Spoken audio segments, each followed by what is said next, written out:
Welcome, Bob Marley, or welcome back, I should say, and welcome anyone tuning in. As usual, I'm Corey Campbell. I don't know if you got my reference, Bob Marley, to whatever Star Wars. Anytime I either see or hear "Hello there," I just think of the Obi-Wan Kenobi meme, just him saying "Hello there." That's sort of my best attempt at memeing that I can do. But yeah, thanks to anyone tuning in. I had a great, and tuning in earlier as well. I had a great workout stream, as usual, as I always do. And now I'm back a few hours later, but obviously not working out.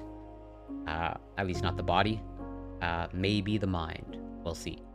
As usual, I make no promises or guarantee.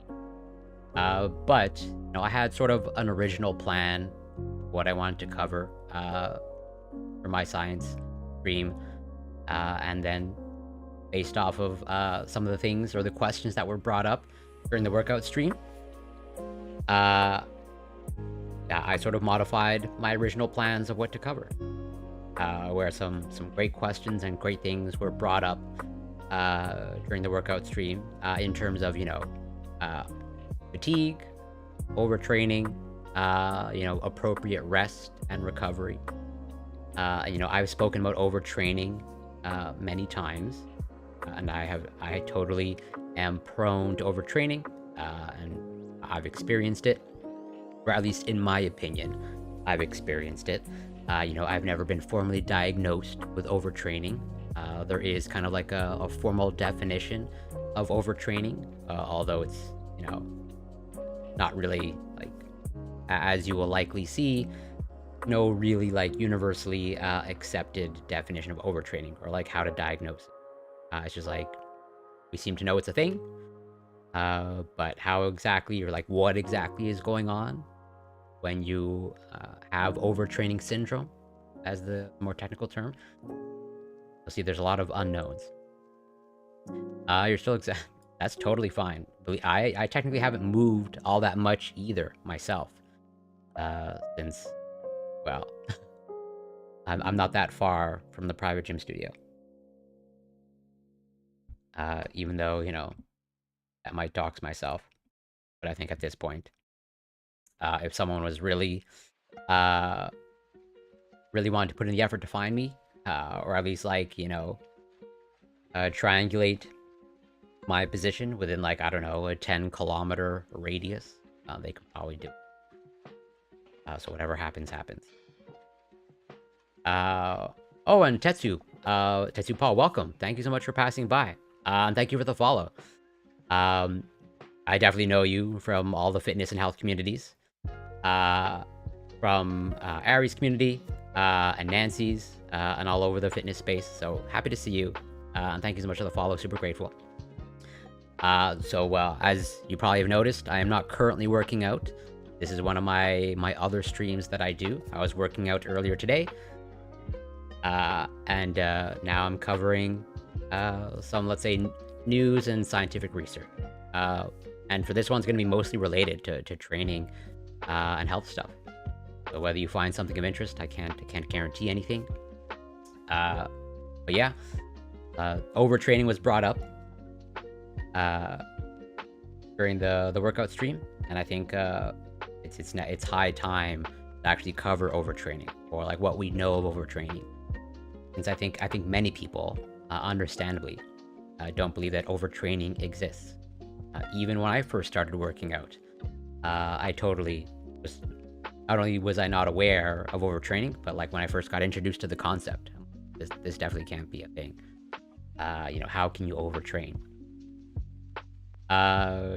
True. The compression t-shirt, the compression shirt.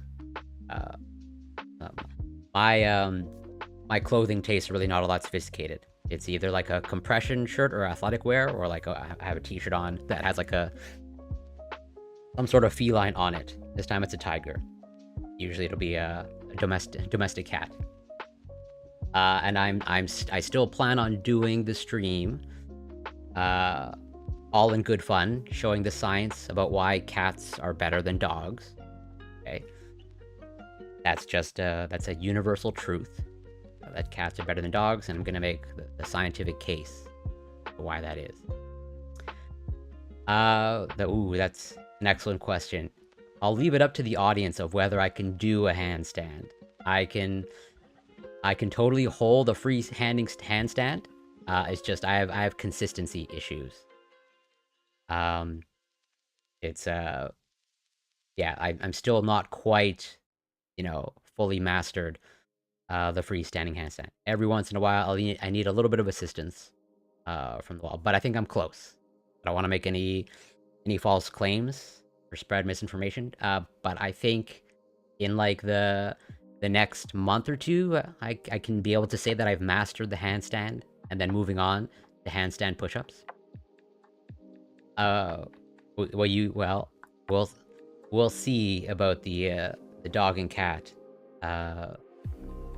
debate, and if you want to tune in to that, maybe I'll do it next week. Yeah, the cats are better than dogs stream. Oh, and Cabadox, welcome. Thanks so much for passing. What do you think of training all upper body in one day, then train all lower body the next day, and then rest and start over the next day?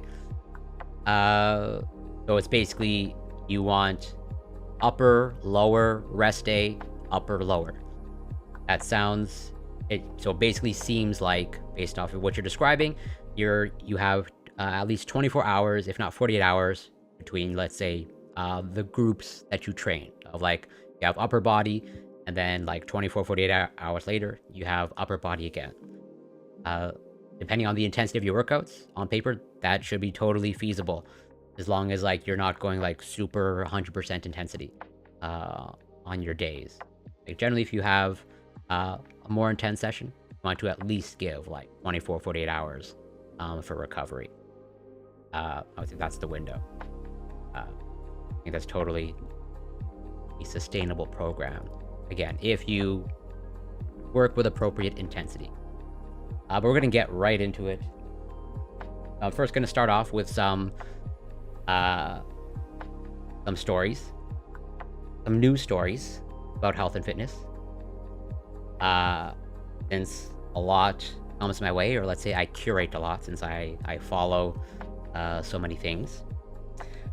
And there's actually been some pretty interesting research when it comes to exercise published in the past week or so.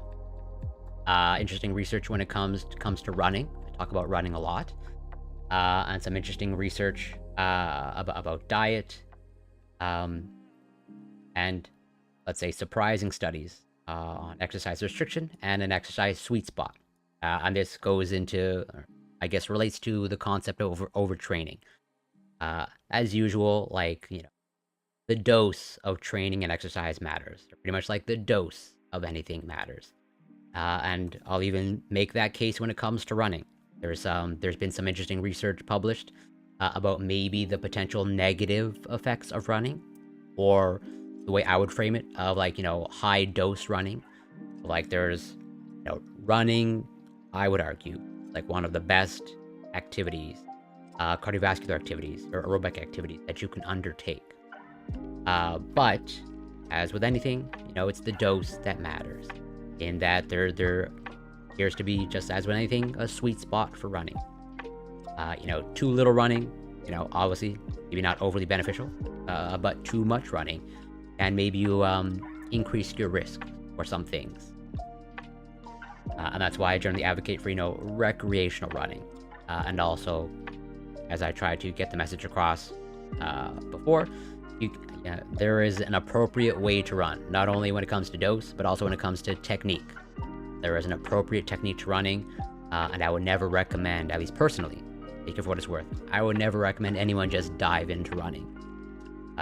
You really need to know the appropriate technique, how your foot hits the ground, whether your body can actually take such a high impact activity, because running is high impact. So it really needs to be, carefully programmed and dosed appropriately. How much lean muscle should a natural body? It depends on your level of training and like where you like. Let's say, essentially, if you are new to training, you're basically deconditioned, and you're just like getting into strength training or bodybuilding. I assume you're using the term bodybuilder for a reason. You explicitly mean bodybuilding, but most people use these terms, interchangeably. Strength training and bodybuilding, but whatever. Trying to put on muscle. Generally speaking, okay, there's no universal, universal guidelines. And thank you so much. I need to put in a message for I'm actually probably gonna do that like now while I'm on stream. But much appreciated. Thank you so much for passing by. So yeah, I would say when it comes to gaining muscle, specifically, as you say, lean muscle, a goal, I would say it's like pretty much like a quarter pound to like half a pound per month in terms of like reasonable expectations, and then like more to the extreme of like a pound and a half per month. Like building muscle, building purely muscle, is like it's a marathon and not a sprint, just as I mentioned earlier on stream. Where like you're really just like specifically devoted to like only putting on muscle and like virtually no other tissue. Yeah, you have to temper your expectations of like your body just can't like naturally put on that much amount of mass. Muscle protein synthesis is not like a trivial thing. And like, yeah, a quarter pound to like half a pound, to like at most a pound and a half. I would say that's like really on the extreme end of like you're really devoted to like strength development and or bodybuilding. But yes, so what were these 3 surprising studies? And I think this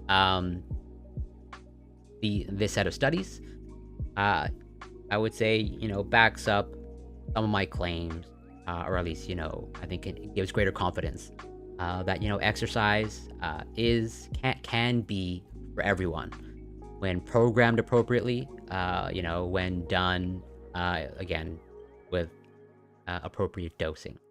Even if you're recovering from injury, recovering from illness, or recovering from just whatever major health event. So, surprising result number 1. Rachel Lampert, doctor from Yale University, presented results of the live HCM observational study of vigorous exercise in more than 1,600 patients with hypertrophic cardiomyopathy. So, like, this is essentially a heart condition. Basically, the muscles of the heart, they're sort of being degraded, or at least there's some issues with the musculature of the heart. The investigators aim to determine whether engagement in vigorous exercise, including competitive sports, is associated with increased risk for life-threatening ventricular arrhythmia and or mortality rates in patients with HCM. So this hypertrophic cardiomyopathy, where it's like, understandably, if someone has a heart condition, they might be concerned of, their heart health when it comes to exercise. Like just like with many people, if they have back issues, most people's instinctual response, like if they have back issues, is to like do nothing involving their back or like no strenuous back activity, which is not necessarily the case. It just needs to be designed appropriately and carried out appropriately. Where it's like, I would say the same principle holds true. It's totally understandable and valid to have concerns about your heart if you want to engage in vigorous exercise, and especially if you have a heart condition. But it just comes down to, it might just need to be designed appropriately. Due to the myocardial disease, HCM comes with a risk for ventricular arrhythmia. Prevailing wisdom held that vigorous exercise in these patients would be hazardous. It was all expert opinion. There was no data. Now there are. So it was like, yeah, as a precautionary measure, it makes kind of like an intuitive sense or instinctual sense of like, these individuals, they have a moderate to severe heart condition. Let's not stress their heart at all as like the safest measure.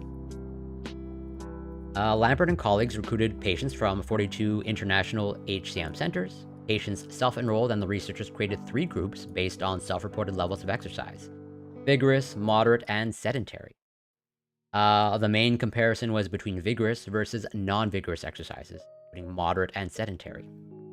The 2 groups were mostly matched on baseline characteristics and typical of patients with HCM. The primary endpoint was a composite of death, resuscitated cardiac arrest, syncope likely due to an arrhythmia, or an appropriate shock from an ICD. The event rates were low in all groups and almost identical in vigorous versus non-vigorous exercisers. Subgroup analyses found no increased risk in HCM patients who identified as competitive athletes. Lampert said these data do not support universal restriction of vigorous exercise in patients with HCM. So like, yeah, that sort of expert opinion earlier, which again, looks like it was largely driven just as a precautionary measure. Makes sense. But there was like no data, as in like, in the absence of data, you can't really recommend anything, or it's like virtually impossible to really recommend anything. So, like, as the safest measure, do nothing, right? Well, maybe now that we have some of this data, obviously this doesn't necessarily mean that it's applicable to everyone with this condition or applicable to anyone with any sort of like health issue. But it calls into question sort of like the prevailing wisdom at the time, so to speak. And then surprising result number 2. Undergraduate student Catherine Martinez from Loyola University in Chicago presented an observational analysis of 76 elite athletes with genetic heart disease who gained a return to play approval from 4 expert centers in the United States. The 3-step return to play protocol from these specialized centers deserves emphasis. First was the initial evaluation, including 2 ECG, 24-hour ECG monitor, echocardiography, and treadmill exercise testing. Second was a discussion between clinicians and patients regarding the athlete's situation. The third step was to inform coaches and staff of the team and instruct athletes to obtain a personal AED. They replenished with electrolytes, avoid QT prolonging drugs, and continue with annual follow-up. What is the thing? How much faster would it be to get trained? That's not working out for years, but it's training it. So I like muscle memory is a thing. I definitely know about it. And like whatever. It's not like, your muscles actually developed, whatever, a hippocampus. But rather it's just like, yeah, your muscles there have been neurological changes associated with your muscle and strength development. And a lot of those neurological adaptations are preserved. As in, like, once you start training, and you increase your muscular strength, along with the neurological adaptations. Well, those neurological adaptations are generally like pretty well preserved over time. Okay, and it is totally a well-documented research phenomenon, where if you're a trained individual, but you had to take a prolonged absence from training, either due to illness, injury, etc., which I totally have firsthand experience with. I've totally had to take time off from the gym as a result of my disease flaring up, essentially. And totally, when you get back into training, the progress you make to get back to your previous training levels is much quicker than going from basically from sedentary to getting into physical activity, where it's like, yeah, the neurological adaptations are preserved. Like I said, it's pretty well documented. The research is quite robust, where even going back to what you brought up of compared to a beginner. So most people's experience, or virtually everyone's experience with physical activity, is like those newbie gains, as they say. You see really kind of like exponential progress during your first few months to like a year of training, and then like it becomes harder and harder to make more and more progress, or like the progress that you make just doesn't compare to the progress you made during the beginning. during the first few months to a year. Like, what's going on there? Most people think, okay, that like, my rate of muscular development has like stalled. I'm just not gaining as much muscle as I used to in the beginning. But that's actually not the case. Like, the rate of muscle and strength development is actually like pretty consistent and stays the same. What has happened, okay, is like your rate of neurological adaptations has like plateaued. As in those that exponential progress that you see as a beginner, it's not the result of, exponential muscle growth or muscular development. It really is the neurological adaptations to exercise that are setting in. As in your brain is like, rewiring itself to a certain extent, or like is making the neurological connections like with the muscles, to incorporate more movement, or to, become adapted to more movement and the exercises that you perform. And so that is the large driver, if not the exclusive driver. And Lab Potato, welcome. Thank you so much for the follow. Much appreciated. Happy to have you here. And also, I'm going to speculate, but I could be wrong, that based off of your name, that, you work in a lab or have worked in a lab. I could be totally off in my assessment. That's because, totally valid question. Sometimes I can cover some, controversial or politically charged topics. And if I give just free license to anyone to say anything, they sometimes say some not so nice things. That's just the smallest measure I take to hopefully prevent, let's say, toxic chatters. But yeah, welcome. Thank you so much for the follow. Super appreciated. So it's the neurological adaptations that is the driver of the newbie gains that people when they first take up exercise. Yes, it is largely. I mean, at the end of the day, everything boils down to the brain, actually. But yes, it is largely the brain. It is also somewhat down to the muscle because, let's say, the myocytes, the muscle cells, are still there, like, preserved. They're just kind of like in a state of being like deconditioned, so to speak. So it's like, it is both. I would say it's largely neurological. So where was I? Oh yes, of the 76 athletes, 73 chose to return to play. However, 4 of these remained disqualified because of their team's decision. Of the remaining 69, only 3 had 1 or more breakthrough cardiac events during 200 patient years of follow-up.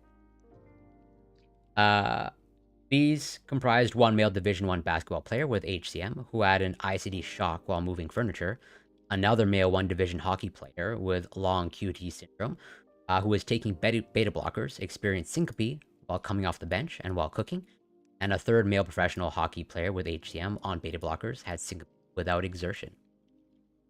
That's actually fair. Although, yeah, I'd have to think about that. I might consider that. But that's kind of like the tricky thing, because like sometimes I'll have like a potentially politically charged, topic in the middle of a stream, and kind of like toggling back and forth between sub and sub only. Might get a little bit. But yeah, I can see how that might be better. Or like, yeah, if I have a stream that's devoted to a politically charged topic, like maybe my next stream, the politically charged topic of why cats are better than dogs, then maybe it'll be sub only. But I'm actually looking forward to that stream, because there's actually there's not a lot, but I was surprised at how much cat research there is. A lot of it has to do with evolution and how we may have like co-evolved with cats, so to speak. And also maybe hinting at maybe cats had also like an evolutionary effect on us. So the authors concluded that when there was careful evaluation by experts and shared decision-making, a specific plan to return to sport can be put into place for the highest level athletes. And these were like high-risk athletes. So again, it comes down to like, with my concept of inclusive fitness and, exercise being for virtually everyone. Even those with potentially health conditions or injuries. Really, things just need to be like carefully considered, carefully designed, and like appropriately dosed. Those seem to be like the main factors. And then the last surprising result. So Ruben from Leuven in Belgium presented the Master's Heart study on behalf of a Belgian team of researchers. The question they asked was whether lifelong endurance exercise is associated with more coronary atherosclerosis than standard normal exercise level. Oh no, we didn't already cover it. The stream basically like just started. Like this is literally the first thing that I'm covering. But I totally will get to it, and you definitely don't need to apologize for asking at all. I think I do have Ask Me Anything in the title, so don't be afraid to ask me anything. Oh, and Vanilla Sweet Tea. Welcome. Thank you so much for passing by. And yeah, thank you so much for the positive words. Much love to everyone for sure. So that question brings up the paradox of exercise, which is that numerous observational studies find that exercise strongly associates with lower rates of cardiovascular events.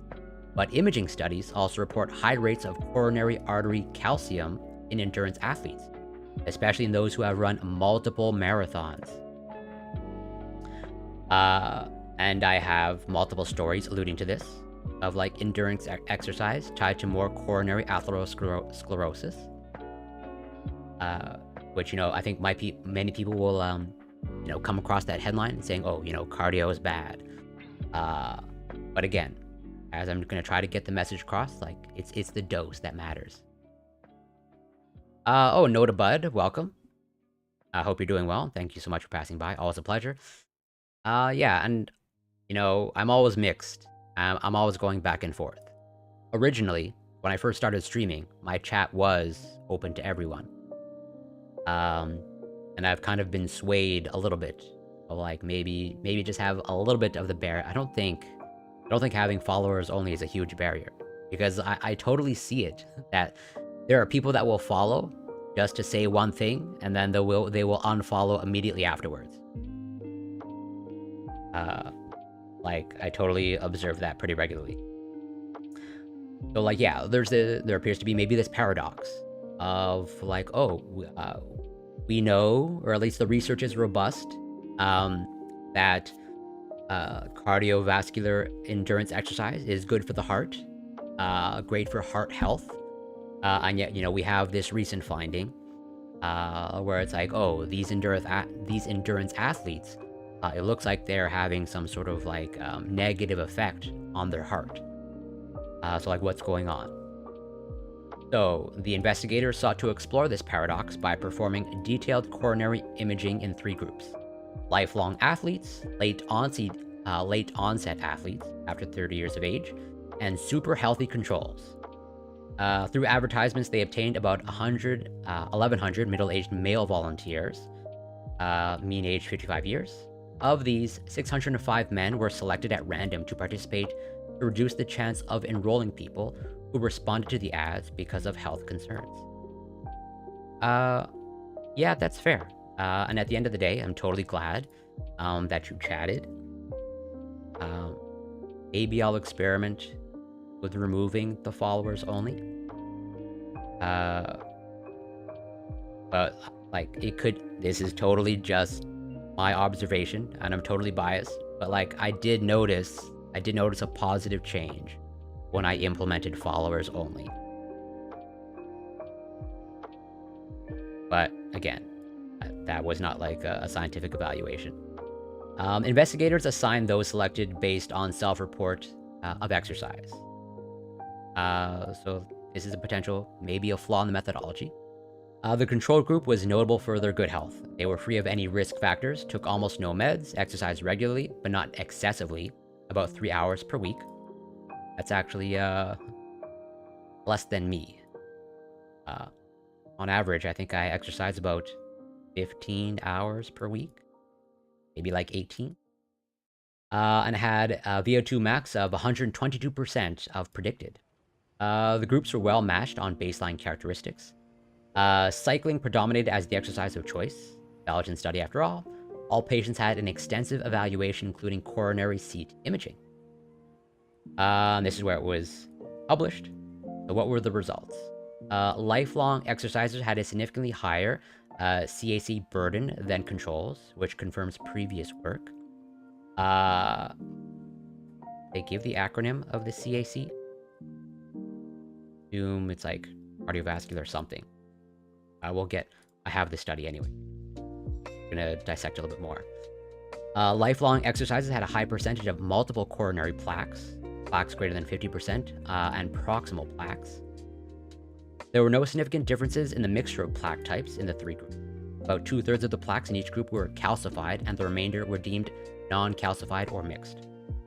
When looking only at non-calcified plaques, lifelong exercisers tended to have a higher prevalence of multiple plaques, plaques greater than 50%, and proximal plaques.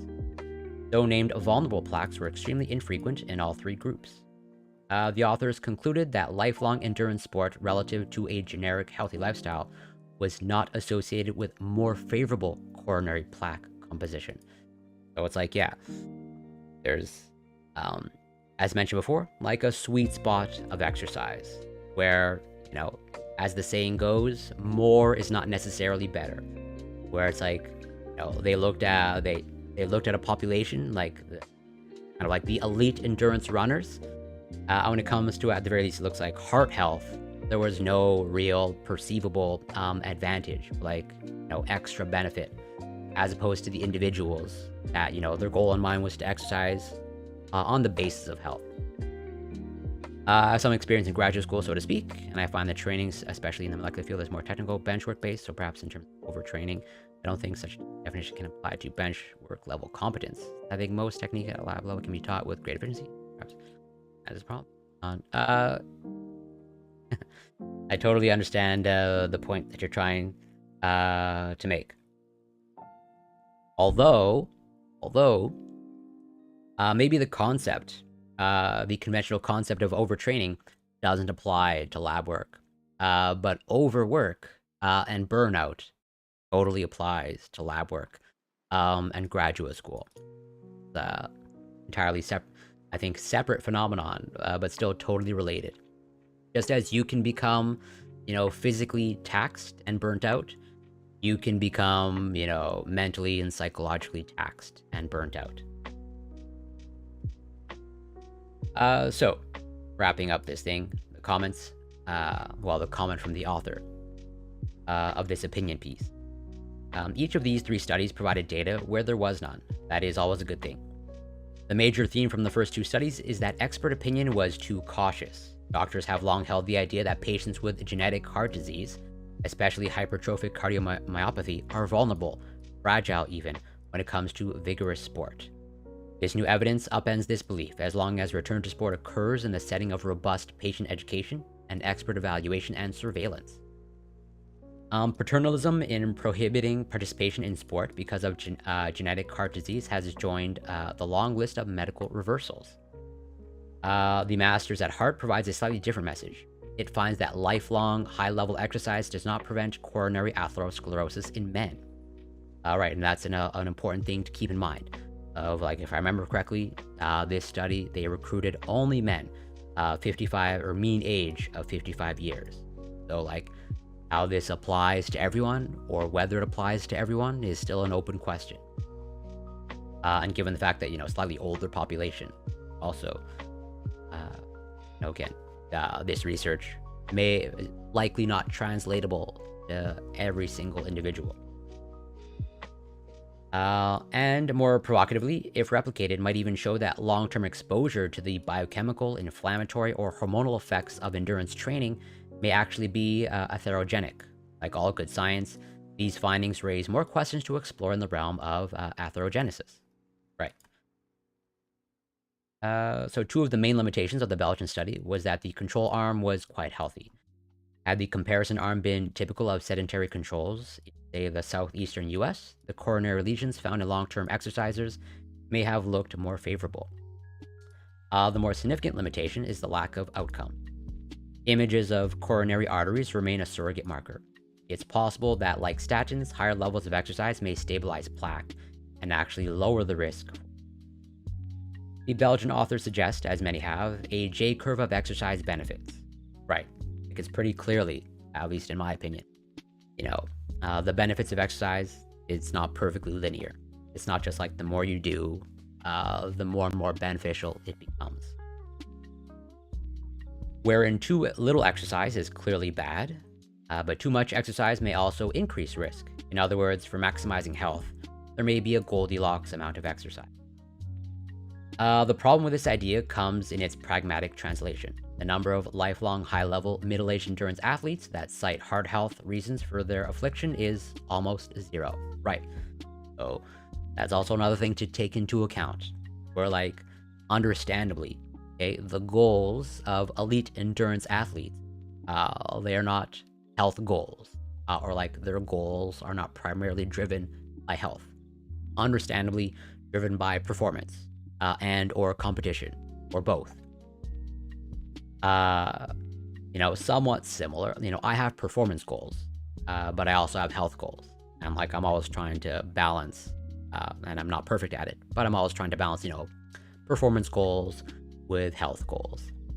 Where, as much as I enjoy doing exercise, primarily driven for health reasons, I also do enjoy performing. I mean, that is kind of like why I'm trying to master the handstand. That is just like literally a performance goal that I have.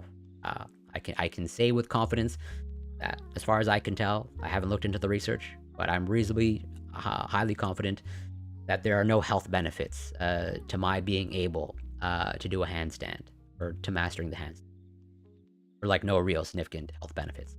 Other than maybe, some greater upper body strength. That's about it. Nearly everyone I have met in the endurance sport fraternity harbors no notion that racing a bike or running multiple marathons per year is a healthy endeavor.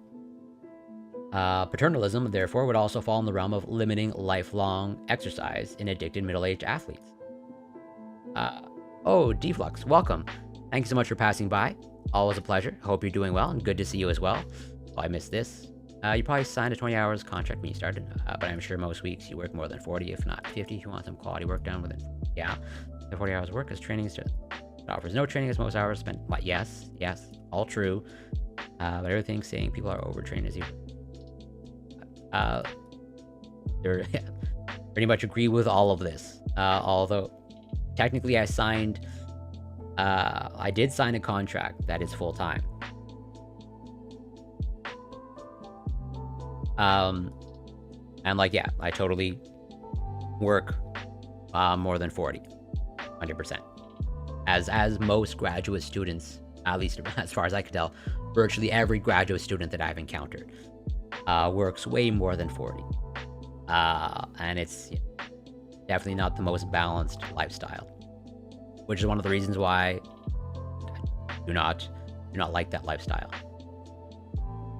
Handstand is cool. You've already that is definitely important.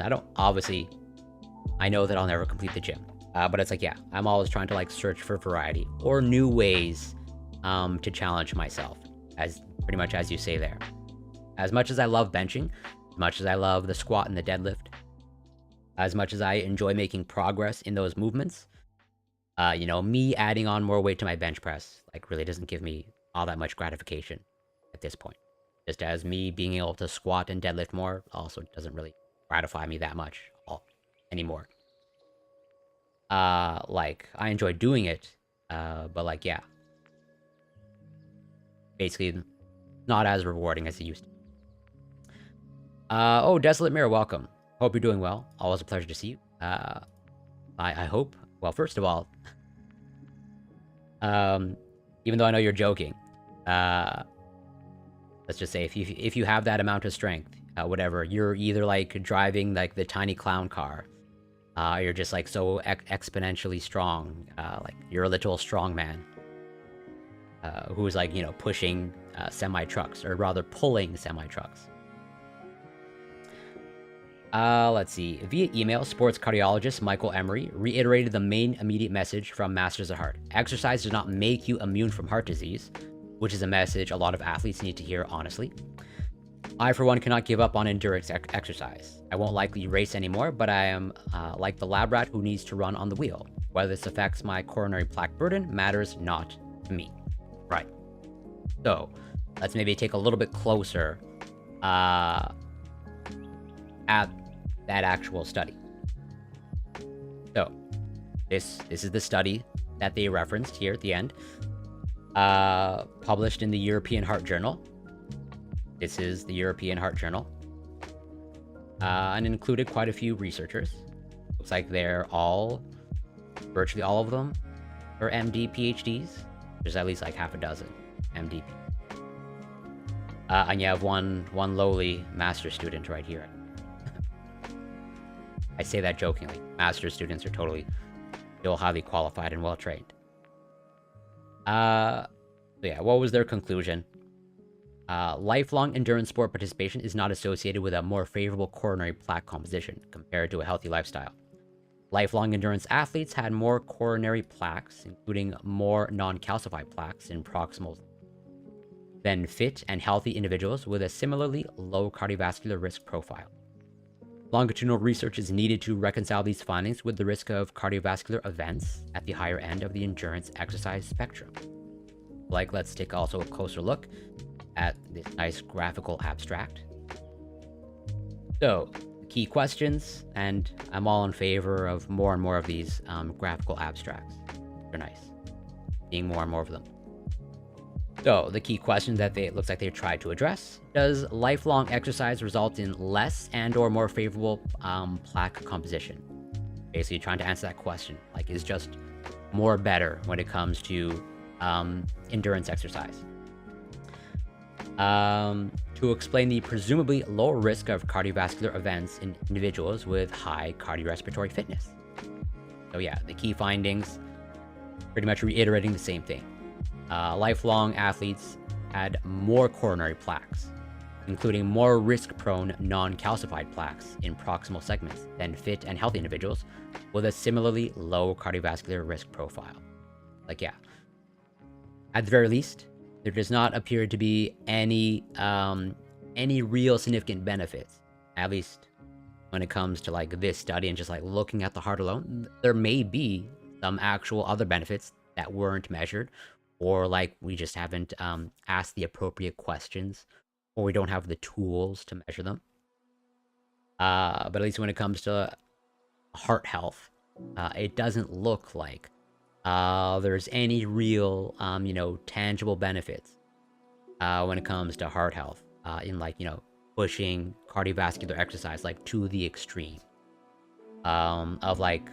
In this study, I believe if you look at the number of kilometers, not in this one, actually this one, marathon running,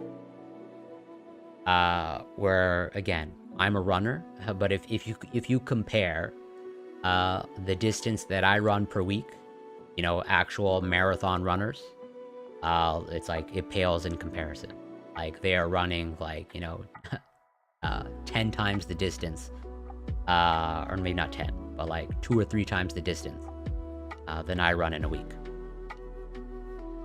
So let's see, just to kind of dissect a little bit more of the methodology. So they had 176 controls and 191, so late onset endurance athletes, so the ones I guess who took it up later in life, and then the lifelong ones. The primary endpoint: prevalence of any coronary plaques, and plaque burden and plaque composition by endurance exercise group. To odds of having coronary plaque in lifelong endurance athletes compared to controls. Yeah. Nothing, I would say, super noteworthy here. As usual, like I said, it's the dose that matters.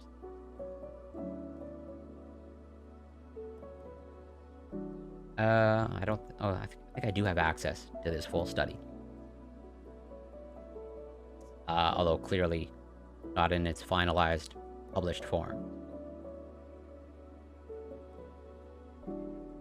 Okay, so moving on to other studies or other research about cardiovascular exercise. This time, this one was in cycling. And now we are going to go into running. And so many people, understandably, just as alluded to when I was covering the 3 surprising studies, it's like, oh, understandably, when it comes to individuals who, let's say, had a serious heart condition, out of precaution, the doctors recommended that they abstain from vigorous exercise. It's like, oh, there's no research about this yet, so just as the safest option, don't engage in vigorous exercise. Which again, that makes intuitive sense. And many people, okay, also understandably, when it comes to the health of their knees or arthritis risk, many people think that running is gonna destroy your joints or destroy your knees, or you'll get arthritis or increase your risk for arthritis, which is an understandable concern and also a valid concern. But we have research, pretty robust research, I would say, showing that not only just the benefits of running, but that when done appropriately, there's very little risk when it comes to running. And I would argue, or I'm going to argue, again, with appropriate dosing, running is all beneficial. Beneficial when it comes to your physical health, beneficial when it comes to your heart health and cardiovascular health, beneficial to your psychological and mental health, and your cognitive health, how your brain performs. I've shown some of the research before on the brain changes that occur when you take up running, and also running beneficial for your bone health, as in I think, as I covered literally last stream, running, as far as I know, is the only aerobic or cardiovascular exercise that has been shown or demonstrated that it will preserve or increase your bone mineral density. I think it is a misalignment of goals for profs, cheap MSPHD is just a way to cheaply run it. Yeah, absolutely. That relies on, yes, percent. It's not famous lab experience as rather may build, but Katrina's labs 100%. Motivate people to generate 100%. And results just bench repeat. Yeah, I mean, you're speaking my language. Of I'm totally well aware, essentially, of the exploitation of graduate students. And it's in the supervisor's best interest to maximize the amount of exploitation that they can inflict on graduate students. So, marathon running does not increase arthritis risk. Survey. So this, to be transparent, this was not a peer-reviewed publication.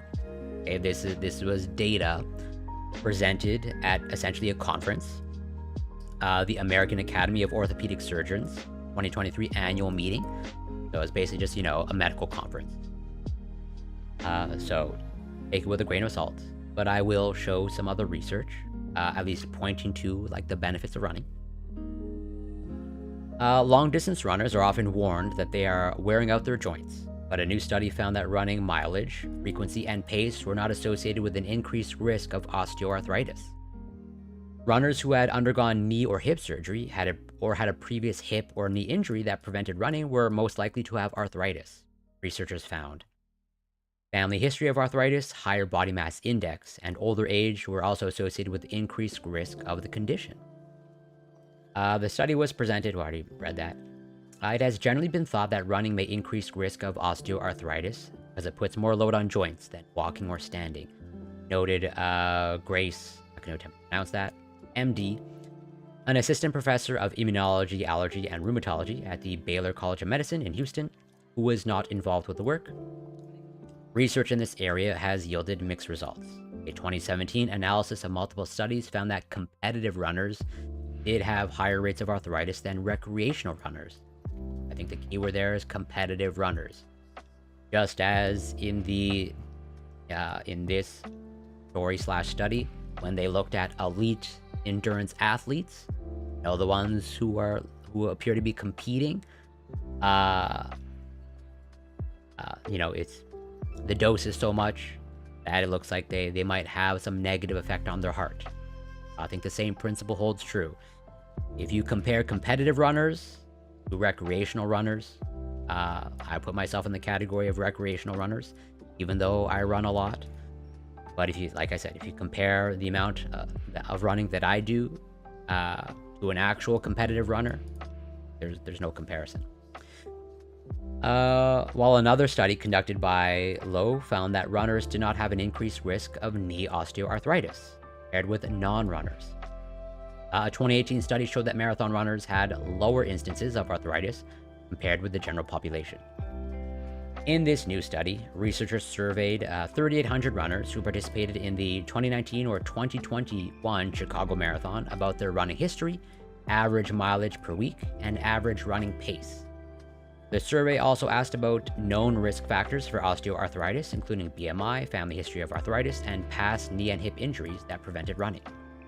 Runners on average were about 44 years old and ran 27.9 miles per week. Like, that's literally more than double the distance that I run per week. What is this in kilometers? That's like 50 kilometers per week. Essentially 28 miles. Not know how to press on a calculator. Or is this calculator frozen? Oh, there we go. 28 times what? 1.6? Yeah, they're running about 45 kilometers per week. I run like between 18 and like at most 25 kilometers per week.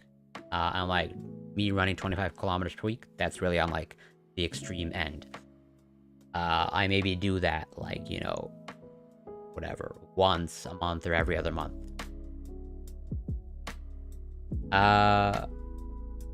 Where it's like, yeah, I'll have a week where I'm doing like 25 kilometers. So like literally basically double what I do. Do findings showing negative effects of high BMI actually mean high BMI is bad, or is it just because it's yeah, that is totally a valid question. And as usual, there's no black and white answers. As I think everyone knows at this point, there are clear flaws and drawbacks to using BMI, but it totally does have utility. As much as I can criticize it, it still like has a place where, and I think virtually everyone knows at this point, individuals with, let's say, much greater muscular development, and low body fat, they'll have a high BMI. But it's extremely unlikely that even someone with like really high muscular development, they're unlikely to get into like the BMI of like 35, 40, basically like the obese to morbidly obese range. Like I think morbidly obese is like a BMI greater than 35. Like I don't think you even find bodybuilders that'll have that BMI. I don't think. Actually, I'm even curious myself. Where like how big? So let's just say you're like 6 foot, and you're like 300 pounds. So obesity is 30 or greater. A morbidly obese is, I think, 35 or greater. Or is it 40 or greater?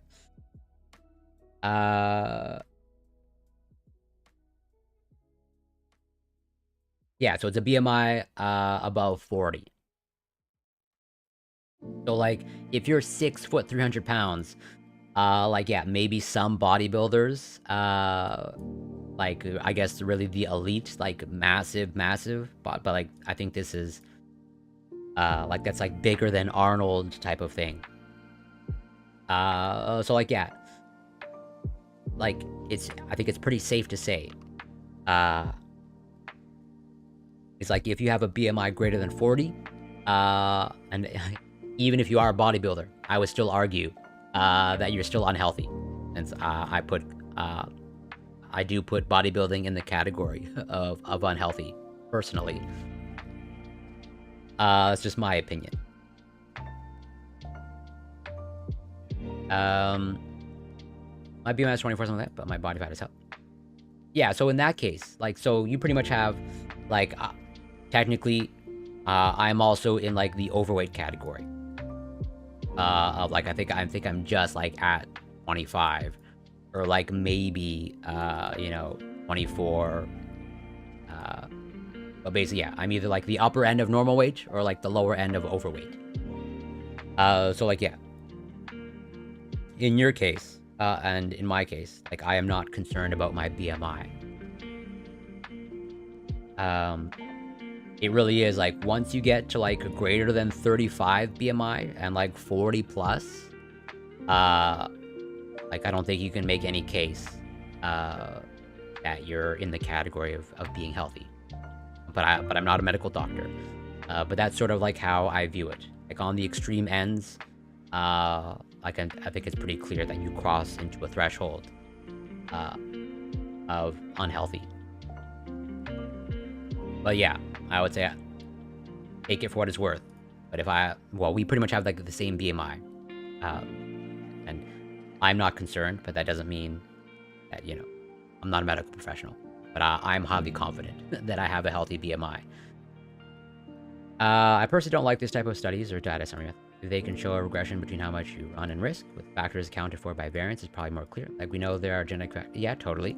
Everything. But if they don't show the overall variance within a data set, then even if the main factor is significant by only account for less than 5% total variance, does that main factor? Yeah. These are all totally valid and legit criticism. So they do report odds ratio. Okay.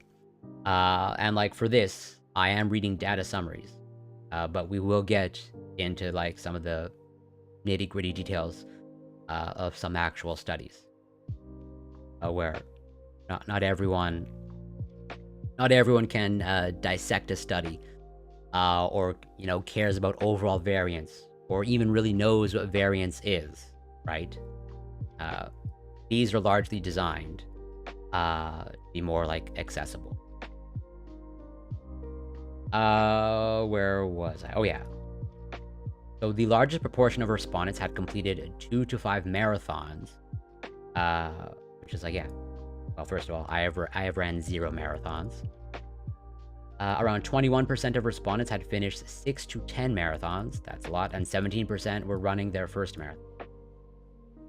Study participants had an average of 15 years of running experience.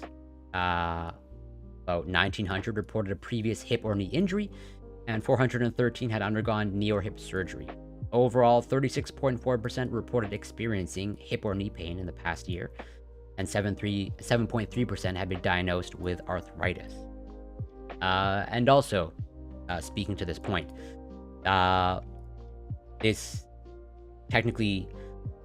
is not published peer review data. It really is like, it was just probably like a poster that was presented at this meeting. So like, whatever, gotta be taken with a grain of salt. Researchers found that there was no association between the risk of osteoarthritis and weekly mileage, years spent running, number of marathons completed, or running pace. Respondents who had undergone knee or hip surgery had the highest risk of osteoarthritis. That at least to me, that makes intuitive sense. Followed by those with a history of knee or hip injuries that prevented running. Other identified risk factors were family history of arthritis and older age. The news should be encouraging for runners, said Matthew Hartwell, MD, an orthopedic surgeon at the University of California, San Francisco, who led the research. If someone does not have injuries or surgeries that keep them from running, you can still continue to run. There may not necessarily be this dose-response relationship where the more you run, the more you break down your knee or your hip. Still, 24.2% of runners reported that their physician had advised them to reduce their mileage or stop running altogether. Most runners said they plan to run another marathon. Right? So, well, first of all, there's multiple things going on here. Where, like, this notion that, like, running is, like, bad for your knees or bad for your joints. It seems like even medical professionals themselves, fall prey to this false notion. Where it's like, yeah, the runners themselves, the medical professionals of the runners told them, like, hey, you might be doing too much running.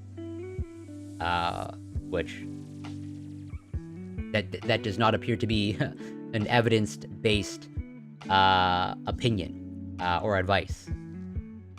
And also, like, despite their doctor's advice, the runners intended to ignore it anyways, and I'll just do another marathon.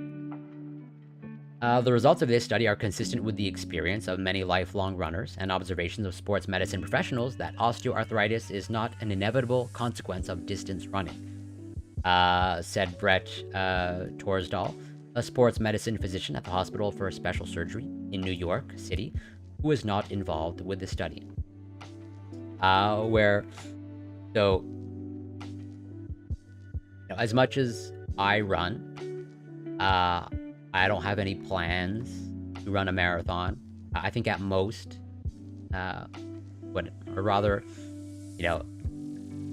it's potentially on my list of goals of, like, at some point in my life, just to say that I completed it or did it just to, like, run a marathon.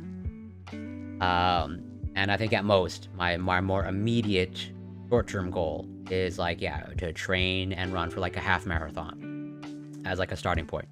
Maybe I'll start with a 10K, and then work up to a half marathon. Just because, like, as I said before, I'm always trying to balance, health and performance goals. As much as I enjoy and appreciate pursuing health goals, and I'm largely driven by health goals, I still have performance goals. And that's why it's like, I've totally contemplated running a marathon, and there's a part of me that, like, wants to do it, but I also know that amount of training, that amount of running, not really overly beneficial, and may be detrimental, especially when it comes to, like, running injuries, or my risk of getting a running injury, like, increases with more running. And so it's like, it's hard for me to justify. I can't say that I'm engaging in physical activity for health reasons if, like, I'm running a marathon every month. In all likelihood, I think that's pretty clearly, not the most optimal for health, or, like, there's no perceivable health advantage running a marathon every month. Do you know what an odds ratio is? I actually don't, which is weird since there isn't so much research over. There's, like, a mathematical formula. So I think I've covered at least hazard ratio on stream. I guess I haven't covered odds ratio. I mean,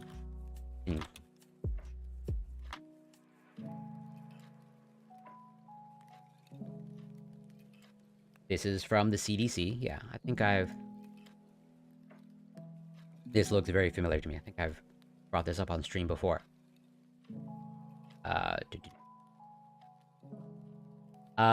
So the odds ratio is the measure of association for a case control study. Quantifies the relationship between an exposure, such as eating a food or attending an event, and a disease in a case control study. The odds ratio is calculated using the number of case patients who did or did not have exposure to a factor, such as a particular food, and the number of controls who did or did not have the exposure. The odds ratio tells us how much higher the odds of exposure are among case patients than among controls. I think they go through the formula or some sort of example calculation. Right. So we'll go through the example. Or they summarize it here. An odds ratio of 1 or close to 1.0 indicates that the odds of exposure among case patients are the same as or similar to the odds of exposure among controls. The exposure is not associated with the disease. Greater than 1.0 indicates that the odds of exposure among case patients are greater than the odds of exposure among controls. The exposure might be a risk factor for the disease, right? So, they are not, it's not meant to tease out, let's say, cause, as in, like, they're not saying, like, a causative role.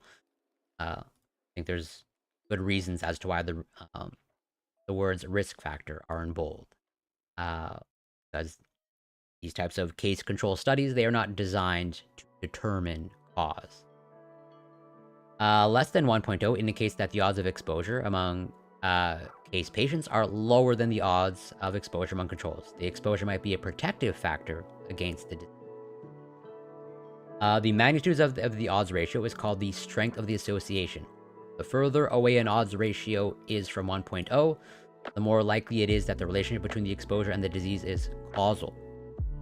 For example, an odds ratio of 1.2 is above 1.0, but is not a strong association. An odds ratio of 10 suggests a stronger association. So they go through this example. In May 2005, Kent County Health Department in Michigan was notified of an outbreak of vomiting and diarrhea following a company luncheon. Lunch included submarine sandwiches catered by a local restaurant. An estimated 200 persons attended the luncheon. 55 attendees became ill. A case control study was conducted. 53 of 54 case patients and 33 out of 40 controls reported eating lettuce in their submarine sandwich. The odds ratio for lettuce was calculated to be 11.2. How would you interpret the odds ratio? An odds ratio of 11.2 means the odds of having eaten a lettuce were 11 times higher among case patients than controls, because the odds ratio is greater than 1.0. Lettuce might be a risk factor for illness after the luncheon. Magnitudes of the odds ratio suggest a strong association. So that, based off of this description here, I don't think it's a coincidence that, you know, when they say an odds ratio of 11, it's 11 times higher. So I think it's a safe or reasonable conclude that, like, it's proportional. Where, like, if you have an odds ratio of 2, it's whatever, 2 times higher among case patients than controls. As far as I can tell, based off of this description. In my brain, I always get confused with, like, odds ratios, hazard ratios, and all the other metrics when it comes to these health and medical studies. And yeah, they go through p-value. Doubt. Familiar with p.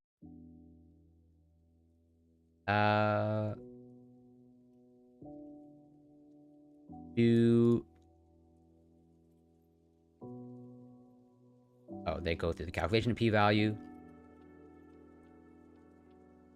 Oh, they give the answer. I'm not gonna look at that. Okay. So it's like, yeah.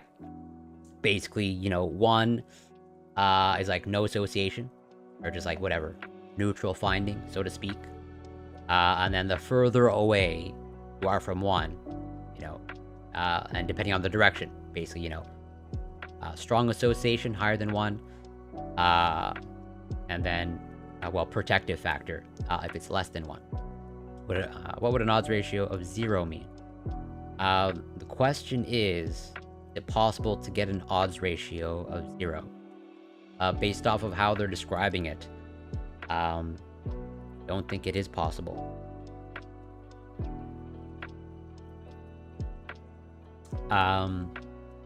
Because, like, yeah, less than 1, 0 is less than 1. So when they're wording it as a protective factor, I don't think that means it's like it's a preventative factor. I don't think they can make that strong of a claim, personally. So wrapping this up. Yeah, so I think you can get close to 0, but I don't think you can get to 0. Where like, yeah, I think it's the same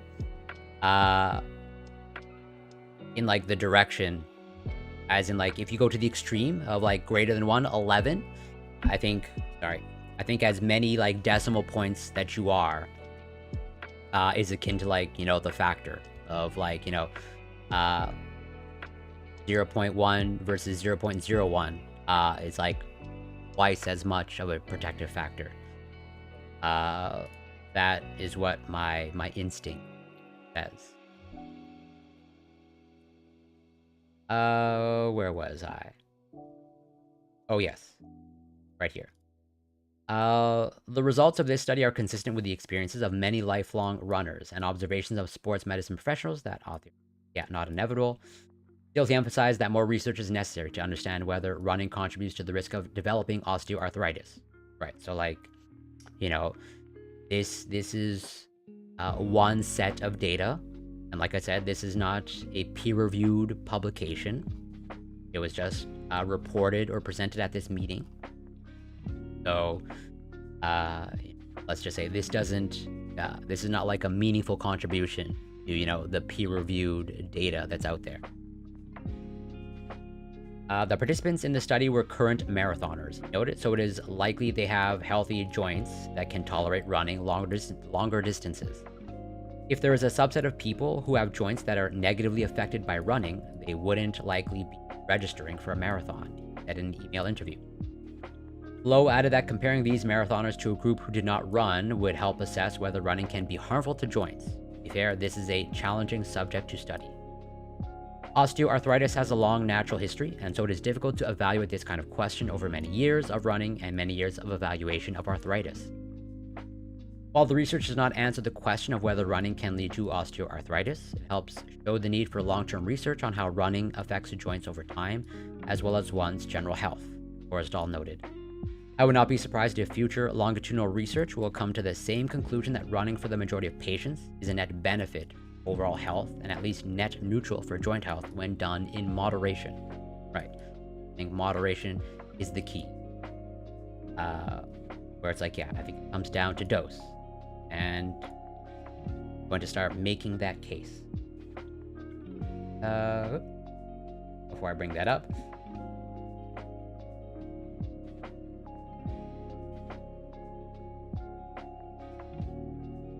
let me actually bring up the running research.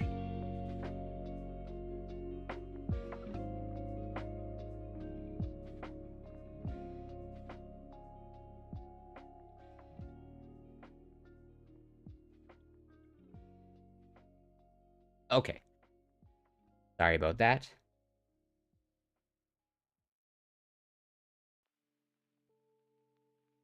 So, here, I'm going to go through some actual studies about running.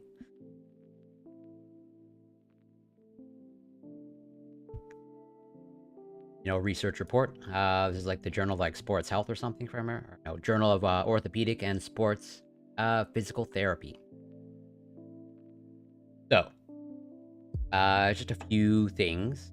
I am gonna, read the introduction because they go through, they make the case as to why running is beneficial. It is well accepted in the scientific and medical community that exercise is good for health. Running for health-related purposes is one of the best exercises to improve cardiovascular, musculoskeletal, respiratory, and general health. In fact, running is a regular physical activity among millions of persons around the world. However, is running safe and healthy for weight-bearing joints in all circumstances? Some concerns have been raised about whether prescribing exercise such as running can cause osteoarthritis in weight-bearing joints, particularly in certain scenarios. Right.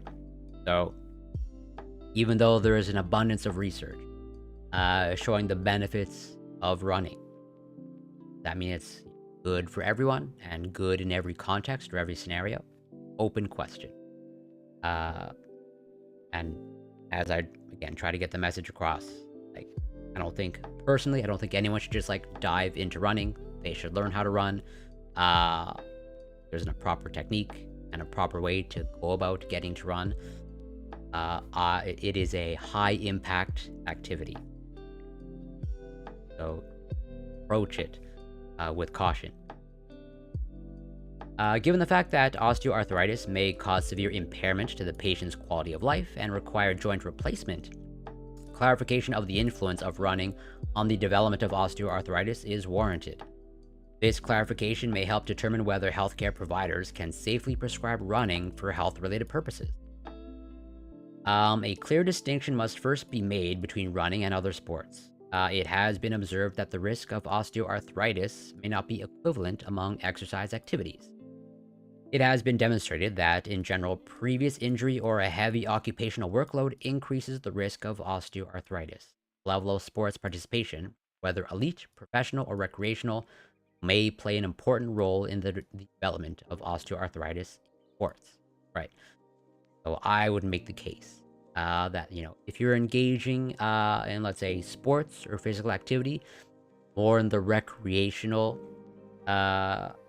base, you are likely more in the safer zone.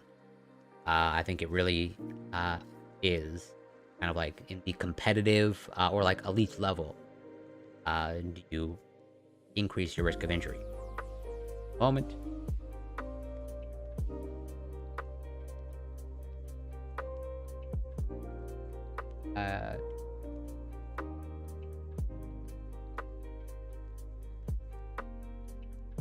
So regarding exposure to running, specifically, there are contradictory data on the risk of osteoarthritis. Some studies have found that running was not associated with an increased risk of osteoarthritis.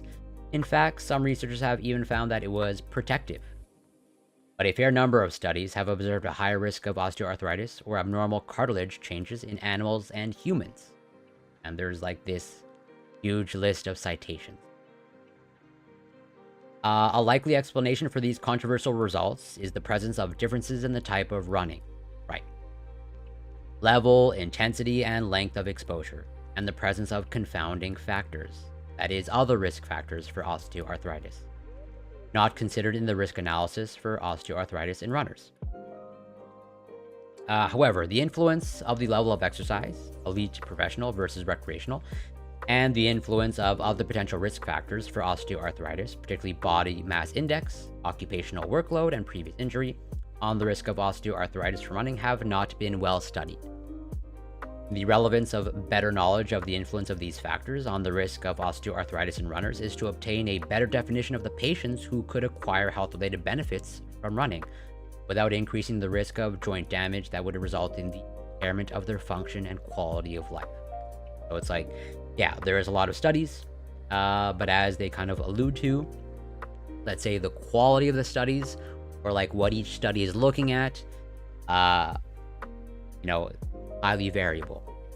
And really, like, when you get down to it, it doesn't seem like you can make any sort of like universal declaration about running.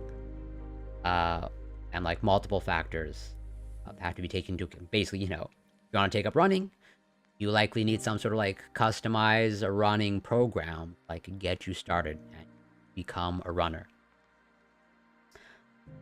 The purpose of this study was to evaluate the association of hip and knee osteoarthritis with running and to further explore the influence of running intensity and years of exposure on this association. Thank you so much for the kind words. And yeah, take care, and until next time, be well. The study also aimed to assess the influence of concomitant risk factors on the association of running with hip and knee osteoarthritis. It was hypothesized that running would not be associated with osteoarthritis of the hip and knee, at least in recreational runners, or whenever other risk factors are controlled. Right. And that is really the case that I make. That, like, if you want to run for health-related reasons, you should be a recreational runner. Or, like, ideally, if you're running for health-related purposes, everyone should be a recreational runner. But again, you need to train up to it. And it needs to be dosed appropriately. So they are essentially doing a literature review. It's a systematic review and meta-analysis. So they're not carrying out an original study. So they're not gathering new data. They're looking at old data, or data that has been previously published.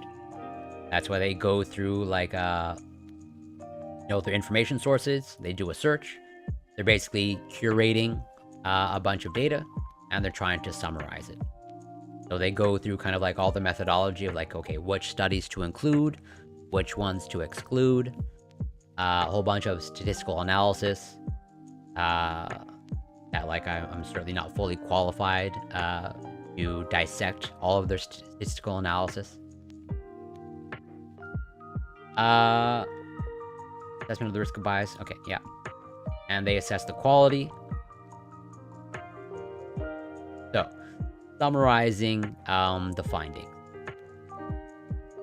The principal finding in this study was that, in general, running was not associated with osteoarthritis. In fact, running at a recreational level was associated with lower odds of hip and or knee osteoarthritis compared with individuals running competitively and more sedentary non-running individuals. Right. So, and this doesn't surprise me. I've tried to get that message across. Of like, running is beneficial, but it needs to be done properly. While competitive running led to an increased association with osteoarthritis compared with recreational running, non-runners also had a higher risk of joint degeneration compared with recreational runners. So it's like, not only is recreational running, doesn't increase your risk of osteoarthritis, it seems like it may very well be protective, as in like it confers benefits and advantages, at least if you compare yourself to like the non-runners, or basically those who are largely sedentary, where again, an appropriately designed running program may actually have protective effect against osteoarthritis. As they say, in fact, running at a recreational level was associated with lower odds of hip and knee or knee osteoarthritis. So, the influence of associated risk factors, for example, age, sex, weight, occupational workload, and previous injury on the association with osteoarthritis in runners cannot be clearly demonstrated. These findings are relevant for physicians, physical therapists, nurses, athletic trainers, and athletes planning to prescribe running for training, return to sports, or health-related purposes. The ideal study to investigate the risk of osteoarthritis associated with running would have been a prospective, randomized, double-blind study comparing individuals who run regularly over a long period to those who are sedentary, excluding or controlling for the influence of previous injury, highly demanding occupational workload, and body weight. Right. So, I mean, this sounds great on paper. I mean, they're describing, what would be kind of like the perfect study to carry out. Really answer the question of like, does running increase your risk of osteoarthritis? And it would be great if there was some sort of like randomized, prospective, double-blind study, but that's probably difficult, if not impossible, to carry out. In addition, individuals should be exposed to no other activities but running, which is also difficult to control. No study of this kind exists, and it would be extremely difficult to perform. Yeah, what I just said. Moreover, having a group behave as sedentary individuals could be ethically questionable. Most of the studies included in this review were case control or cross-sectional studies. In addition, these studies were found to involve a high risk of the principal types of bias: selection, performance, detection, attrition, and reporting. Despite the inherent limitations of the included studies, this investigation provides valuable information for health-related professionals. There have been recent similar studies with comparable conclusions. Overall, these systematic reviews and meta-analyses have not been able to demonstrate an association between running and hip and knee osteoarthritis. However, some of these meta-analyses included case series, missed some relevant studies for inclusion, and did not differentiate the association depending on the intensity of running. Overall, our study drew similar conclusions. The novel finding in our investigation is the increased association between running and osteoarthritis in competitive, but not in recreational runners. In fact, running at a recreational level was even found to have a protective effect on hip and/or knee osteoarthritis. The mileage of exposure to running very likely has a strong influence on the development of osteoarthritis. Conradson et al. Found that running, orienteering running, was not associated with hip and knee osteoarthritis, with a median kilometers per week ranging between 21 and 42. So again, like it's a lot of kilometers. Basically, like the lower end that these runners do, it's like that's the high end of running that I do. In contrast, Marty et al. Observed an increased prevalence of hip osteoarthritis in elite long-distance runners who were exposed to a mean of 92 kilometers per week, that's like literally like 4 to 5 times more distance than I run per week. The present study was unable to establish the association of osteoarthritis with running according to mileage, but most studies did not quantify the exposure to running or did so using different measurements. In terms of the level of running, the definition of elite, competitive, or recreational was not always clear. There is no quantification of the amount of running that is considered elite. Some individuals may run a high mileage per week at a considerably high intensity for recreational purposes. In general, the lower the number of miles per week, the lower the level of running. However, the distinction between elite, competitive, and recreational has not been quantified. Studies included in this investigation were grouped according to the author's definition of the level of running. In general, running at an elite/competitive level increases the association with osteoarthritis compared with recreational level, particularly for the knee, the overall population, and in males. However, there are no original studies specifically comparing the prevalence or incidence of hip and/or knee osteoarthritis in elite competitive versus recreational runners. Interestingly, most of the studies demonstrating an increased risk of osteoarthritis from running or sports in general include elite, ex-elite, professional, or high-level athletes. So it's like, yeah, I think that is the main message. I'm not gonna read the rest. I think it's just a reiteration of the same thing. Where I think it's summed up here.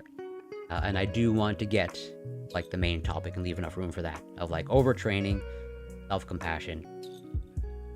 So, recreational runners had a lower occurrence of osteoarthritis compared with competitive runners and controls. These results indicated that a more sedentary lifestyle or long exposure to high volume and/or high intensity running are both associated with hip and/or knee osteoarthritis.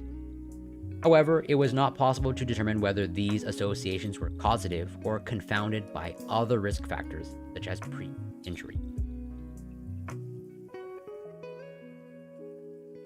So, yeah, that is my take-home message. I'll probably be repeating it again and again, for sure in future streams or workout streams. I'll like, yeah. Pretty much like with anything, it's the dose that matters. And like balance in all things. Of like running is great, running is beneficial, but you need to have an appropriate dose. And even then, as they allude to here in this research, doing good studies on running, about running, with runners, is not easy. Because like how do you categorize? There's no official definition as far as they sort of say here. Like what is an elite level runner? What is a recreational runner? They just like kind of put it, these are like loose gray categories where it's like there's no like strict mileage or kilometer cutoff of like, hey, if you're running more than whatever 25 kilometers per week, then you're no longer a recreational runner. It really is like, well, you're a recreational runner basically if you don't run marathons or if you're not training for some specific event. Actually, I would argue, well, okay, well, might as well switch right into it.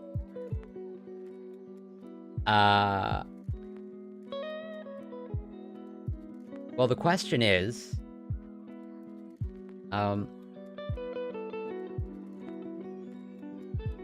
so taking into account that exercise, people, technically speaking, at least as far as I can tell, in developed countries, those who engage in like the recommended physical activity, per week, that's the minority, right? So like, so just training in and of itself is difficult. And so like if you're talking about overtraining, like yeah, technically speaking, difficult for most people, just because most people don't train, period, or don't get the recommended amount of training.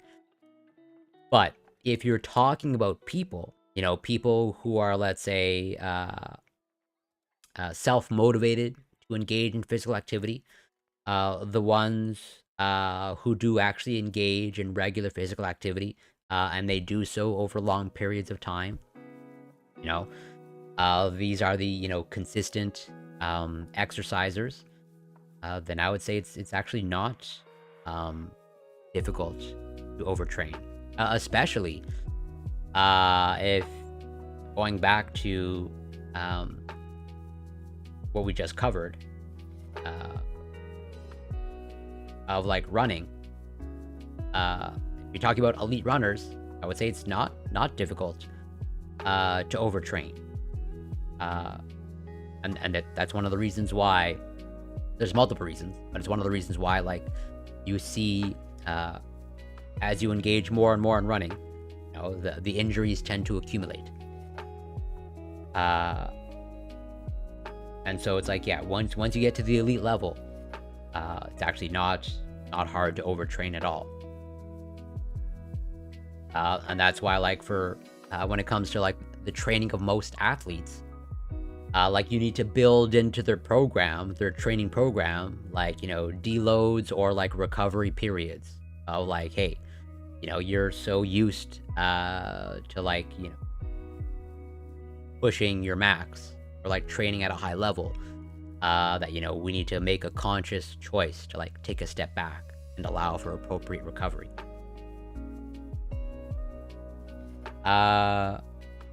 Where it's like I said, I run a lot, but if you compare the amount that I run as a recreational runner, like the elite and competitive runners, like, I can't imagine running, what was it, like at the high end, like 90 kilometers per week. That's me, like literally running over 10 kilometers per day or something. That is like a huge amount.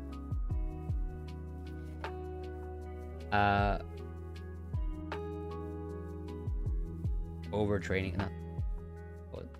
I always get these ones mixed up. I think they are from the exact same journal. The Journal of Sports Health.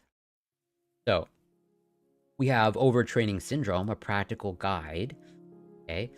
Where it's like, how do you, can you even diagnose overtraining?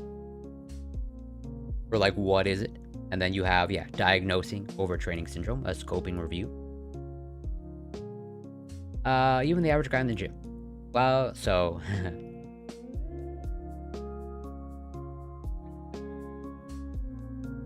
the question is, what exactly do you mean by that? It's like, are you like, as I assume, I don't know for sure, but it sounds like you're doing some sort of like visual assessment. So then I would ask the question of, what are you visually assessing? It's just like, hey, this person can't be overtrained because like whatever, they don't have as much muscle mass. Because as you will see, or as you will likely see, what are the ways that you get into overtraining territory? Or like, what are some of the hallmark signs that maybe to look out for? that might hint at someone being overtrained. Well, one of them is like pretty much like stop making progress. You plateau. So it's like you might look at someone, okay, and like whatever, just visually, you know, they don't look like a highly trained individual. And yet, it might be, this is like a really extreme scenario, but it may be the result of like them being in a perpetual state of overtraining that they're not seeing progress. It's like, you know, they have stagnated so much, and they're like just in a chronic state of overtraining that they don't see progress, and they don't know that they're overtrained. I would make the case that most cases of people, you know, stalling or plateauing in their progress, largely driven by overtraining, or maybe framed another way, inadequate recovery or not enough recovery. Right? I don't know. Yeah, so that's the thing. It's not a matter of, let's say, it's not all driven by what they actually do in the gym. It really is a combination of like what they do in the gym and the amount of recovery incorporated in their program, like whatever, in their training schedule. Like you can totally get into a state of overtraining if, like, you know, you do some moderate intense workout, you know, every day, or like even 5 days a week. But if you're sleeping like 2 hours or 3 hours each night, then like that adds up over time. It really is like appropriate recovery time. So, diagnosing overtraining syndrome, a scoping review. So the context: overtraining syndrome is a condition characterized by a long-term performance decrement, which occurs after a persisting imbalance between training-related and non-training related load and recovery. Right, so that's pretty much what I was saying. It's not all to do about what you do in the gym or like how frequently you go. It's that combination of like, yeah, the load and the recovery. Where again, you may very well be lifting like in each session, like whatever, just like 60-70% of your max. But if that's combined with like poor sleep and inadequate nutrition, then you can totally get to a state of overtraining. Just by that whatever, you know, RPE 7 workout, you know, 4 days a week. Because, like, you know, at the end of the day, you know, progress is made through multiple factors. It's like, yeah, the stimulus as a result of the gym, and then, you know, the recovery in terms of like sleep, nutrition, etc., etc. And so, like, if one or multiple things are off, you know, things can have a cumulative effect. It's kind of like, it's almost like you're saying, you know, you can't be fatigued in the gym. So, because of the lack of a gold standard diagnostic test, overtraining syndrome remains a diagnosis of exclusion, right? As in, there's no universal accepted, at least as far as I can tell, and I think the research will show that there doesn't seem to be some universal definition or understanding of overtraining syndrome, and, you know, no universally accepted way to be able to like diagnose it as a thing. It's just like, well, can't really find anything else wrong with you, and like for whatever reason, your progress has stalled in the gym, so then you might be experiencing overtraining syndrome. You guess it is true. I would just call it. Like, I totally understand the place where you're coming from. But, like, yeah, that is how you get in the state of overtraining. Because, like, it's going by, like, that definition of, like, hey, just like your performance, you've either stalled in your performance, or, like, your performance is starting to deteriorate. So then the question becomes, like, what can drive that? Because, like, if you're still engaging, if you're still stimulating, whatever, the muscles, etc., then, like, the progress should come. So then, that's when you look at, your nutrition and your recovery. So, in this review, they wanted to systematically review and map biomarkers and tools reported in the literature as potentially diagnostic for overtraining syndrome. So, just a quick summary of overtraining. An overload in training is believed to be a necessary stimulus to enhance athletic performance. However, adequate recovery, balancing training and overall stress level are at least as important as training itself, as an imbalance between training and recovery might lead to a decrement in performance. Functional overreaching is defined as a short-term decrease in performance, usually up to 2 weeks, followed by a supercompensation effect, adaptive improvement in performance. In cases where the performance decrement is of a slightly longer duration, usually up to 3 to 4 weeks, and not followed by supercompensation, the term non-functional overreaching is used. Finally, if reduced performance capacity lasts for more than 3 to 4 weeks and is followed by neither supercompensation nor improved athletic performance, the athlete is likely experiencing an overtraining syndrome. Not only can overtraining syndrome endanger athletes' health, its detrimental effects can also extend to their career. Athletes suffering from overtraining syndrome might never again reach their previous level of performance. With a prevalence of around 30% at age 15 years within young English athletes across different sports, OTS is not infrequent. So it's like, maybe that answers a little bit of your question, but you say for most people, which, like, yeah, if you're including the general population, I would agree with you. Overtraining is pretty difficult, just because, like, most people don't train adequately anyways. But, like, if you're looking, again, at the higher levels, ones who, ever train seriously, or, like, if you look at athletes, it's not like this super rare event. Or at least going by these stats, like roughly a third at age 15, and like this is quite a young population or cohort, where, like, they're, like, sort of, like, reaching or in the process of getting to their physical prime, where it's like presumably their recovery would be, like, much better than someone like myself, who is, like, more than twice their age.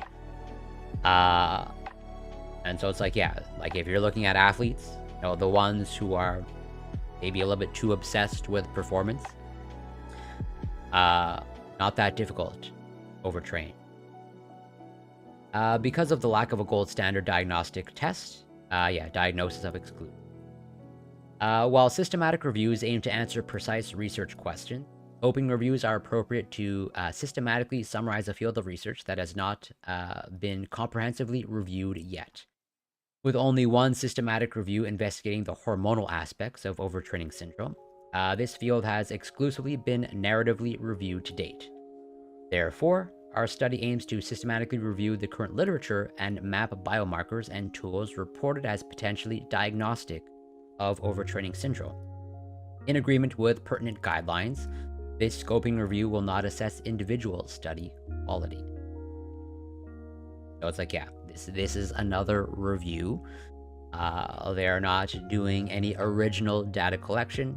They are just, like, curating other studies and trying to, like, put things together and kind of, like, summarize a body of research. And it looks like well, there were studies included that looked at multiple sports, or quite a few sports, from running, rowing, football, squash.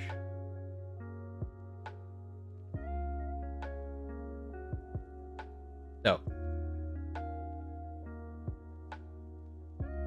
the ones that stand out to me are the metabolic alterations, the electroencephalography.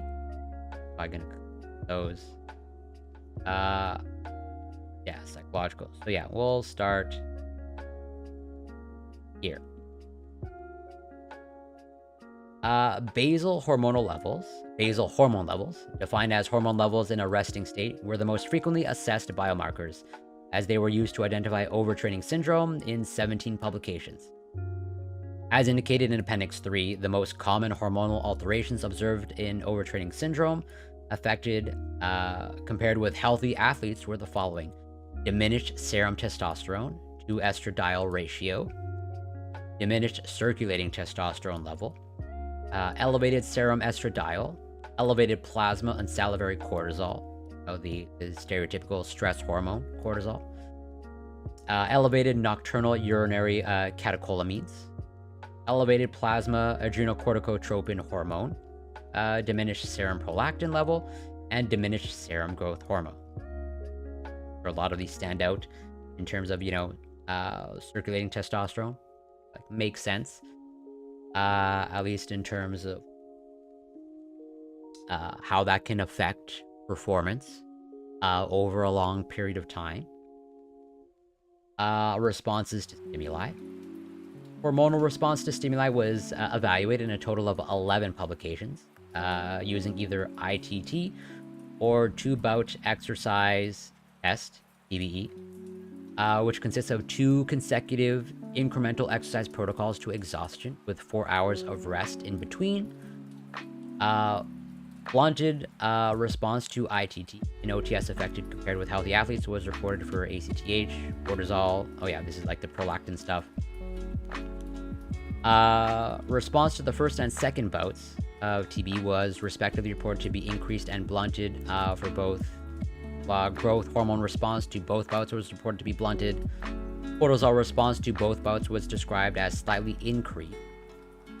Maximal lactate concentration less than at the end of both bouts showed high sensitivity for overtraining syndrome. Finally, decreased VO2 peak maximum workload and anaerobic threshold, as well as increased perception of effort, for evidence in an ultra-endurance cyclist suffering from overtraining syndrome compared with his own previous values. So it's like, yeah, trying to quantify, at a biological level, why the decrease in performance.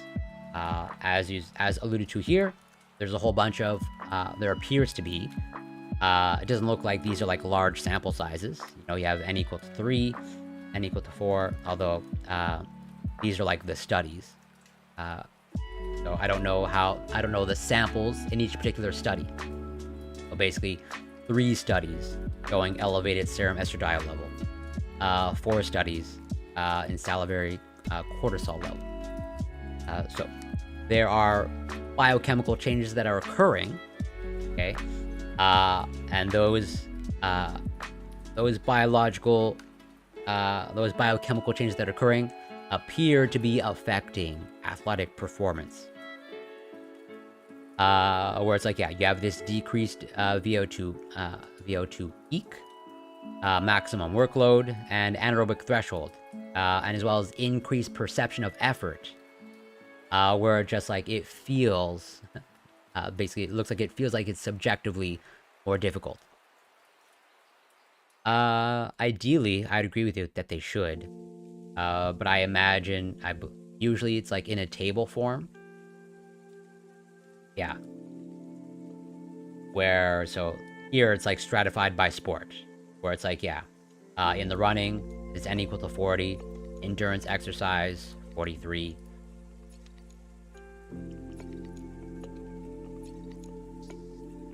Looks like that's how they approach that. I would say this is decently common. They just like list the number of studies. And usually they include a table like this. Some sort of breakdown of like, yeah, this group together thing, this was their sample size. Here they've broken down by sport.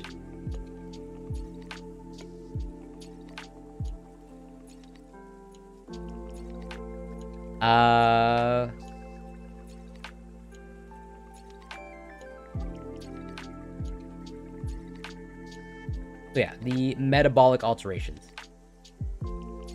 Okay. One study used Fourier transform infrared spectroscopy, a technique using a mathematical process. So this is literally whatever, a chemistry and biochemistry technique. I've never used it. I've only learned about it. But like, yeah, it's FTIR, well, which the FTIR stands for Fourier transform infrared spectroscopy.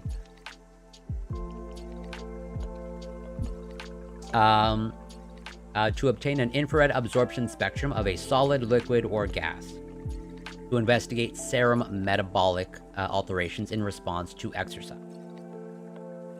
2 rowers displayed a disturbed saccharide absorption spectrum after 5 weeks of training, followed by abnormal lipid and peptide absorption spectra on weeks 8 and 15 respectively, before being clinically diagnosed with overtraining syndrome on week 15.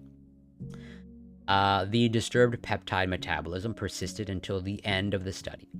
Rowers suspected of suffering from non-functional overreaching were asked to rest before abnormal peptide absorption spectra appeared, and clinically recovered in 3 weeks. A disturbed peptide absorption spectrum was considered diagnostic for overtraining syndrome. Plasma lipid profile was also reported to be altered in overtraining syndrome affected athletes, characterized by an increase in glycerol and a decrease in triglycerides.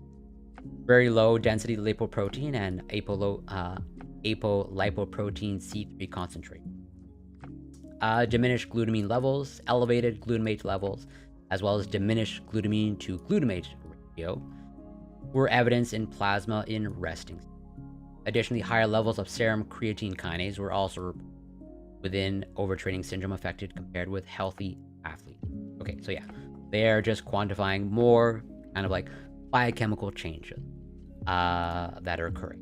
Where, you know, essentially, I don't think these details are all super important, other than like their metabolism did appear to be altered in some way, in some measurable way. Now, whether this is actually useful, you know, when it comes to diagnosing overtraining syndrome, I guess we'll see, but probably not. And also at the same time, this was just like 2 rowers. It's like small sample size. How whether this can be extrapolated, like whatever athletes at large, still an open question. So like, yeah, there's only so much that you can from like this data here of 2 rowers, and you're just like, you're basically, you know, it's like the trade-off. You are getting high resolution data on like a small sample size, similar to, you know, what you see in the psychological or neuroscience research, where it's like, yeah, you know, we can get great high quality data, neuroscience data, you know, by scanning the brain, but the drawback is you can't scan the brains of like hundreds, thousands of people. Usually in like those fMRI neuroscience studies, you're usually dealing with like, you know, a dozen or a few dozen individuals. Same thing here, where this not the easiest technique to carry out. You know, this Fourier transform infrared spectroscopy. It generates good data, and you get a lot of high resolution data, but it's also, you're only looking at 2 rowers, so it's like, well, you know, like big deal. So neurotransmitters. Decreased sensitivity of serotonin receptors was reported in overtraining syndrome affected athletes compared with well-trained controls. While a reduced number of serotonin transporters was found in a single OTS affected and depressed team athlete using single photon emission computed tomography. So this is a PET scan, scan. The latter was interpreted as decreased serotonin production and release. So again, they're looking at a small number of individuals. And, you know, good quality data, but you can only extrapolate or interpret so much from it. And basically, immune system alterations. The rate of neutrophils to lymphocytes was shown to be decreased. So these are cells of your immune system. While interleukin, IL-1 beta, and IL-6, and tumor necrosis factor alpha, these are cytokines. These are basically the chemical messengers of the immune system. Your immune system has, let's say, a network or a way to communicate, between cell to cell. And one of the ways that they do that is through these things here called cytokines. So yeah, these cytokines are basically these chemical messages of the immune system. They were elevated in response to a single exercise bout. Alterations in redox homeostasis, stasis characterized by increased oxidant and reduced antioxidant capacities were reported. Specifically, markers of protein oxidation, total oxidant capacity were elevated, while antioxidants such as red blood cell glutathione, coenzyme Q10, alpha-tocopherol, and carotenoids were diminished. Basically, it seems like the antioxidant capacity of the serum was reduced. Where it seems like basically they had an inhibited ability to basically oxidize, or to have an antioxidant effect. So yeah, muscular alterations and body composition, diminished telomere lengths, focal necrosis, and myofibrillar disorganization were observed within muscle fibers of overtraining syndrome affected compared with non-affected athletes. Lower muscle mass and body water, as well as higher fat mass, were observed within overtraining syndrome affected compared with healthy athletes. Similar alterations were reported in overtraining syndrome affected CrossFit athletes. And well, there's just a small paragraph here, but basically it seems like there are, things that you can measure with an EEG that are altered in overtraining syndrome individuals. So, wrapping up, the present work systematically reviewed and mapped tools and biomarkers that are potentially diagnostic for overtraining syndrome. The obtained results are summarized in Figure 2. The diversity of the tools and biomarkers identified in the present work highlights the fact that overtraining syndrome affects multiple body systems. This diversity could also support the hypothesis made by Katigiani et al. That overtraining syndrome, it is a heterogeneous clinical entity whose symptomatic presentation varies between athletes. Right. So basically, overtraining syndrome may just be unique to the individual, or like how it manifests, and maybe sort of like these different manifestations of overtraining syndrome. It might be like a spectrum of overtraining, where it's like it may be possible. Okay, this is just like me thinking out loud, but I would sort of like bet that it's probably true. There's probably a spectrum of overtraining. There's probably like mild overtraining, moderate overtraining, and like extreme overtraining.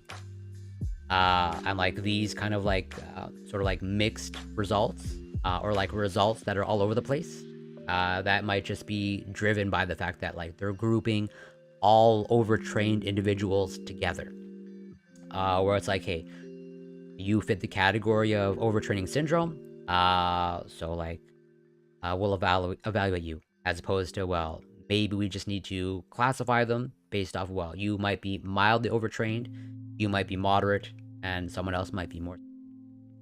Or like maybe like the severely overtrained individual, they might have more consistent results.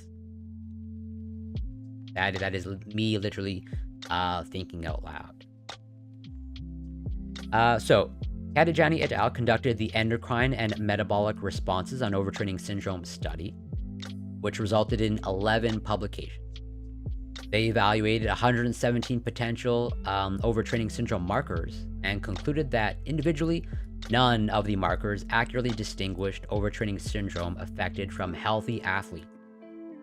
Combining the most promising markers, they elaborated 3 diagnostic scores, namely the AROS Clinical, AROS Simplified, and AROS Complete score, which could distinguish all apparently overtraining syndrome affected from healthy male athletes once combined in a decision tree. While Katijani et al. Reported a 100% diagnostic accuracy of these scores in the AROS study, this claim lacks a firm methodological foundation because of the absence of a gold standard diagnostic test for overtraining syndrome. Furthermore, these scores should now be validated in larger samples, and female athletes, as highlighted by Katijani et al., other markers such as heart rate variability, variables, or metabolite levels could be considered as potential additional items of the AROS scores. Right. So it's like, even though it looks like this particular researcher, has published a lot on overtraining syndrome, 11 publications on just like this one thing. That's a lot. And they're making some pretty bold claims of like they can, using their methodology, they can diagnose overtraining syndrome with 100% diagnostic accuracy. But as they say, there's still no gold standard for a diagnostic test when it comes to overtraining syndrome. Yeah, unfortunately, that is a sad reality with a lot of research. Especially if you look at historically a lot of the scientific research. Just like, unfortunately, women, females left out. This even holds true with like historically speaking, like mouse research. Like, hey, when we were carrying out research using mice to understand humans, we would only use male mice. And some of the thought process, some of the sexist thought process, is like, oh, we only want to use, let's say, males or male mice, is because like, oh, women and their hormones, it's like a confounding variables. Like the hormonal fluctuations of like women and females is so all over the place. Well, we'll just leave them out, which is obviously silly, and also pretty sexist, and also not scientific.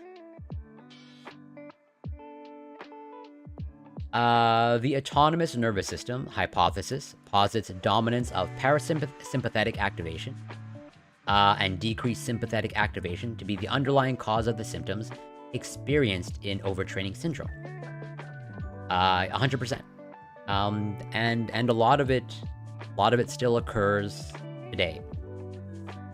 Like this research, well, this is a review, okay, that was published recently, I think 2022, if I remember correctly.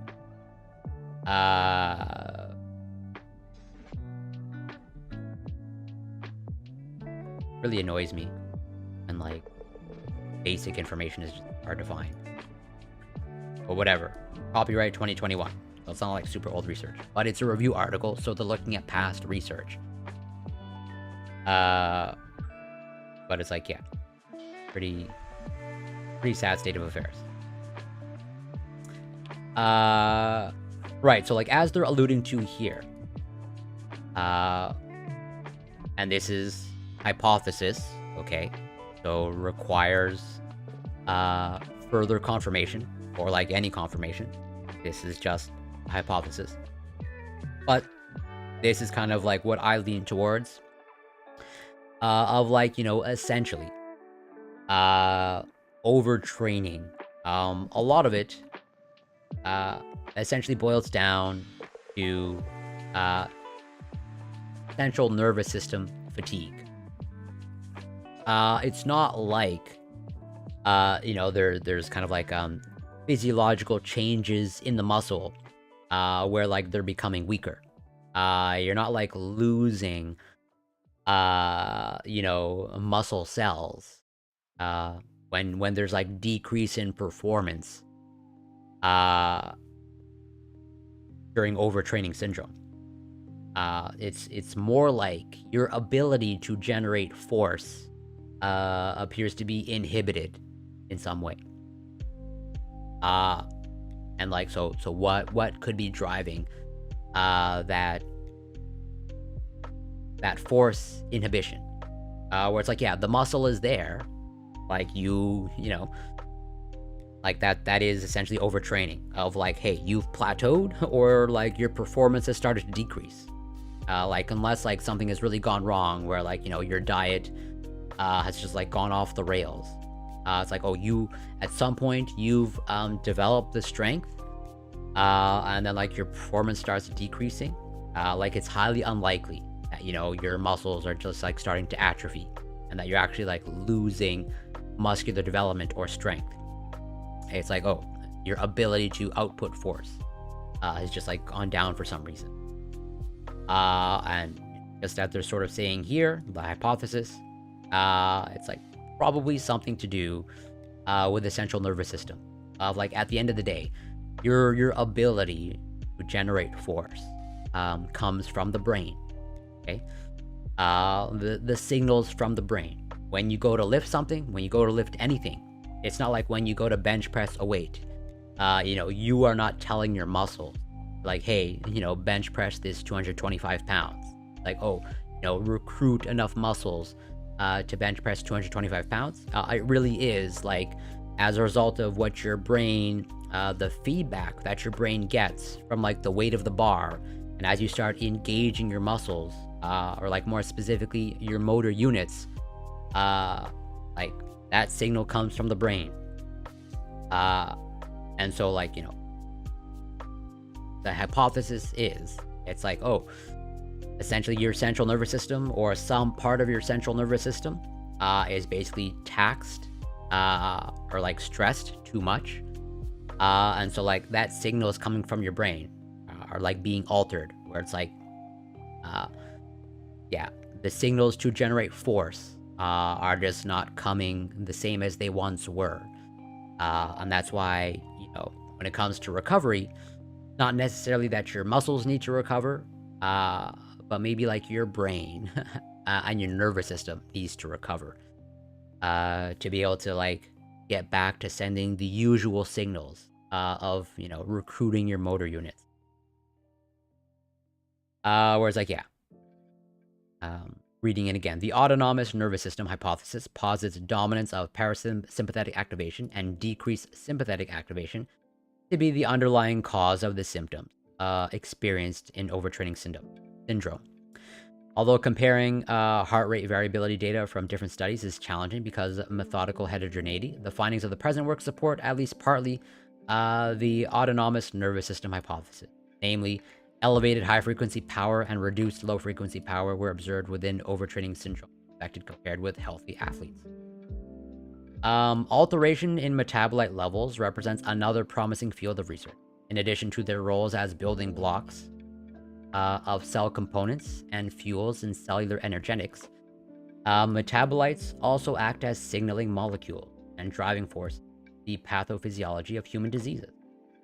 The successive alterations reported in saccharide, lipid, and peptide absorption spectra along the fatigue continuum are preliminary in nature and cannot yet be used in the diagnostic process of overtraining syndrome.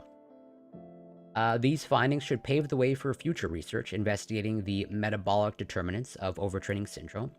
Novel technologies such as metabolomics, a powerful metabolic phenotyping tool, could improve overtraining syndrome affected athletes' profiling and ultimately contribute to the discovery of novel biomarkers. For instance, Diminished glutamine and elevated glutamate levels have often been linked to impaired immune system within athletes suffering from a disorder of the continuum fatigue spectrum. Basal hormone levels were frequently reported to be altered in overtraining syndrome affected compared with healthy controls. Catabolic hormones such as cortisol and catecholamines tended to be elevated, while anabolic hormones such as testosterone and estradiol showed conflicting results.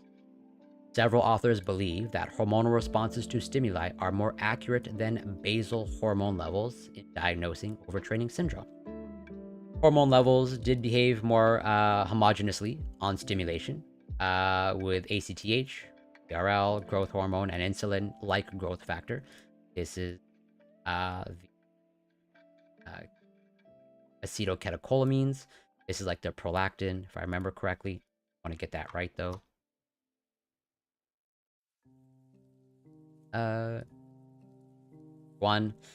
Serum prolactin. Adrenocorticotropin hormone. That's the.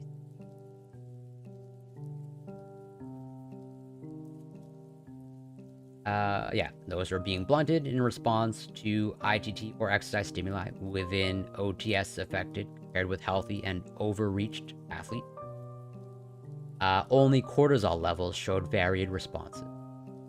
OTS affected athletes displayed dysfunctions hypothalamus pituitary adrenal axis in response to a stress situation.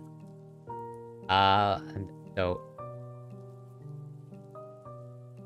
again, maybe providing further evidence that overtraining syndrome might be largely or primarily driven by what's going on in the central nervous system or like at the level of the brain.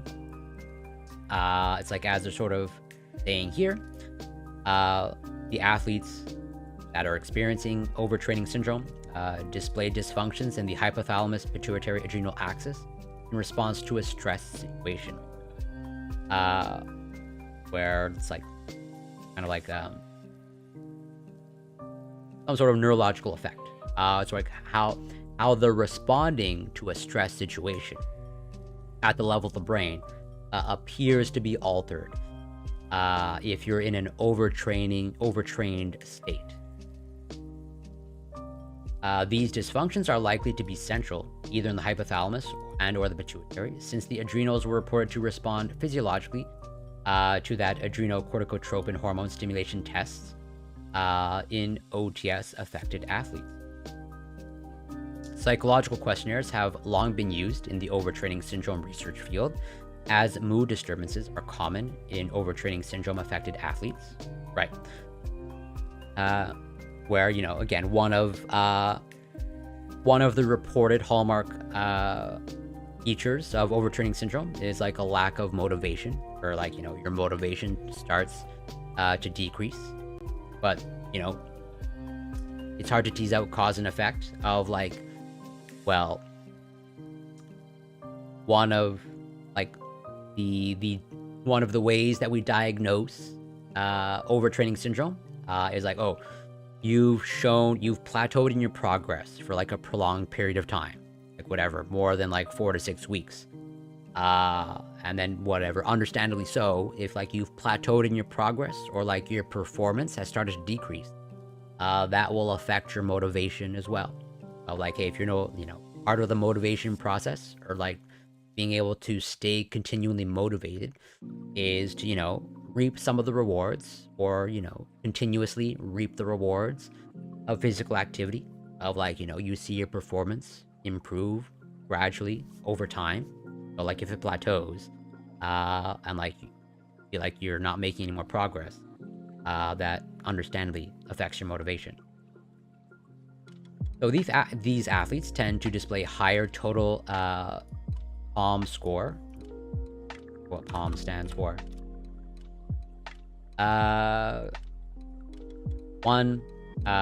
Profile of mood states.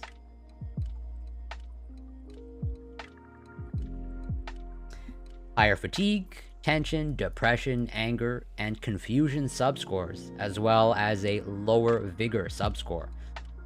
Similar psychological patterns were observed using other psychological questionnaires. Importantly, psychological questionnaires applied in isolation are probably more useful in the monitoring of both the training and recovery processes than in the diagnosis itself.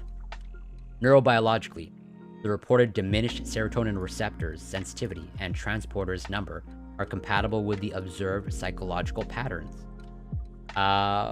Where it's like, well, I don't want to necessarily open that can of worms.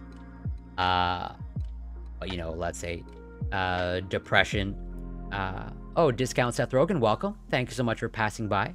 Hope you're doing well. And by all means, if you want to take notes, I encourage such things. So it's like, yeah, as they say here, depression might be one of the symptoms of overtraining syndrome. And now they're saying here also that, something is off in kind of like their serotonin system. That potentially tracks with like the depression thing, but just say some recent research has called into question sort of like, the serotonin chemical imbalance model of depression.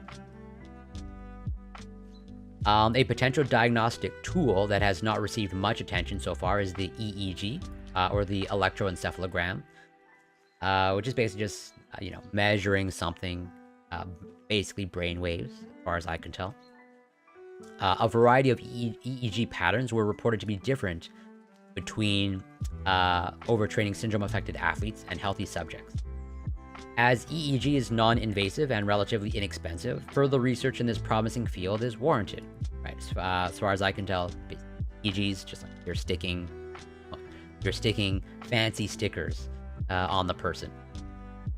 Similarly, diminished telomere length in muscle cells represents another sparsely researched feature observed in overtraining syndrome-affected athletes. While reduction in telomere length naturally occurs with aging, certain factors such as exercise-related muscle damage can accelerate this process. Interestingly, telomere length was inversely correlated to the number of running years and training hours. Whether telomere length responds differently to physiological training adaptation and pathological training maladaptation remains to be determined. Right. So, going back to like running, and kind of like as you get to like arguably running too much, there's like this paradoxical effect of like, yeah, running, generally speaking, is beneficial, both like for your physical health, your psychological health, mental health, blah, blah, blah. But then there is such a thing as too much running. And that may increase your risk for certain things after a certain threshold, getting into the territory of too much running. And I would say, the research is pretty robust in terms of, generally speaking, exercise and physical activity, kind of like slows the aging process. Where like, generally speaking, when you healthily engage in exercise, you tend to increase your lifespan and also your quality of life, on average, tends to increase. And yet, paradoxically here, and sort of as people I think now know, most people are now aware of telomeres and sort of like the relationship to aging, where like, the hallmark signs of aging is like your telomeres start to shorten. And at least one of the mechanisms that we have shown like from past research is like if some of the anti-aging properties of exercise or mechanisms of exercise is like, yeah, they reduce the rate at which your telomeres shorten. They're able to keep your telomeres long if you're engaging in regular physical activity in a healthy way. But as they're saying here, telomere length was inversely correlated to the number of running years and training hours, where it's like, well, just as with running, more is not necessarily better, and maybe after a certain threshold, like more is actually worse for you. where it's like, again, they're looking at athletes. So, you know, people training at like an elite level, at a competitive level. So they're not training or doing physical activity with, you know, health in mind. It really is like to perform and compete. And so like they're really going above and beyond when it comes to physical activity and exercise. And they may be paying a price, or they might be getting into the territory of like, oh, might be negatively affecting their health. But it's still like an open question as they wrap up here. Whether telomere length responds differently to physiological training adaptation and pathological training maladaptation remains to be determined. So it's not necessarily the case, or it's not case closed that this is a bad thing. You know, maybe shorter telomeres in like elite level athletes may be a good thing. Who knows? Kind of an open question. But we kind of know from like past research, you know, generally speaking, having your telomere shortened, typically not seen as a good thing. So, limitations of this review, always important to keep in mind. The field of overtraining research faces several hurdles. As they say here, and as we mentioned earlier, the lack of standard definitions and terminologies in overtraining syndrome, coupled with the fact that distinctions between non-functional overreaching and overtraining syndrome are not always straightforward, make it difficult to characterize athletes that show a decrement in performance and ultimately compare studies. Right. Since there's not really one universally accepted way to diagnose or even definition of overtraining. So if there's no like official definition, obviously there's no real official way to diagnose it. And so like it's like each study kind of has like its own unique way of studying this phenomenon. Where like, in my opinion, and I think the experts agree, like overtraining is a thing. Like something is happening. But still, you know, as much as we try to research it, we don't really know what's going on. Consequently, clinical studies investigating overtraining syndrome should be viewed in this context and interpreted with caution. Second, conclusions of most included reports are limited by small sample sizes. Of the 39 publications included for this scoping review, 8 were based on only one single subject. As a result, the overall quality of the scientific evidence is low, that is level 4, right? That's also a great thing. Keep in mind. So at the end of the day, they're studying overtraining. And so it's like no surprise that at least when it comes to this review and the publications that they included, sort of to your point of what you brought up earlier, Bob Marley, of like, isn't it difficult to overtrain for most people? Well, it's like, yeah, the answer is yes, because most people like don't engage with exercise or physical activity, period. And so if you're just like looking at the people who engage with regular physical activity exercise, like who are the ones likely at highest risk of overtraining, it's going to be like at the elite level or like at the competitive athlete level. And so in all likelihood, it's probably not easy, you know, carry out a large study that has a large sample size of like elite level athletes.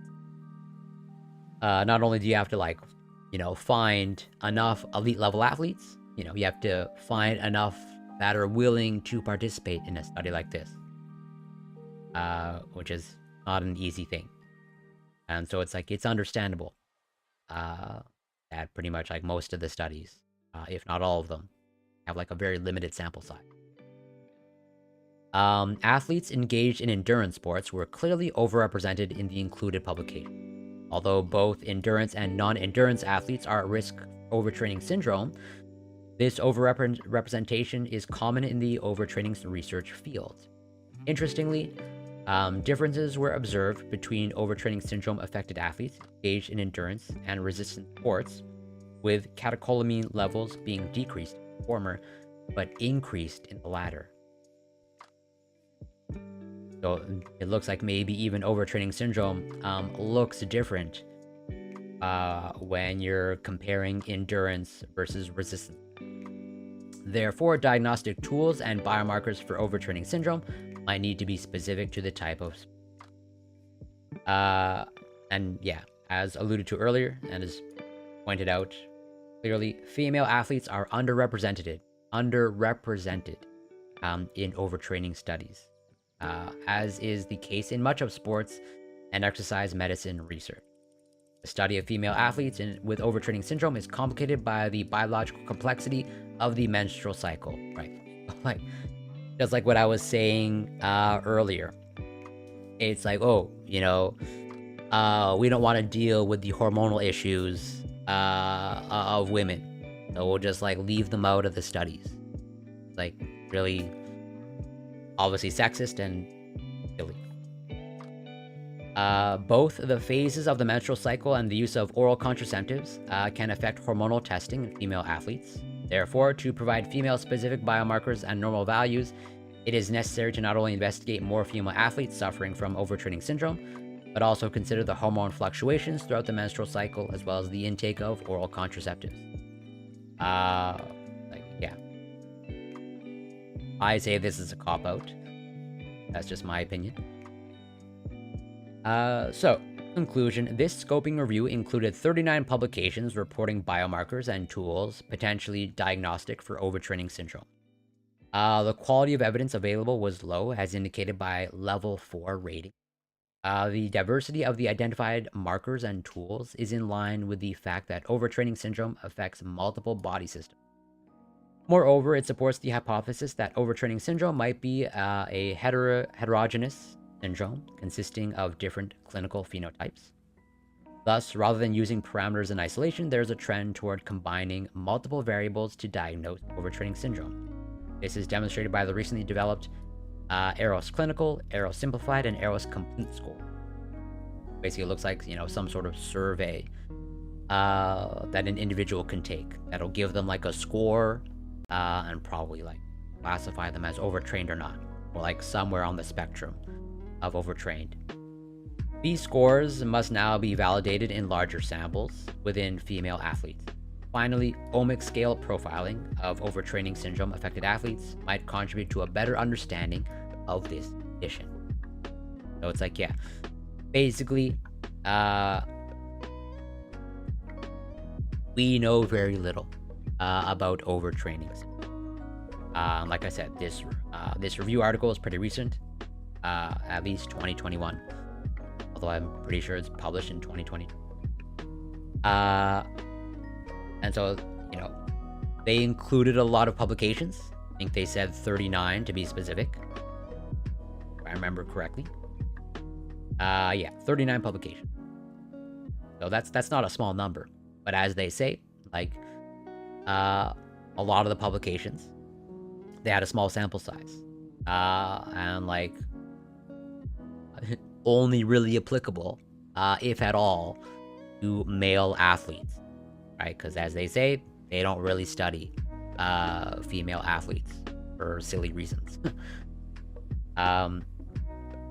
Basically, there's just like so many unknowns still to answer. Other than like, overtraining is a thing, but we're still trying to figure out what exactly it is and how to diagnose it. Where like you have even this from the same journal, Health Sports, where it's like, yeah, overtraining syndrome, a practical guide. Not gonna go through the whole thing, but yeah, the context, fatigue, and underperformance are common in athletes. Understanding overtraining syndrome is helpful in the evaluation, management, and education of athletes. So overtraining syndrome remains a clinical diagnosis with arbitrary definitions per the European College of Sports Sciences position statement. History, and in most situations, limited serologies are helpful. However, much remains to be learned given that most past research has been on athletes with overreaching rather than overtraining syndrome. Where where it's like, yeah, I'm gonna read a couple of paragraphs. Generally speaking, athletes train to increase performance. Performance increases are achieved through increased training loads. Increased loads are tolerated only through interspersed periods of rest and recovery, training periodization. Overreaching is considered an accumulation of training load that leads to performance decrements requiring days to weeks for recovery. Overreaching followed by appropriate rest can ultimately lead to performance increases. Where it's like, yeah, so pretty much, you, as they say in the term, you overreach. You kind of like provide appropriate stimulus, just enough stress. This is basically the concept of progressive overload, where it's like, yeah, a little bit of overloading or overreaching, okay, to like stimulate the muscle or whatever it is that you want to stimulate, and then you back off a little bit. It's like, yeah, you provided this appropriate stimulus, then you allow for appropriate rest and recovery, and that's where you get the performance increase. Like once it's fully recovered, then hopefully get that performance increase. Overreaching, yeah, after that. However, if overreaching is extreme and combined with an additional stressor, overtraining syndrome may result. Overtraining syndrome may be caused by systemic inflammation and subsequent effects on the central nervous system, including depressed mood, central fatigue, and resultant neurohormonal changes. This article summarizes previous literature and updates the European College of Sports Sciences position statement. So this research is a little bit older, from 2012, if I remember correctly. Yeah, 2012. So, and it's another review. And they go through like similar methodology, like trying to put together a fairly large body of research. So, where is testing? So yeah, the treatment of overtraining. Treatment varies based on the etiology for the underperformance, and any organic disease should be treated appropriately. No treatment is required for FO.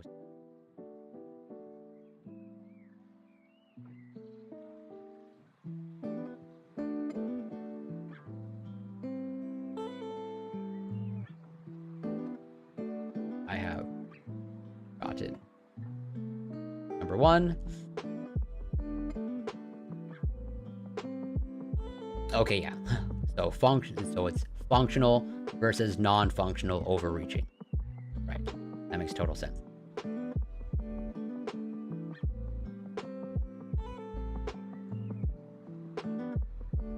So yeah, no treatment is required for functional overreaching other than balancing overload training with appropriate recovery. Treatment of non-functional overtraining and overtraining syndrome is rest. However, some propose that relative rest is more appropriate. It is recommended to build up volume prior to intensity, starting from 5 to 10 minutes daily until 1 hour is tolerated. It is unclear which strategy is best, so the motivation for exercise, internal versus external, should be considered when recommending complete versus relative rest. Given the significant psychological overlay, one may consider involving a sports psychologist or other mental health expert in multidisciplinary management if stress, depression, and/or anxiety are increased with full rest. Relative rest with well-defined expectations should be provided. Oh, Freedom Dow, welcome. Thanks so much for passing by. If science had a consensus list of every correct and incorrect idea, the adoption rate would that help with the processes?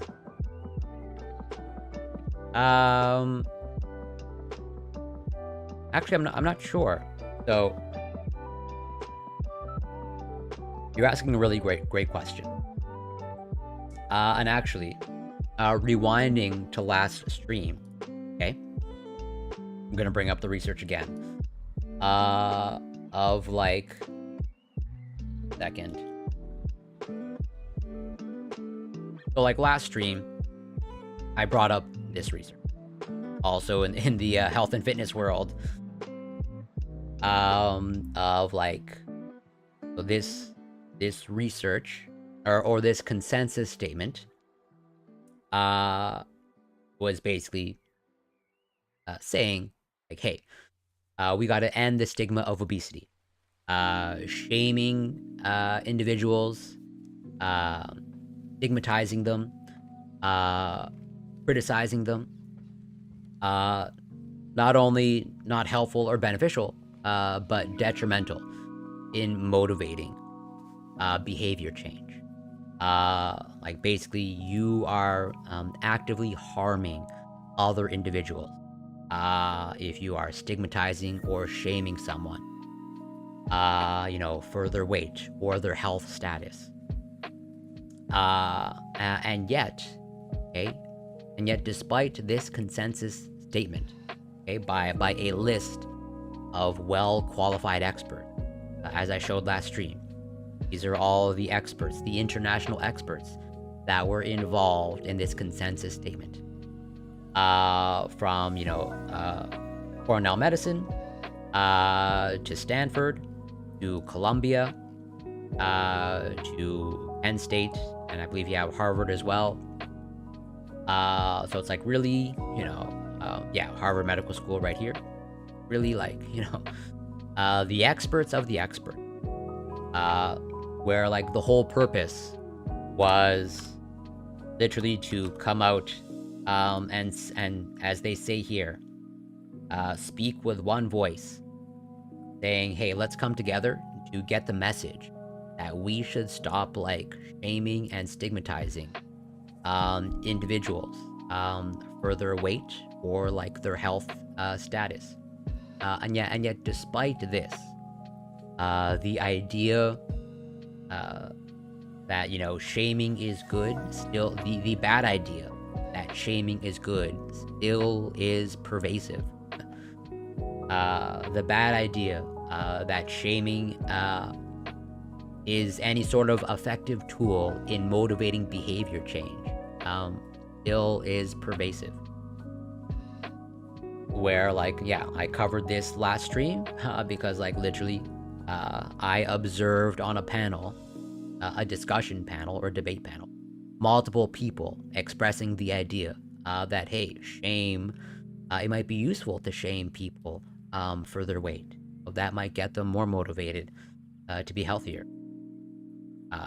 Basically, unfortunately, as much as I would like to be optimistic that, these types of consensus statements would close the case on bad ideas,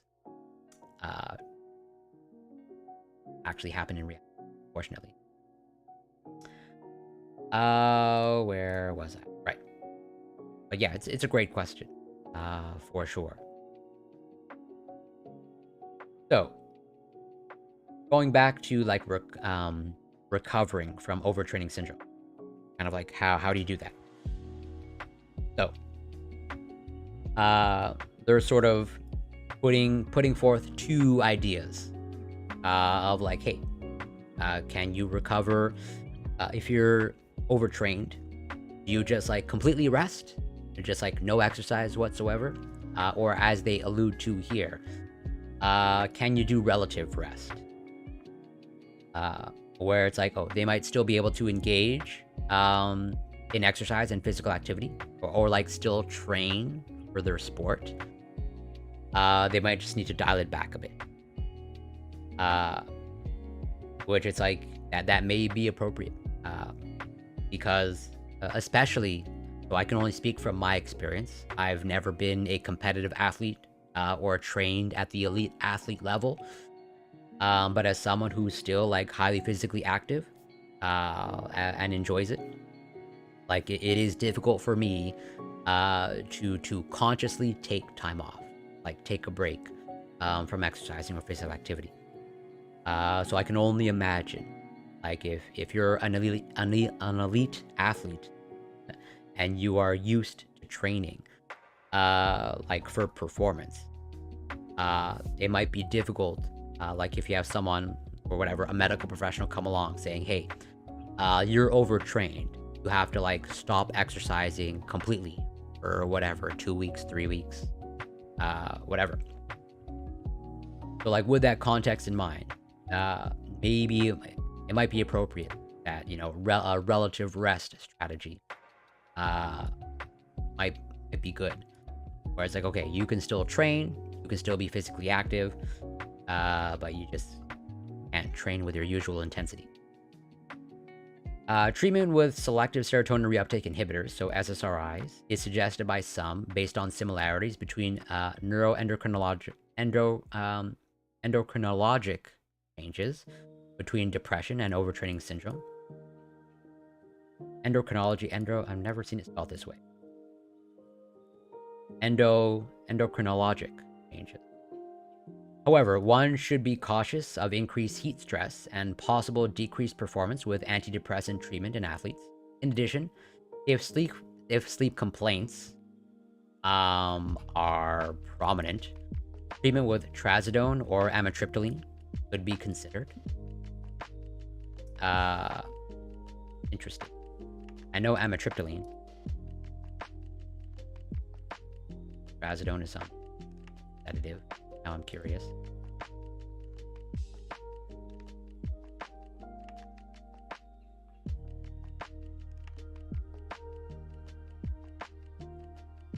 Okay, it's an antidepressant.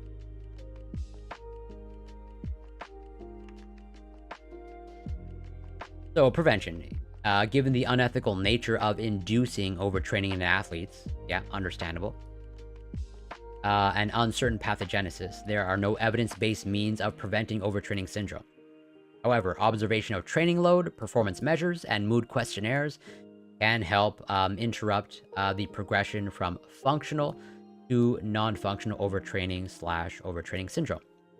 A study has shown a decrease in burnout in collegiate swimmers from 10% to 0 when altering training load in response to the Profile of Mood States questionnaire. When the mood state decreased, training load was also decreased. Right. So that's one of the reasons why I train, at least at this point, for me, I train pretty intuitively. Or maybe almost exclusively intuitively. Not really the most structured at this point. Because, like, yeah, I'm always kind of like adjusting my training loads or intensity based off of kind of like how I'm feeling that day. And it seems like they kind of tried that strategy with these collegiate swimmers. Where it's like based off of their mood, essentially. At least as far as I can tell. I don't exactly know what the Profile of Mood States questionnaire is, but I imagine it's some sort of like measurement of their subjective state, like essentially how they're feeling. If Profile of Mood States doesn't assess like their subjective state, I don't really know what Profile of Mood means at all. And so it seems like, you know, based off of like how they answer the questionnaire, they adjust the training load. And that reduced the burnout, although they're using burnout in quotes. So whether they're actually preventing overtraining syndrome, who knows? But they're preventing burnout. And it looks like they're completely preventing burnout, going from 10% to 0, which I would say that's pretty significant. So like, given that they're just going by their subjective state, that makes of like, I think listening to your body is a good thing. There's totally a time and place for like pushing your limits and you know, pushing through fatigue, but doing that a continual basis, usually not the most sustainable. Major components of prevention are screening and education. One should educate athletes at risk for overtraining that one of the initial signs of overreaching is increased rating of perceived exertion for a given workload. In addition, sports medicine providers may consider preemptively asking if training has increased to compensate for decreases in performance. History of athletes should include inquiry about training, monotony, excessive load, sudden increase, caloric hydration needs in relation to load, and personal stressors. interpersonal, family, sleep, travel. Right. So here's where I think many people fall into the trap. I have fallen into this trap in the past. Thankfully, I learned pretty quickly. But yeah, many people fall into the trap where it's like, as I think they made the case, and I've made the case with the research, is like, kind of like the hallmark symptom that you might be overtrained is like your performance plateaus, or like you start your performance starts to decrease. And many people, when they first encounter that, when they see like, oh, I've plateaued, or like my performance has decreased, very often people respond, just like myself in the past, like, oh, I gotta just train even more, like power through, which is totally like, if you're actually overtrained, like probably the worst thing that you can do, or one of the worst things that you can do, or like the complete opposite of what you should do. Where like the actual prescription is like some sort of rest and recovery. That's why they're saying you should preemptively ask if training has increased to compensate for decreases in performance. It's like, yeah, probably like a known phenomenon, especially when it comes to athletes. Like, you're an athlete and you're used to making progress and performing. Your progress is plateaued, and you kind of have that competitive nature, so to speak. Well, then your probably natural instinct is like just to push past that. And so it's like, yeah, that is a trap, where it's like, in all likelihood, if you've plateaued, or like if your performance has consistently decreased, you are almost certainly overtrained. Well, I mean, sure, like if you're literally, yeah, if you're on like the Olympia stage, probably, but I think it's fair to say you are likely not at the Olympia stage, or like the vast majority of people, like 99.9999%, the 7.99 billion people are not on the Olympia stage. And if anything, well, like, that speaks more, at least in my mind, to overtraining. Of like, yeah, you can, just as like the prescription for overtraining is like recovery, okay? And like rest. Well, you can overcome overtraining if you start taking PEDs. Like, if you reach a state of overtraining, like you're actually diagnosed with overtraining, like, sure, you can overcome that by just taking testosterone, or like a whole bunch of anabolics and other PEDs. But let's just say there might be some potential consequences or drawbacks. I would never advocate for that strategy. Where it's like, yeah, bodybuilders, like, they are, I think the operating assumption is like you are relying on your body's recovery system, and not some sort of external recovery system. Like, yeah, with enough stimulants, with enough anabolics and PEDs, yes, you can overcome most training plateaus. But the highest level of bodybuilding, like, they get there because like they use external sources of recovery. They're not relying on their own body's recovery system.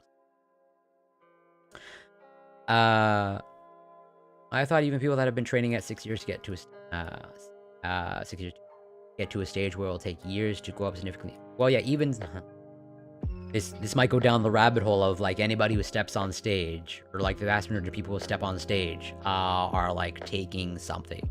They're not using their body's recovery system, where it's like they wouldn't even be on stage if they weren't relying on these things. Where it's like they are kind of like actively bypassing overtraining by all of the substances that they're putting into their body.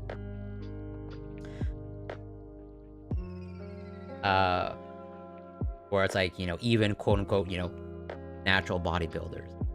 I think a significant portion. Obviously, never know for sure.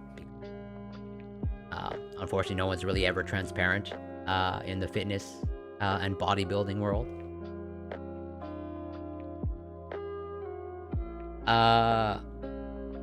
5 years? No, absolutely not.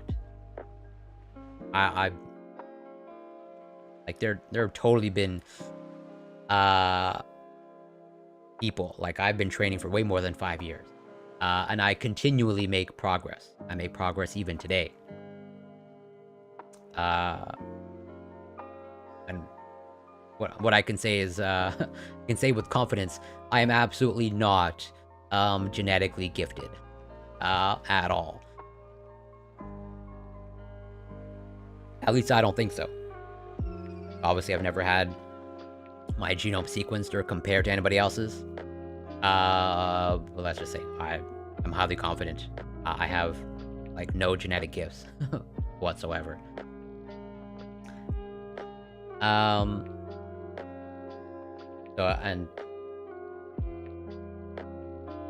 whether you can actually reach your, I mean, genetic limit is kind of like a silly concept. It's like, your genes, like, don't, or whatever, aside from random mutation, like, your genome doesn't change.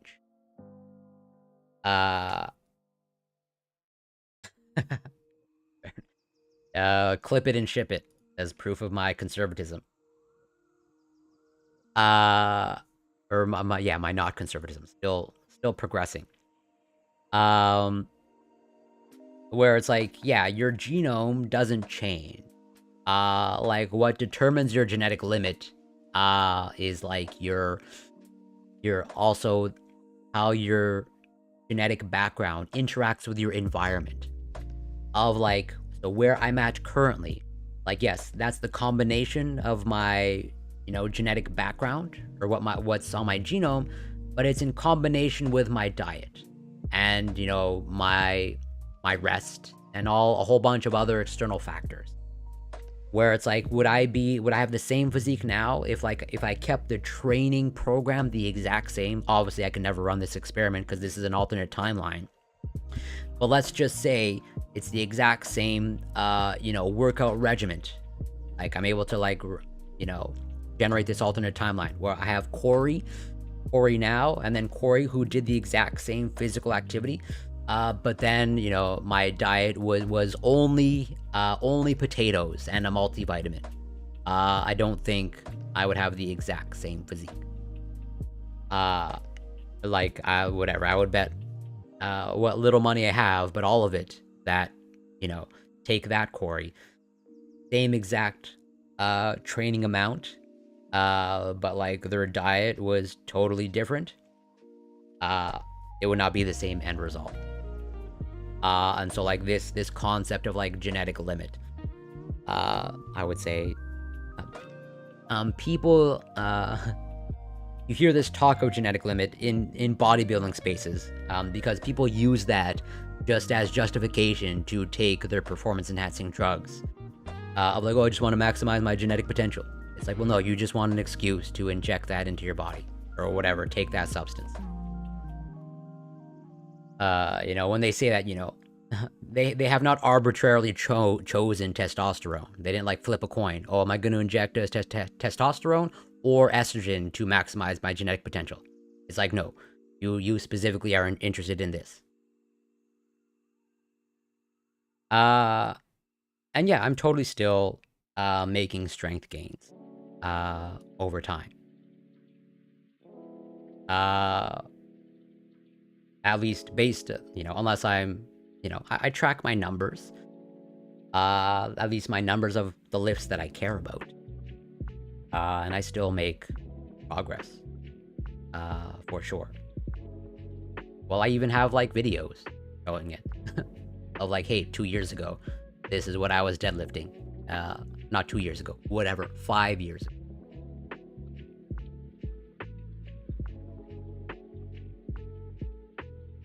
So yeah, wrapping up. Major components, wrapping up this article.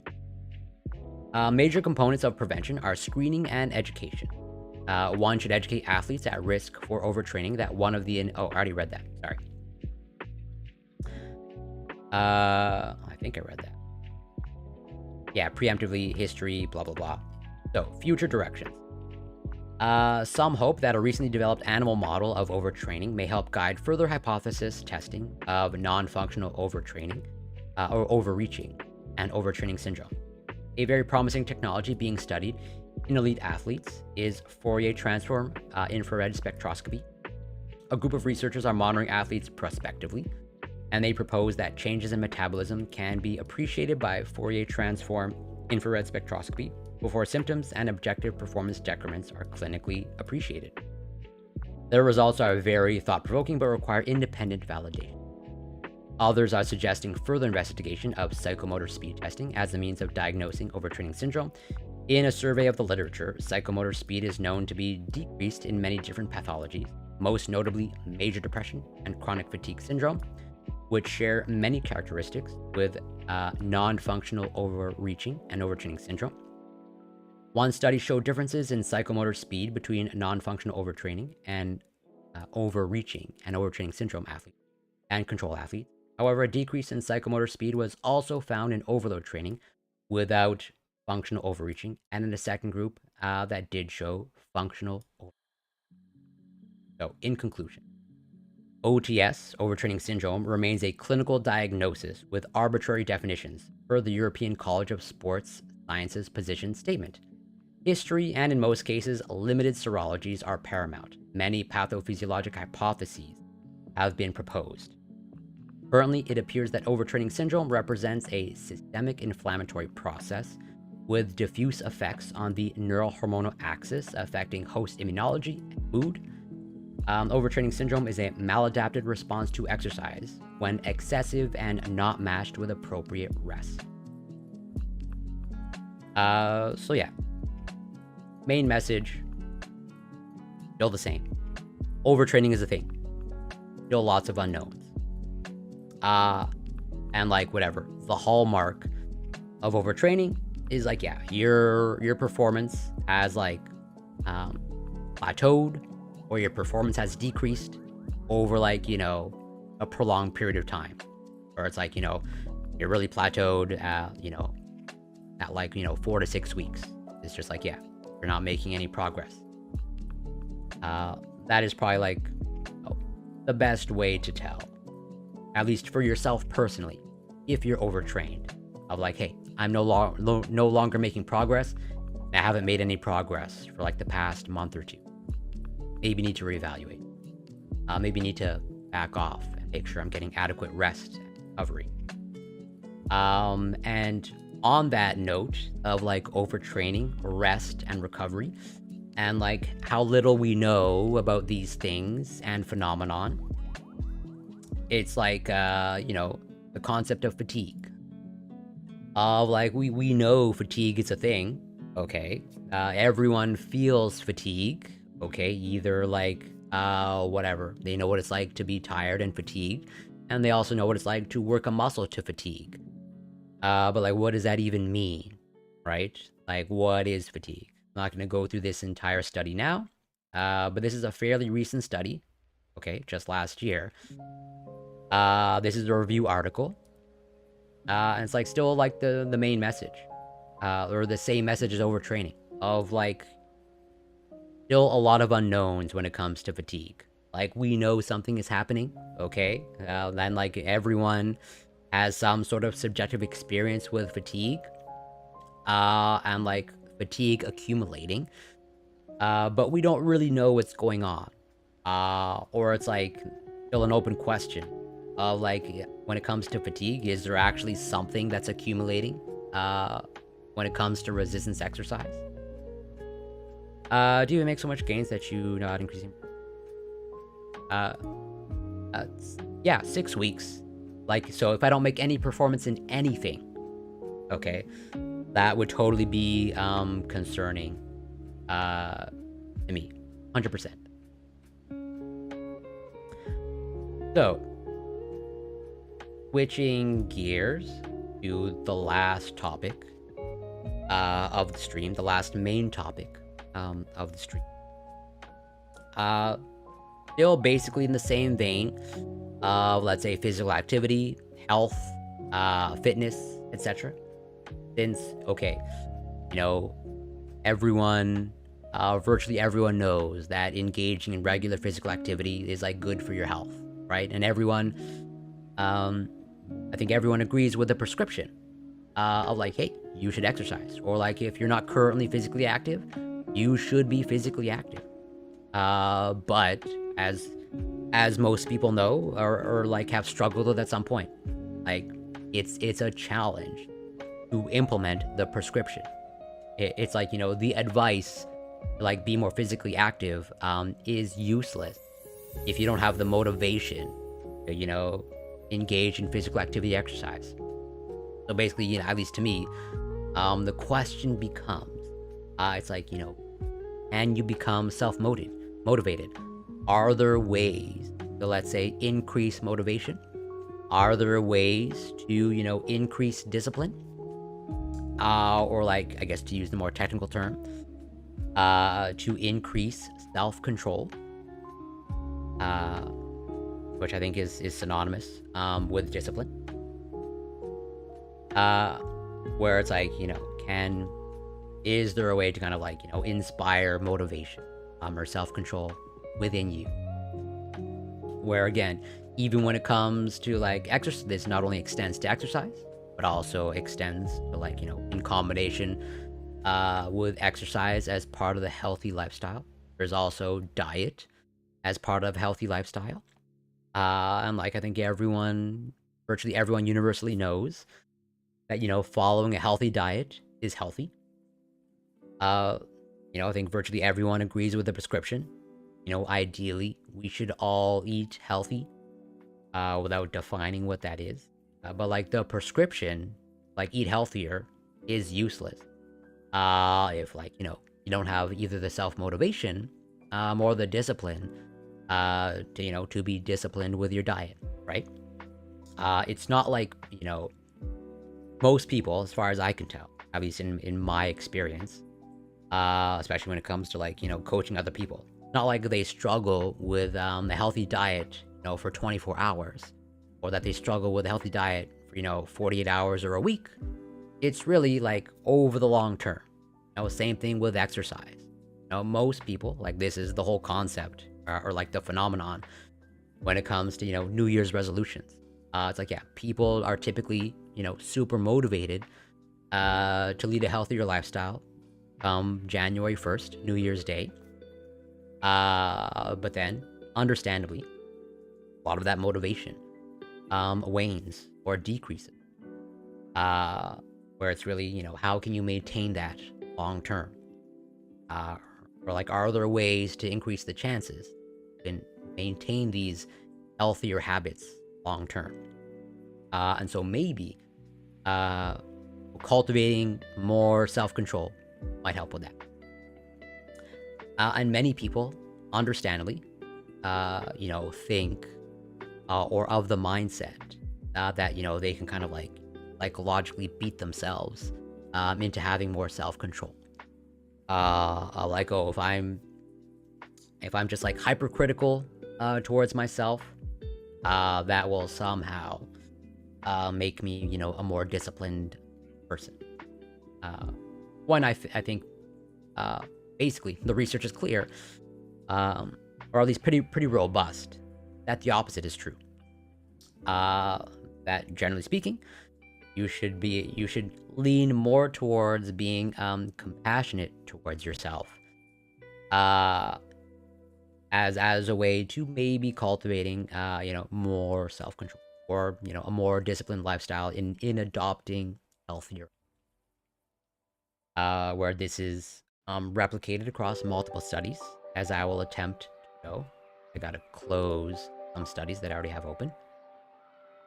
I have quite a bit of research when it comes to self-control and self-compassion, because it's something that I've been interested for quite a while.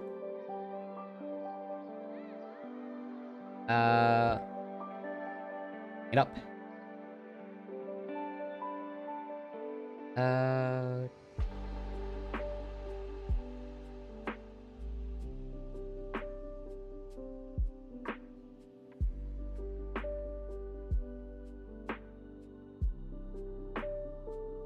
But maybe the question, the initial question, be like, are there even, any benefits, to like, having self-control, or having the ability to increase your self-control? Is this just something we're born with, or can you cultivate it? Where? Or...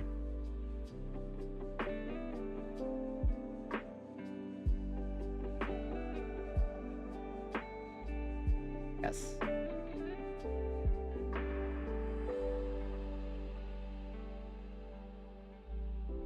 Okay. Yeah.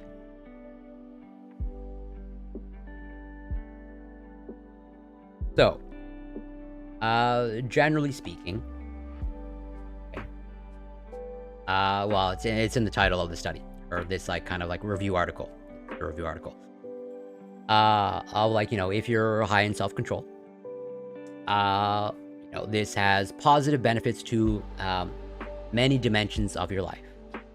Generally speaking, as they say, less pathology, better grades, and interpersonal success. Where it's like, it extends to basically your personal life, your professional life, and your interpersonal relationships. Of like, generally speaking, on average. This is not to say that you're perfect at everything. Okay? No one's perfect at everything. But just like on average, you will tend to excel, multiple domains, or pretty much like most domains. Like I said, professionally, personally, and interpersonally. But I think a lot of that makes intuitive sense to most people. Where even if you like zoom in on like just academic achievement alone, self-control is a pretty big predictor of academic achievement, which is again no surprise, because it requires a certain amount of discipline to achieve academically. Not that achieving academically is the most important thing in the world, like it's definitely not. But whatever. It's one of the things that society happens to value. And so, are there ways of, maybe increasing, and again, I think many people fall into the trap of like going through the process of or the having the mindset that, well, I will increase my self-control by being hypercritical towards me. But that doesn't seem to be the case. Where starting with this. How does trait self-compassion benefit self-control in daily life? An experience sampling study. So, self-compassion is associated with a wide range of positive psychological outcomes. For a recent review, see Bluth, F, Ferrari et al., which other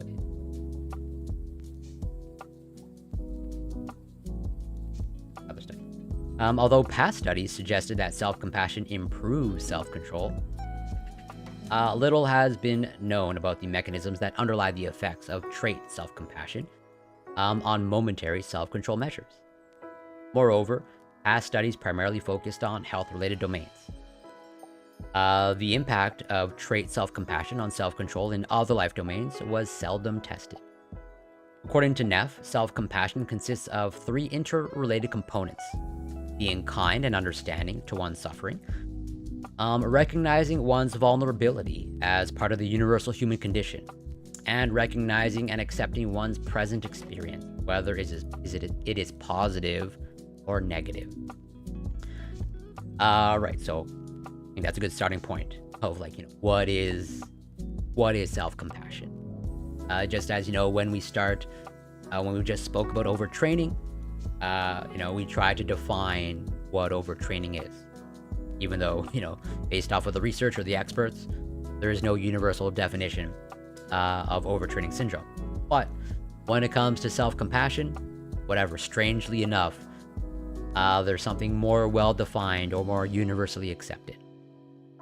Like, these 3 properties here. The past 17 years of research has consistently found that self-compassion is beneficial to psychological well-being and physical health. So it's like, here is where, second, I'll bring it back to what I was covering the stream last week, okay? When I covered bringing up again at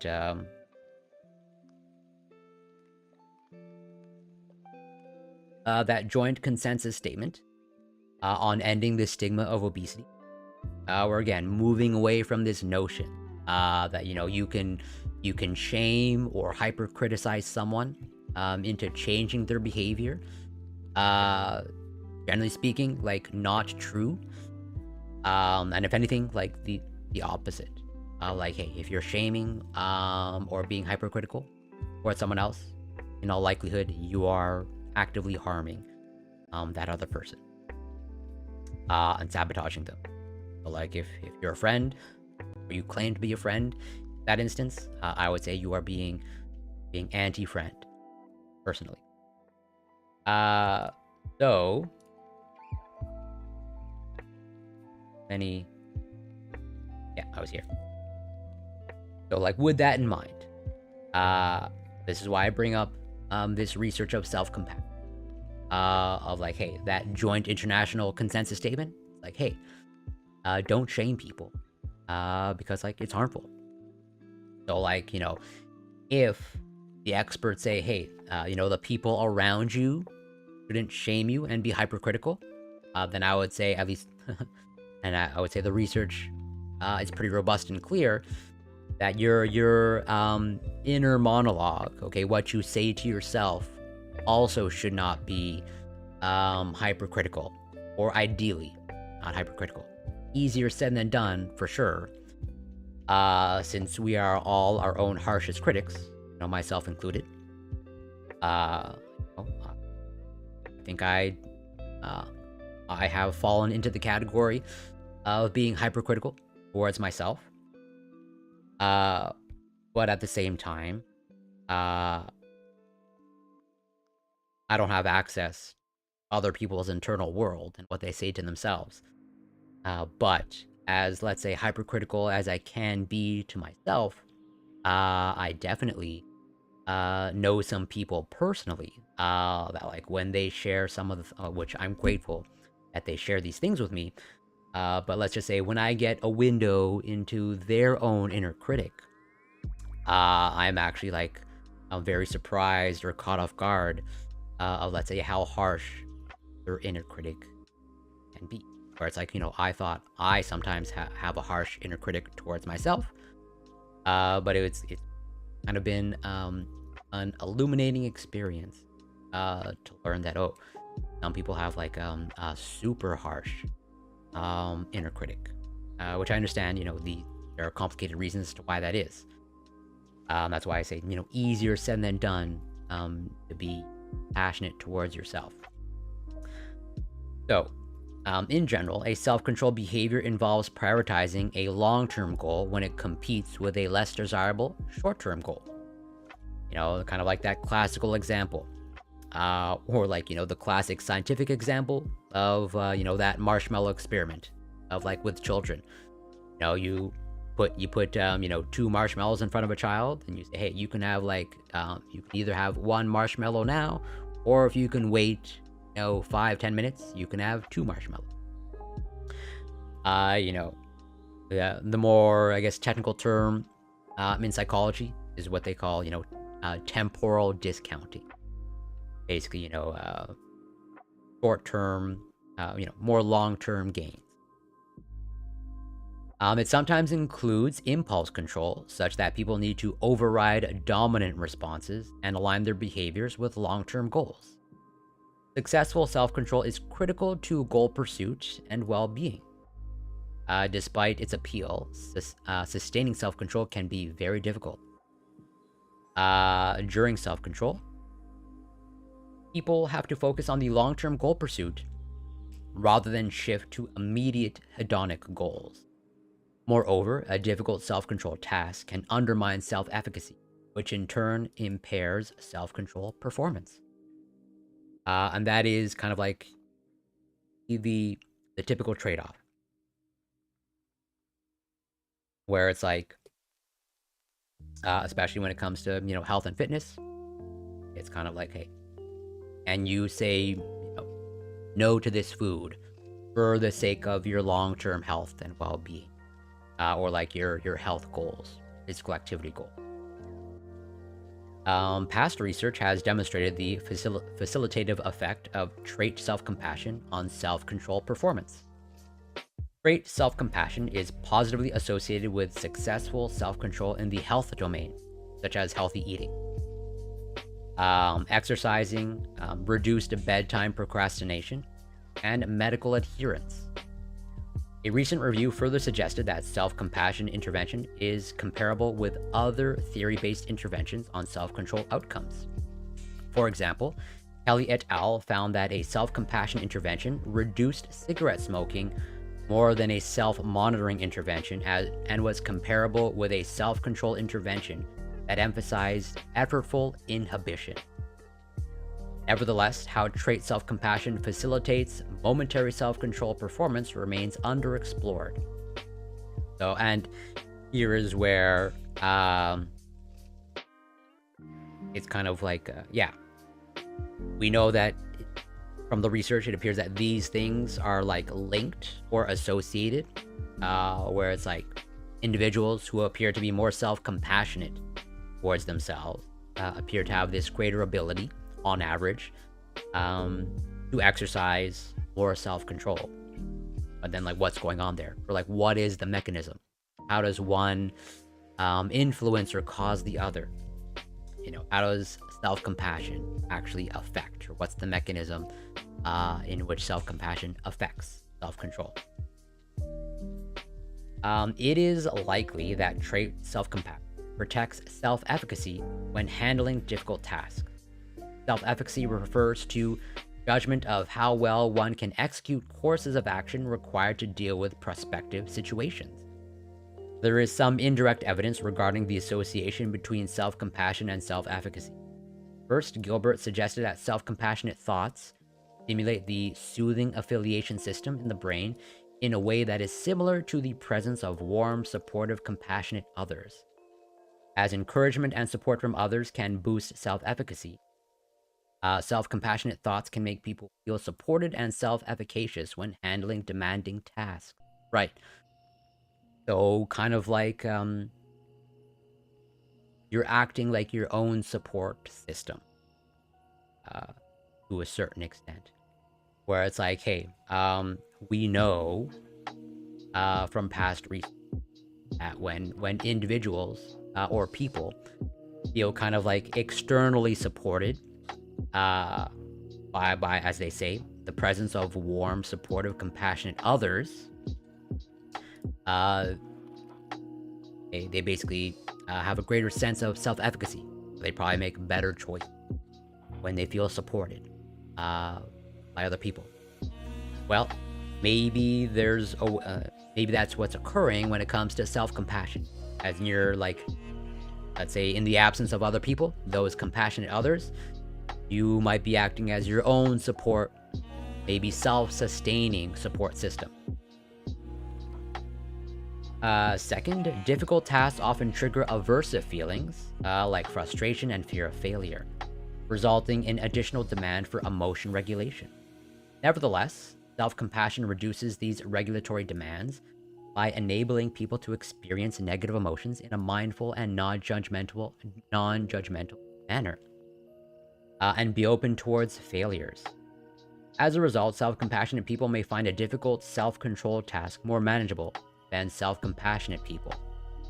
Where it's like, yeah, since you're kind of like compassionate towards yourself, uh, you might feel like you're in a better position, kind of like navigate, potential negative emotions, or like the fear of failure, is not so crippling, that it prevents you from, let's say, taking that risk of like, hey, uh, you're taking this risk, but even in the presence of failure, you can deal with that kind of like potential negative emotional experience. This experience sampling study aims to elucidate the mechanisms through which trait self-compassion influences daily life self-control. One potential mechanism is that trait self-compassion protects self-efficacy when handling difficult tasks. We hypothesize that trait self-compassion moderates the effect of perceived difficulty on self-efficacy, which in turn influences everyday self-control performance. Specifically, for less self-compassionate people, perceived difficulty of a self-controlled task could decrease self-efficacy and subsequently impair self-control performance. In contrast, for more self-compassionate people, the perceived difficulty of a self-controlled task should not decrease self-efficacy and self-control performance. As the experience sampling method provides a valid measure of people's momentary experience in real life, we could closely examine how trait self-compassion affects daily self-control. So, for the participants, I'm not gonna like dissect the methodology, just to give a brief overview. So it's like, yeah, 125 college students, and this is like university in Hong Kong, and week intervention study on social media use. The study involved 3 phases of experience sampling: 1 before the intervention, 2 after, no specific instructions, 7-day experience. So it's, yeah, that's something to take into account. So they ended up with 115 participants, mostly women / females, which no surprise, this is par for the course when it comes to psychological research, where just in general, women are just more willing to participate in psychological research than men. So kind of like the opposite of the sports medicine research, where it's like, yeah, when it comes to overtraining syndrome, we don't study women or females. Although, let's just say, when it comes to the sports fitness world, kind of like it's more of a conscious choice to not study women or females, as opposed to here, it's just difficult to recruit men or males. Like, they can participate, they just choose not to.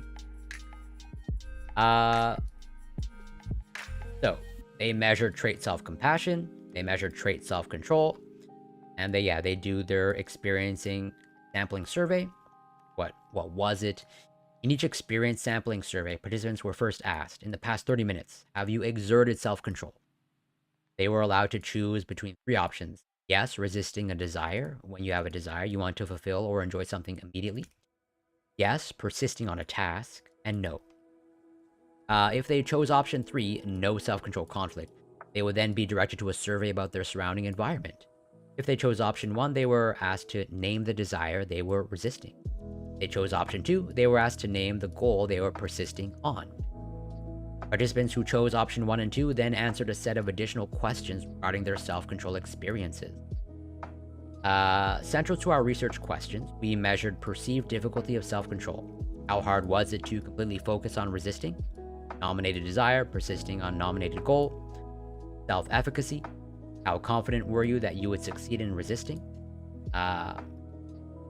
And self-control success, were you successful at resisting, the desire, or persisting on the goal? Participants responded to these questions on a 7-point Likert scale. So it's like, yeah, 1 not at all, 7 to extremely likely.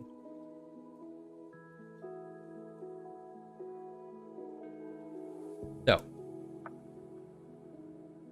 Uh, some figures. Figure 1, frequency of self-control conflict. Okay, so the distribution. So what were the overall summary of the finding? Although trait self-compassion is commonly found to facilitate self-control, as past research exclusively focused on health-related behaviors. While this study sampled everyday self-control behaviors that were not limited to the health domain, we observed that trait self-compassion did not relate to the average levels of perceived difficulty, self-efficacy, and success of self-control.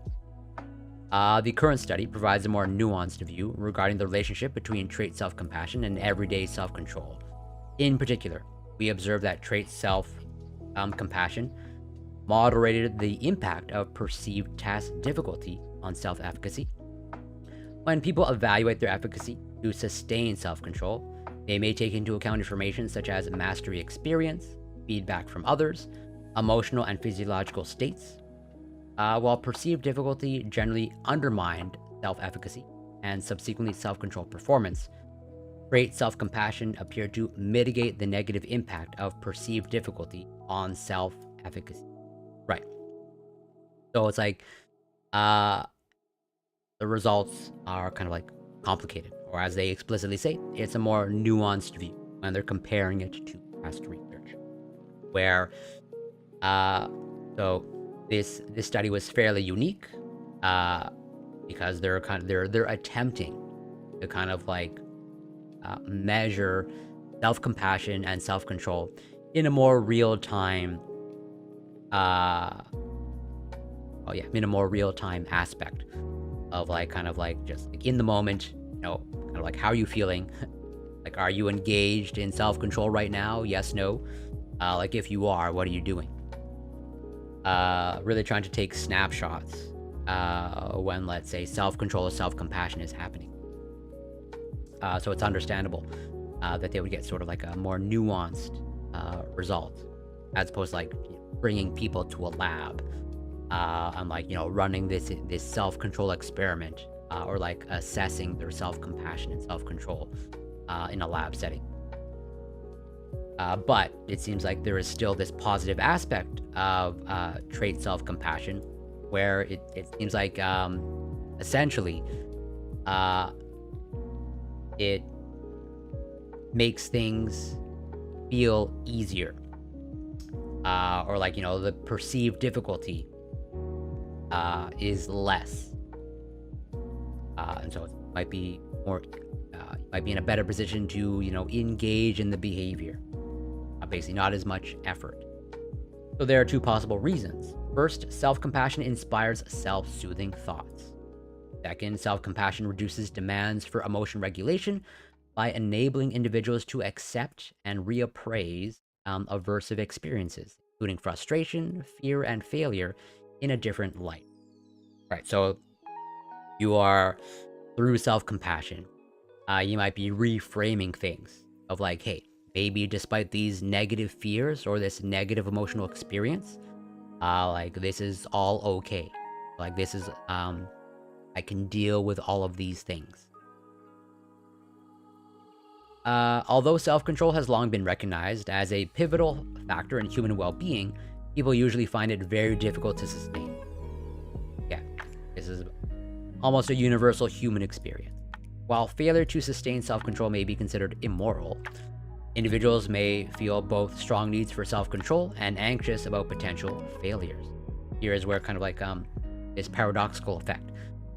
Since self-control is, so widely, let's say, prized, or like whatever, propped up in society, this is one of the reasons why I think people have this mindset that, shaming people for, let's say, their weight or their health status is going to motivate behavior change, because like people view a lack of self-control as some sort of moral failing. Okay, as they say here, while failure to sustain self-control may be considered immoral, people have this mindset of like, hey, this bad mindset, I would say, that like, oh, if you lack self-control, like, well, then you're just it's a moral failure. And so, like, if you're failing morally, well, then people will justify shaming you if they view you as a moral failure. When in reality, like, it's not an actual moral failure. And like, yeah, responding with shame, either shame from other people or shaming yourself, probably not the most optimal strategy. But I understand these are difficult things to overcome. But that's why I think it's one of the reasons why you are seeing this positive effect of self-compassion. It's because, like, as they say, you're able to kind of like self-soothe of like, hey, kind of like universal human experiences that virtually everyone struggles with. And so it's okay for me to struggle with. Just like, I think it's fair to say that everyone struggles or has some sort of challenges and struggles with their relationship with food. And therefore it's okay if you find it a challenge or a struggle, moderating your relationship with food or whatever behavior it is, physical activity, exercise, etc., etc. One may wonder if strategic self-indulgence with desires as a reward for hard work would enhance long-term self-control performance and well-being. It is interesting to examine whether self-compassionate people may strategically use self-indulgence as a means to cope with self-control demands. Right, so going back to what I brought up, multiple times in this stream, of like this aspect of dosing, of like, hey, running is good, just a matter of dosing it properly. Cardiovascular endurance exercise is good, you just gotta dose it appropriately. Maybe when it comes to like self-control or self-indulgence, maybe also dosing is an appropriate strategy. Of like, hey, it's not necessarily about pure restriction, okay? It might just be strategic dosing of like, hey, it's okay to indulge occasionally so that, over the long term, you can maintain your self-control. Which I would say that's generally the strategy that I employ. Like, generally speaking, and I'm not saying my strategy is the strategy or is the best strategy. The only thing that I will say is like, it works for me personally, and I am satisfied thus far with the outcome. So take that for what it's worth. But like, I'm pretty disciplined with my diet, and I'm pretty strict with it. My diet fuels my body and allows me to continually make progress with my health and fitness goals. But at the same time, I still indulge when it comes to my diet. I definitely do not have the perfect diet where I totally give in to temptation.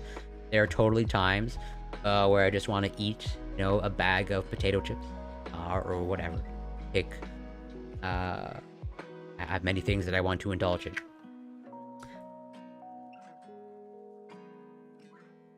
And so I occasionally do those things. 100%. It's just a matter of like, trying to balance it out. Many interventions have been devised to improve self-control. Self-control training typically requires people to repeatedly inhibit a dominant response for an extended period. For example, not using dominant hands for 2 weeks.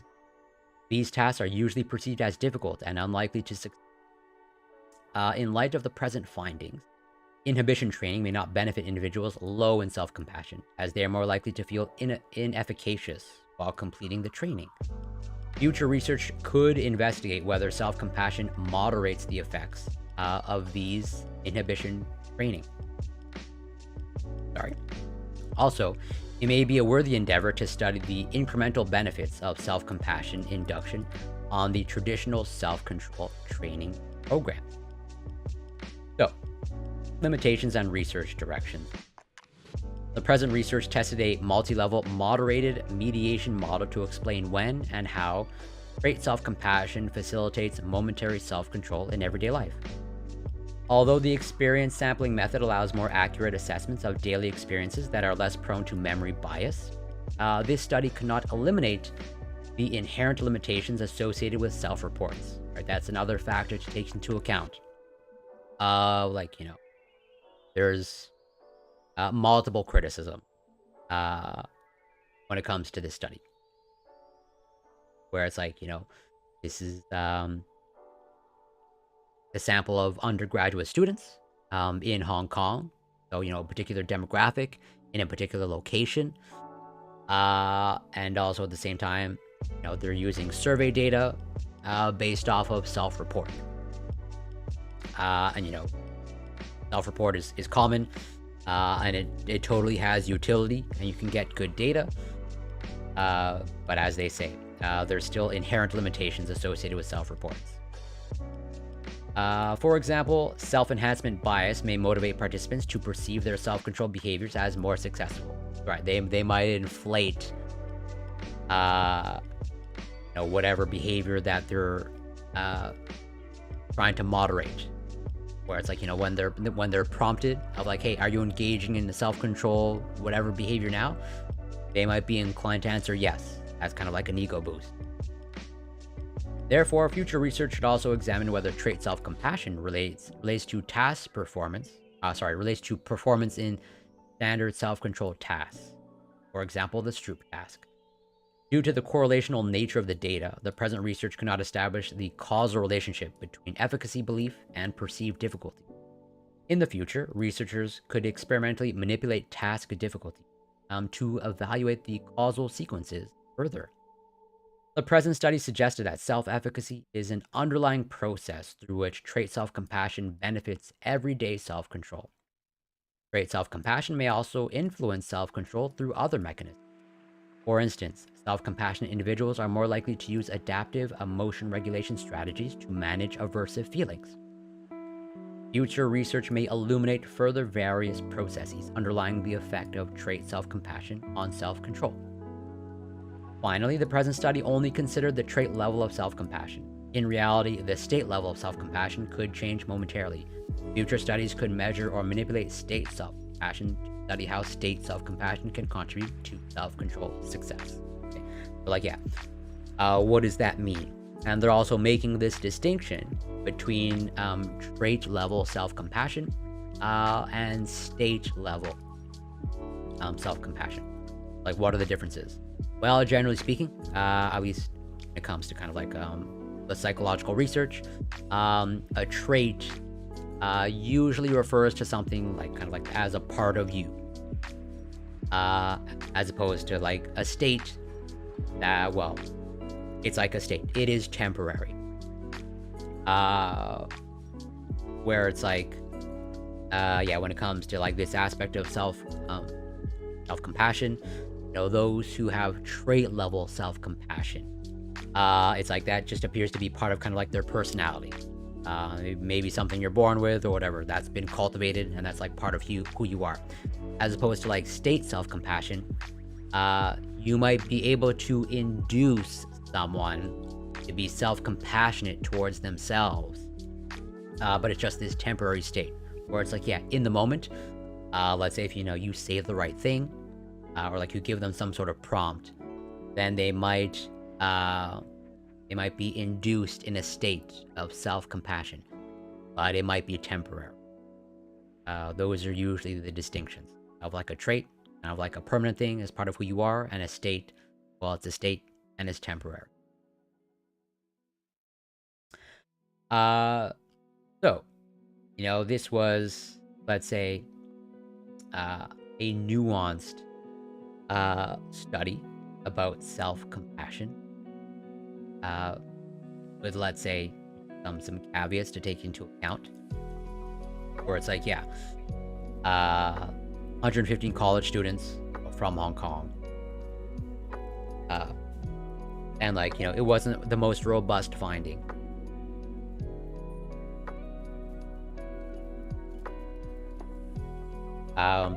Where it's like, self-compassionate people appear to be better at protecting self-efficacy when dealing with difficult self-controlled tasks. Findings provide nuanced views on how trait self-compassion may be beneficial to self-control in everyday life. But this is one study.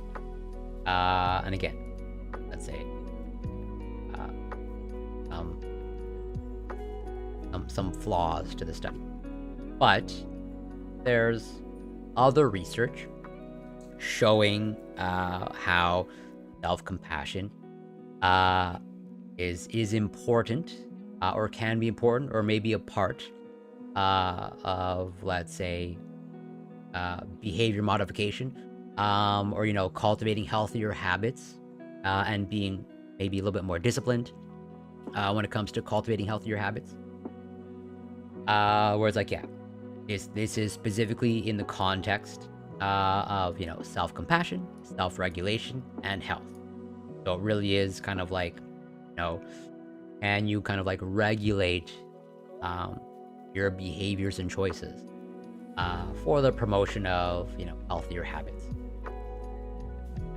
So many health problems arise directly from people's behavioral choices, and thus are at least partially controllable.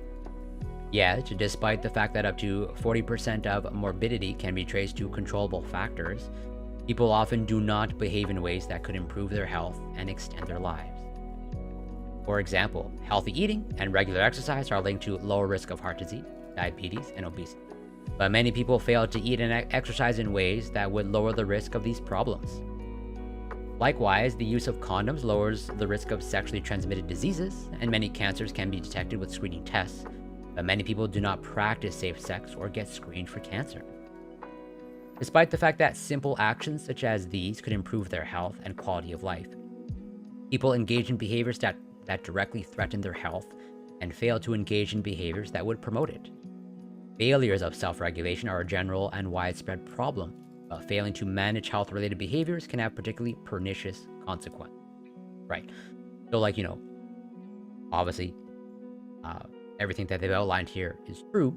And, most people are of the mindset, again, this unhealthy, false mindset, that, if you are not exercising appropriate self-control, well, then, again, it's a moral failing, and you are, open to criticism. That's what, again, that's the reason why you see this stigmatization of people who are overweight or obese. It's because, like, people view it as like, well, it's in your control, and therefore it's just a simple matter of making better choices. But not everyone has the ability, or it's not an equal playing field when it comes to, like, self-compassion and other things, where it's like, how much control you have over self-compassion. You have some control, and also at the same time, if you don't know, okay, that self-compassion is beneficial, like, you also have no reason to be self-compassionate to yourself. Where, again, I think many people fall into the trap of, like, they will criticize themselves into being, a more disciplined person, when pretty much it's almost the opposite that's true. Going back to what we were talking about with overtraining, when many people encounter a plateau or a performance decrease, like, their instinctual response is to train more. But, like, as I've shown, if you're overtrained and you plateau, the prescription is, like, you need to recover or rest some way, and not train more.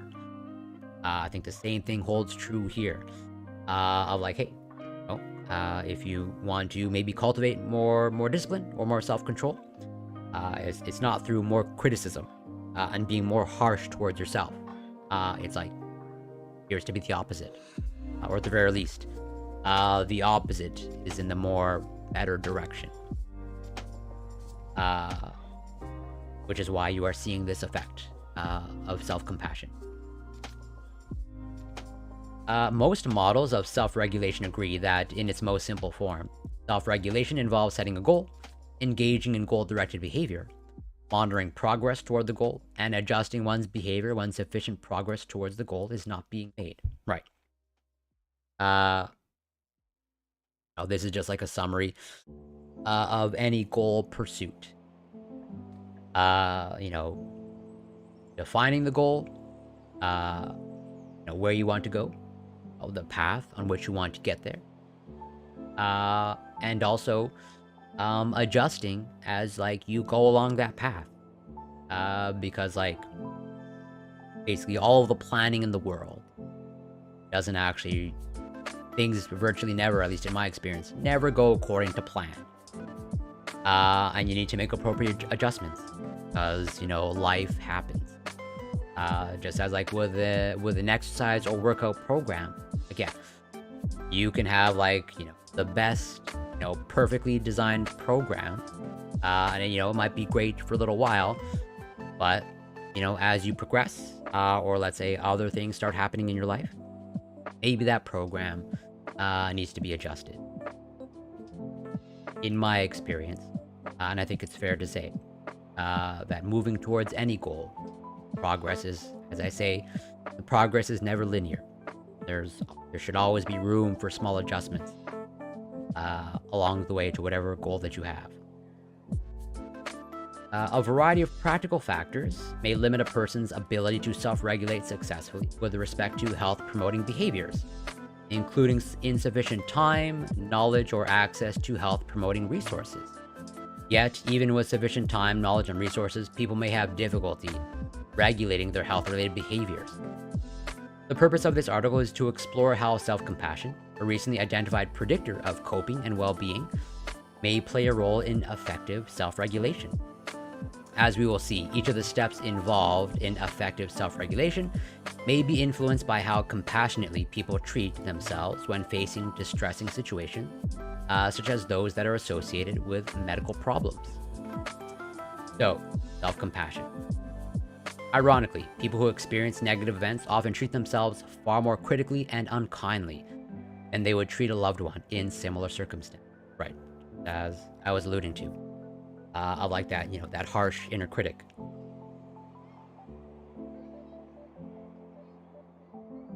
Where it's like, if the people around you were able to hear the things that you were saying to yourself, they might be shocked. Where there's kind of like a saying of like, treat yourself like your own best friend. You wouldn't say it to like your friend or your best friend, then why would you say it to yourself? Self-compassion, as the label implies, involves treating oneself with the same kind of care and concern with which one treats loved ones who are experiencing difficulties. Neff conceptualized self-compassion as composed of three facets.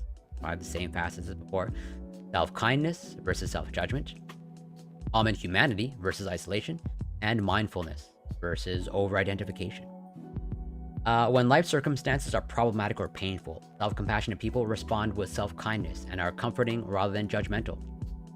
Common humanity involves recognizing that difficulties are a normal part of life. By seeing that everyone experiences suffering, self-compassionate people regard their problems in a broad perspective that minimizes feelings of isolation. Finally, mindfulness refers to having a balanced approach to one's cognitions and emotions, neither downplaying nor over-identifying with one's negative thoughts and feelings. Right. So I think that is the key here, or the key word is balanced. As in, I think, at least this is my perspective or my opinion, when it comes to any emotional experiencing or processing, especially when it comes to like negative emotional experiences, really, it's hard to balance, but a balanced approach is like the more optimal one. Of like, hey, you are not actively suppressing or denying your emotions. You acknowledge that they exist, okay? Basically, you're not leaning too far away from your emotions. You're not disconnected from your emotional world. But on the opposite end, but you are not leaning too heavily into your emotions. Where you're not so lost in your emotions that, kind of like, can't see anything else. Or you're just kind of like consumed with the emotional experience.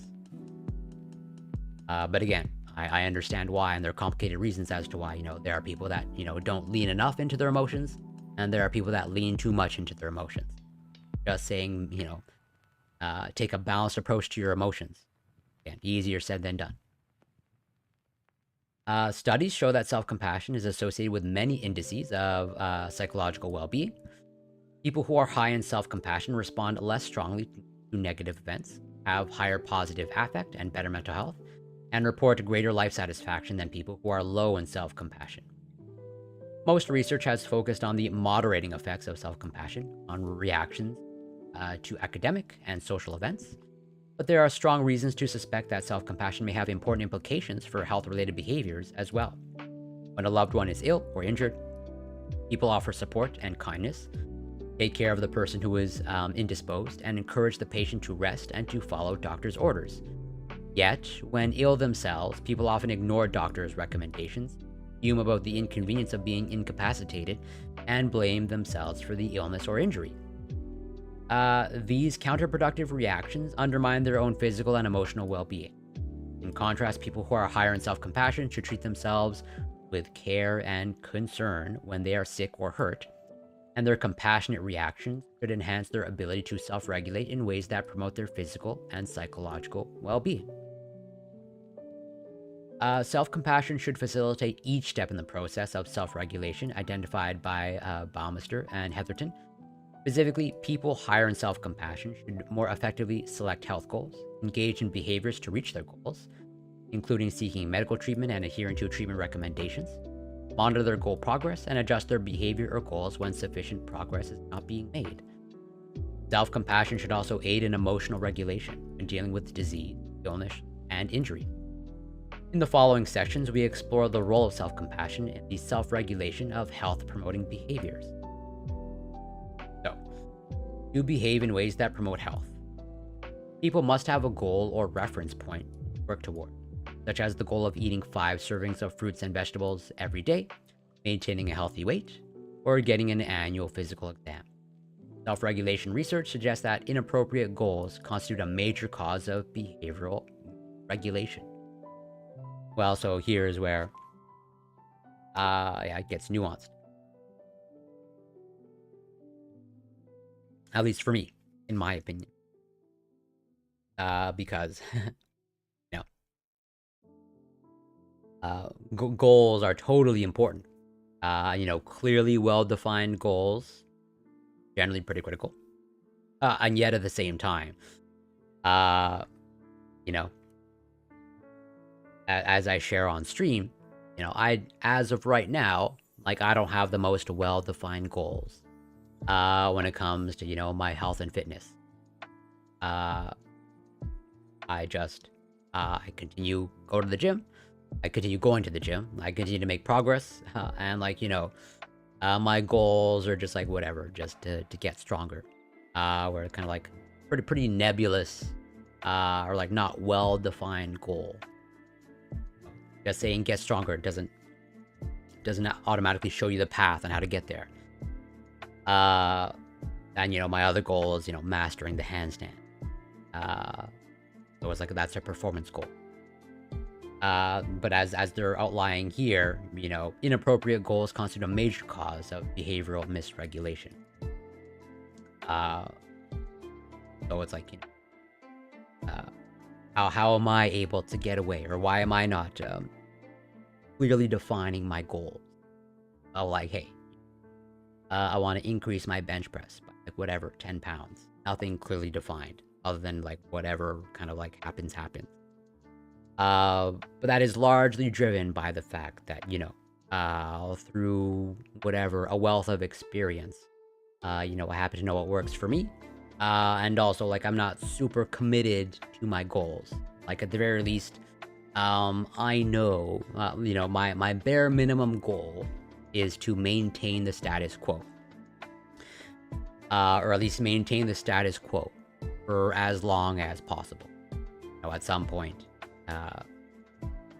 age and time will catch up to me. And so, given that, sort of this unspoken goal, or not made explicitly clear, of hey, I'm satisfied with, you know, my current health status, and whatever physical status. That is at the very least something I aim to maintain. And that's why it's like it's not super critical, or like I'm not hyper fixated on, like, you know, let's say the other sort of secondary goals, of, like, you know, whatever, getting stronger, or mastering my the handstand, where it's yeah, it's probably more accurate to like break down my goals. Like, you know, I have my primary goals and then secondary, or just like have them prioritized. Like priority number one, uh, goal, is maintaining, you know, my current status of health and physical fitness. And then, like, yeah, whatever progress I make, then that's also good enough for me.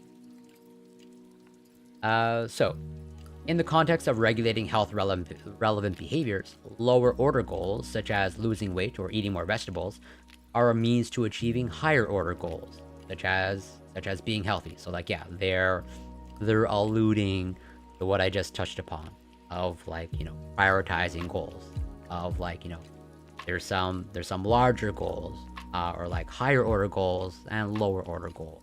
And, like, you know, my highest order goal is just like maintaining the status quo as the bare minimum.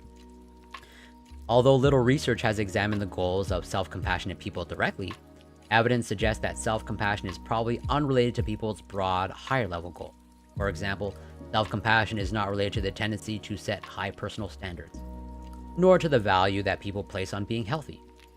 However, although they may have similar higher-order goals with respect to health, people who are low versus high in self-compassion may differ in the specific lower-order behavioral goals that they adopt, in the reasons that they adopt those goals. Ironically, the pursuit of health can undermine well-being when people's lower-order health goals are unrealistic. Based on what is known about self-compassion, we hypothesize that self-compassion is associated with adopting more realistic and safer health-related goals. For example, although increased muscle strength promotes health, many people injure themselves by having a lower-level goal that involves lifting more weight than they can manage safely. A self-compassionate approach would promote comfort and satisfaction with realistic lower-order goals. Thus, self-compassionate people recognize they can improve over time and thus not feel pressure to engage in extreme or dangerous health goals. Right. And I would say this directly tracks, you know, with my experience, in, let's say, observing people, you know, going to the gym, and whatever, training and coaching people who go to the gym, where, you know, many people struggle, and understandably so. You know, they struggle with, you know, sometimes how slow progress can, or often, you know, struggle or get frustrated with, let's say, you know, the reality of the progress that you make versus like their expectations of what they think progress should be or look like. And, you know, many people try to, you know, match the reality with the expectations by just, like, you know, pushing harder, or, like, you know, going beyond their means into that unhealthy domain. I think this manifests itself, you know, pretty explicitly. You know, it comes to like ego lifting, where it's like, yeah, you know, I see many people that would, whatever, pick your exercise, bench press, squat, deadlift, where it's like, you know, I can tell before they attempt to lift it that they can't lift it. Well, they're just determined to like give it a shot. Okay, they want to, like, you know, push or pull this weight, and clearly too much. And, you know, I think there's a very interesting psychological phenomenon that is occurring that like relates to this, of like, you know, what keeps someone, you know, training in the healthy range, and not, you know, giving in to that desire. Like, hey, I gotta make more progress. You know, I gotta go, you know, faster and faster. Basically, you know, having more realistic goals, as they say here, realistic lower order goals.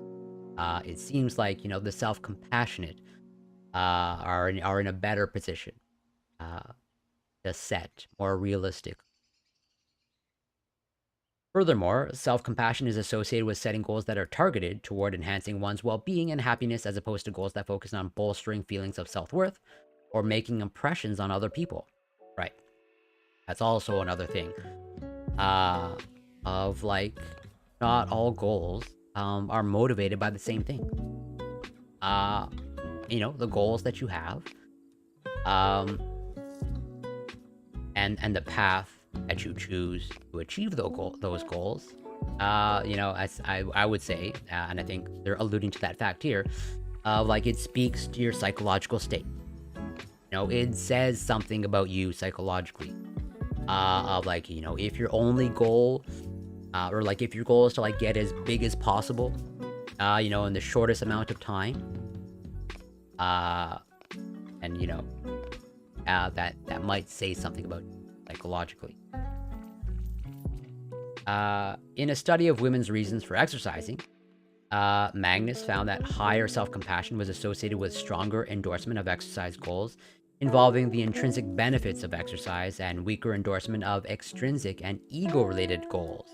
Right. Going back to, concept of ego lifting. Or like that difference between intrinsically motivated versus extrinsically motivated. Just as compassionate people want the best for their loved ones, self-compassionate people set healthier goals for themselves that are oriented toward promoting their personal growth and well-being. After selecting a desired health outcome, successful self-regulation requires people to engage in behaviors that move them toward the goal. In the context of health-related self-regulation, these behaviors include seeking medical treatment and adhering to medical recommendations. Some writers have expressed concern that self-compassion might undermine people's motivation to improve themselves and their lives. If people feel good no matter what happens, what incentive do they have to make changes? Right, well, this is, a false notion. Contrary to the notion that self-compassion promotes self-indulgence or passivity, self-compassionate people take a greater responsibility for their actions than people low in self-compassion do. And self-compassion is associated with greater personal initiative. Self-compassion should be related to greater efforts to control behaviors that have implications for one's health and well-being. Seek medical attention. A central aspect of health promotion involves seeking medical attention when one has reason to believe that a health professional can provide information or treatment that will facilitate one's well-being, such as going to the emergency room when one experiences chest pains, being tested for sexually transmitted diseases if one exhibits relevant symptoms, and seeking psychotherapy when one feels overwhelmed by depression. In an initial look at the relationship between self-compassion and seeking medical attention, we asked participants how they would respond to a variety of physical symptoms, such as a persistent headache, vomiting blood, a potentially broken bone. Participants who were high in self-compassion indicated not only that they would be more likely to see a doctor, but also that they would seek medical attention sooner, as measured in the number of days that they would wait after first experiencing the symptoms. Just as compassionate people encourage loved ones to see a doctor when needed, self-compassionate people do the same thing for themselves. So it seems like there's essentially a theme emerging where it's like, basically, those who are self-compassionate are kind of like practicing the golden rule. Well, it's like, when it comes to medical attention, or if they see someone that they care about or they love that requires medical attention, like they would say to them that, oh, you should seek medical attention. And so just as they're treating others in that manner, they're treating themselves of like, hey, I would say to this other person that they need medical attention. So I will say to myself, I need medical attention. And I will go get out. One deterrent to seeking medical care involves self-presentational concerns if the illness or injury might convey an unflattering image of the person to medical staff or to friends and family members who learn that the person sought medical attention.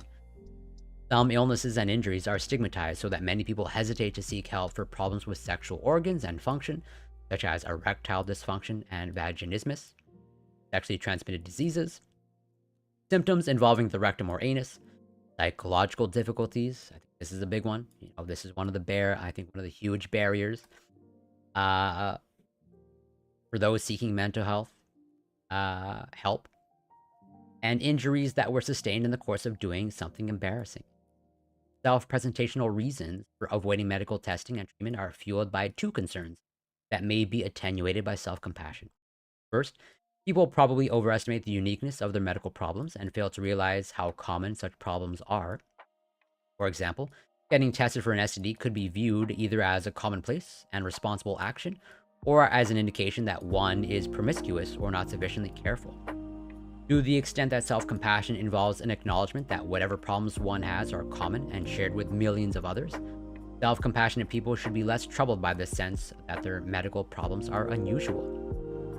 Second, evidence suggests that self-compassion is associated with lower feelings of embarrassment and shame when experiencing or recalling failure.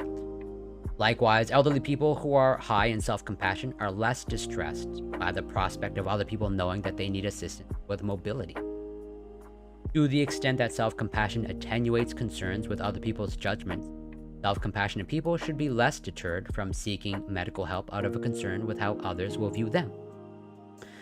When people are ill or injured, the need to self-regulate usually does not end when they seek treatment.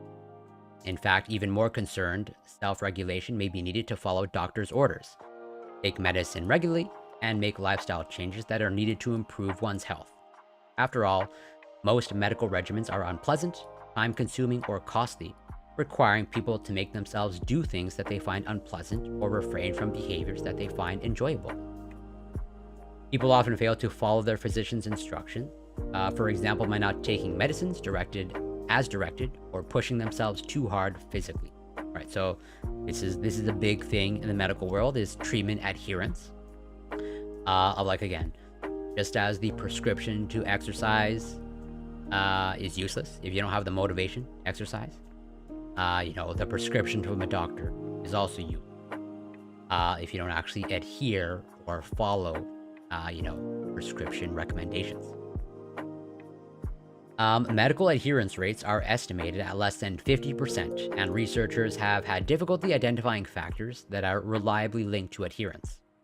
However, self-compassion may be linked to medical adherence by two paths. First, self-compassion is positively associated with conscientiousness. Research suggests that conscientiousness can promote medical adherence, which, at least based off of online quizzes, okay, that I've shown on stream, the personality, I score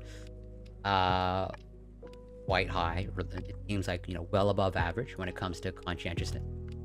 Again, assuming that these online personality tests have any reliability. Although, I did try to find one that was actually appeared to be designed by, actual psychological researchers. Where it's like, would I define myself as a self-compassionate person? I obviously can't objectively evaluate myself. But let's just say, as I alluded to earlier, if let's say, comparing the inner critic to the other friends in my life, or, the people that I'm close with, or, I've gotten a little bit of a peek of what their inner critic looks like. It seems like I might be a little bit more self-compassionate than some of the people that I know. But, I don't know that, yeah. Difficult question for me to answer. Where it's like, I sometimes view myself as, hypercritical towards myself. And I do tend to, hold myself to a high standard and set high expectations for myself. Uh, so it's like, outside of like knowing this in the research, let's just say, if someone were to ever ask me if I'm a self-compassionate person or if I'm compassionate towards myself, I'll probably lean more towards like no. But assuming there actually is a positive association, self-compassion and conscientiousness. Maybe on average I am, but it might be like just like just like mildly more self-compassionate. Research suggests that conscientiousness can promote medical adherence. Second, research suggests that negative feelings involving shame, self-blame, non-acceptance, or anger about one's medical problem can compromise people's ability to self-regulate and thereby undermine treatment adherence. A self-compassionate approach should minimize such feelings, thereby promoting compliance with medical recommendations. Consistent with this hypothesis, participants who were experiencing an illness or injury reported that they tried harder to follow the recommendations of their doctors, the higher they were in self-compassion. Ongoing research is investigating the role of self-compassion in treatment adherence of people with HIV, a critical population to investigate because of the importance of adherence to antiretroviral therapy in the management of HIV. When instituting a behavior change, people occasionally backslide to the old, unwanted behavior, such as when someone trying to quit smoking has a cigarette, or someone on a diet indulges cravings for chocolate cake. Initial evidence suggests the ability to re-engage in self-regulation after an initial self-regulatory failure is related to self-compassion. Right. And I think that's maybe one of the key differences. Where, going back to the notion that I brought up earlier, of like progress is never linear. And that pretty much like no matter what, towards like any goal, there will be stumbles. There will let's say be moments of quote unquote failure, or like where you're engaging or making choices that aren't progressing you towards your goal. And so like how do you deal with these quote unquote kind of like mini failures or like setbacks, by the more appropriate term, where it's like if your goal is to like lose body fat or lose weight, okay, and that pretty much almost always requires dietary changes, okay, and so in the process of you trying to adopt a healthier diet, there will absolutely be setbacks. So then the question becomes like, how do you deal with those setbacks? How do you deal with those momentary quote unquote failures? Are you hypercritical of yourself, or are you self-compassionate towards yourself? That might be one of the difference makers.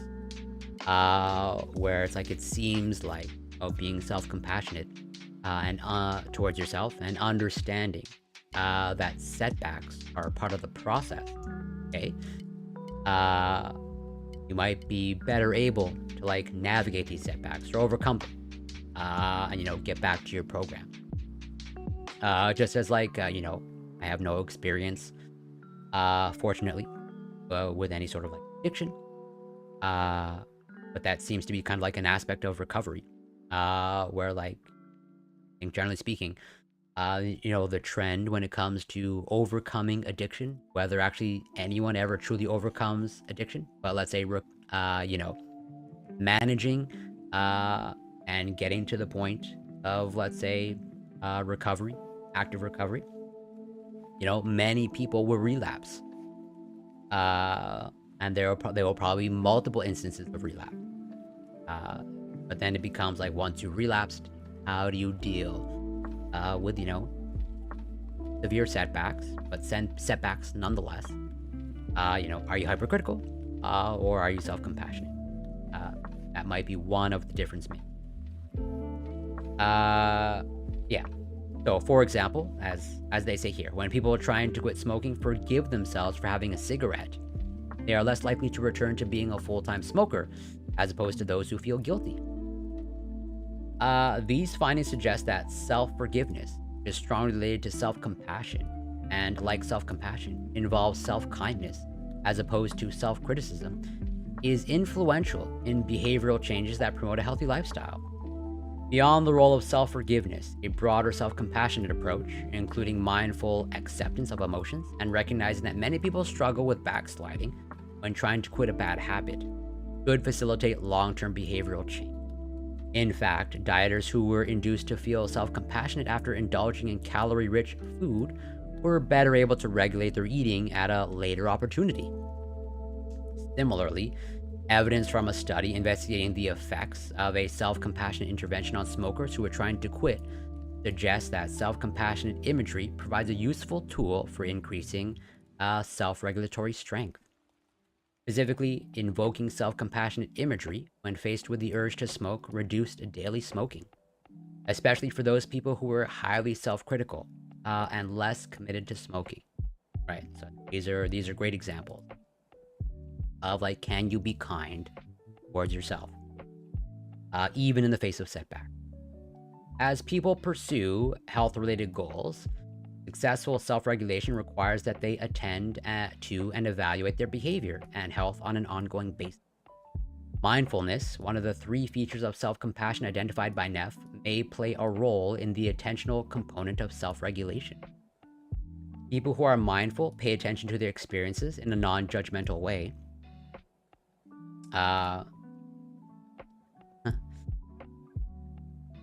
In a non-judgmental, patient, and accepting manner.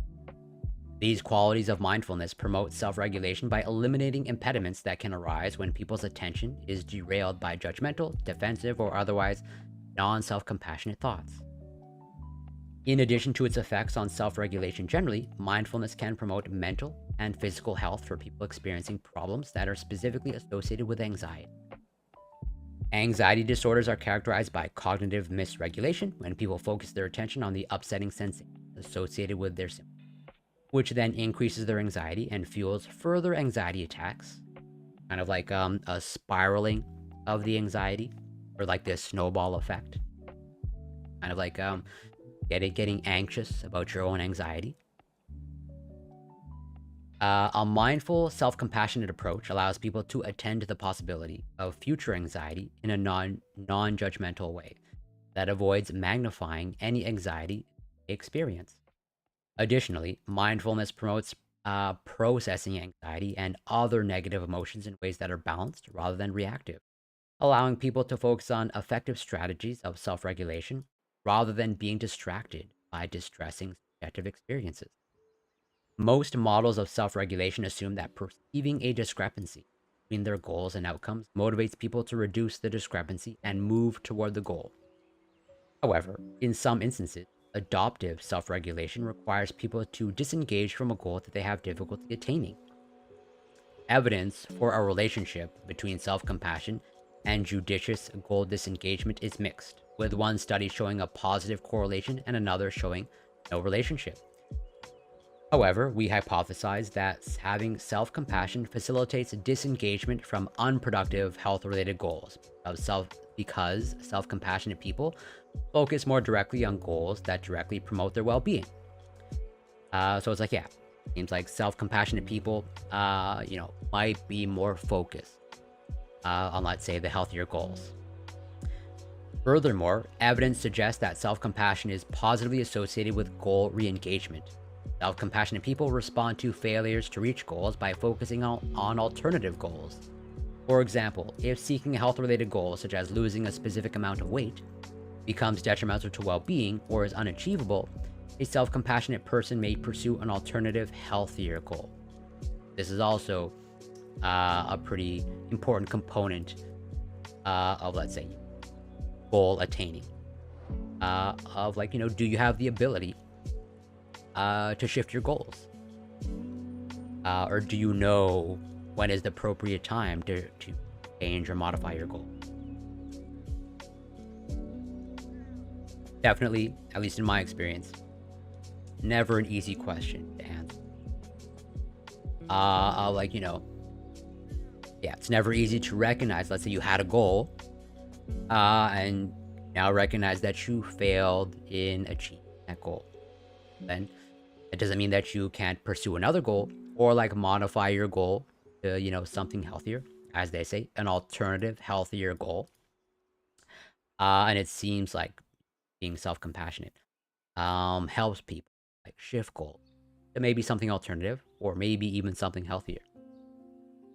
In brief, self-compassionate people appear to monitor their behaviors and goals in a more straightforward, non-judgmental, and non-defensive fashion that allows them to make better decisions regarding goal pursuit.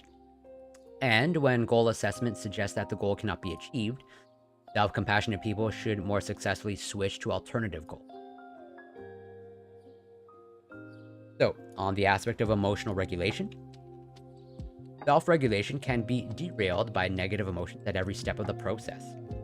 Yet, medical tests, visits to the doctor, long-term management of chronic illnesses, rehabilitation regimens, and healthy lifestyle changes are often difficult, unpleasant, and stressful. People who manage their negative emotions with respect to their medical problems and treatments should thus regulate health-promoting behaviors more effectively than those who become overwhelmed by their emotions. Neff et al. Suggested that emotional regulation is a defining characteristic of self-compassion. In a variety of domains, personal rejection, unfavorable evaluations, and academic and interpersonal difficulties, self-compassion is associated with lower depression and anxiety and greater coping. For example, self-compassionate students weather problems they experienced during their first semester of college with less homesickness and depression. In the health domain, self-compassionate people reported less depression, anxiety, irritation, loneliness, and anger than less self-compassionate people when experiencing problems ranging from minor illnesses to serious diseases and physical injuries. Importantly, low and high self-compassion people perceive their medical problems as equally serious, but high self-compassion people manage their emotions more successfully than people who are low in self-compassion. Regulating one's emotions can drain people's self-regulatory resources. For instance, people who are asked to engage in emotional suppression or amplification have less self-regulatory resource available for later tasks. However, people who are high in self-compassion do not suppress their emotional reactions. Rather, they experience negative events in a more mindful, less reactive manner, and because they experience less negative affect, they do not deplete self-regulatory resource, trying to manage their emotions. As a result, their resources are available for other self-regulatory tasks, including adhering to medical regimens, instituting positive behavioral changes, or monitoring their progress toward health goals. Right. So it's like, I think I've spoken about this a little bit before, but, I think, and I think this is what they're alluding to, but, I think kind of emotional bandwidth is a thing, and that we all kind of have some sort of set emotional bandwidth or like built-in emotional bandwidth. And that for some people, their emotional bandwidth is different, or let's say, functions different. But that is largely driven by, some other cognitive or psychological processes are kind of like taking up their emotional bandwidth.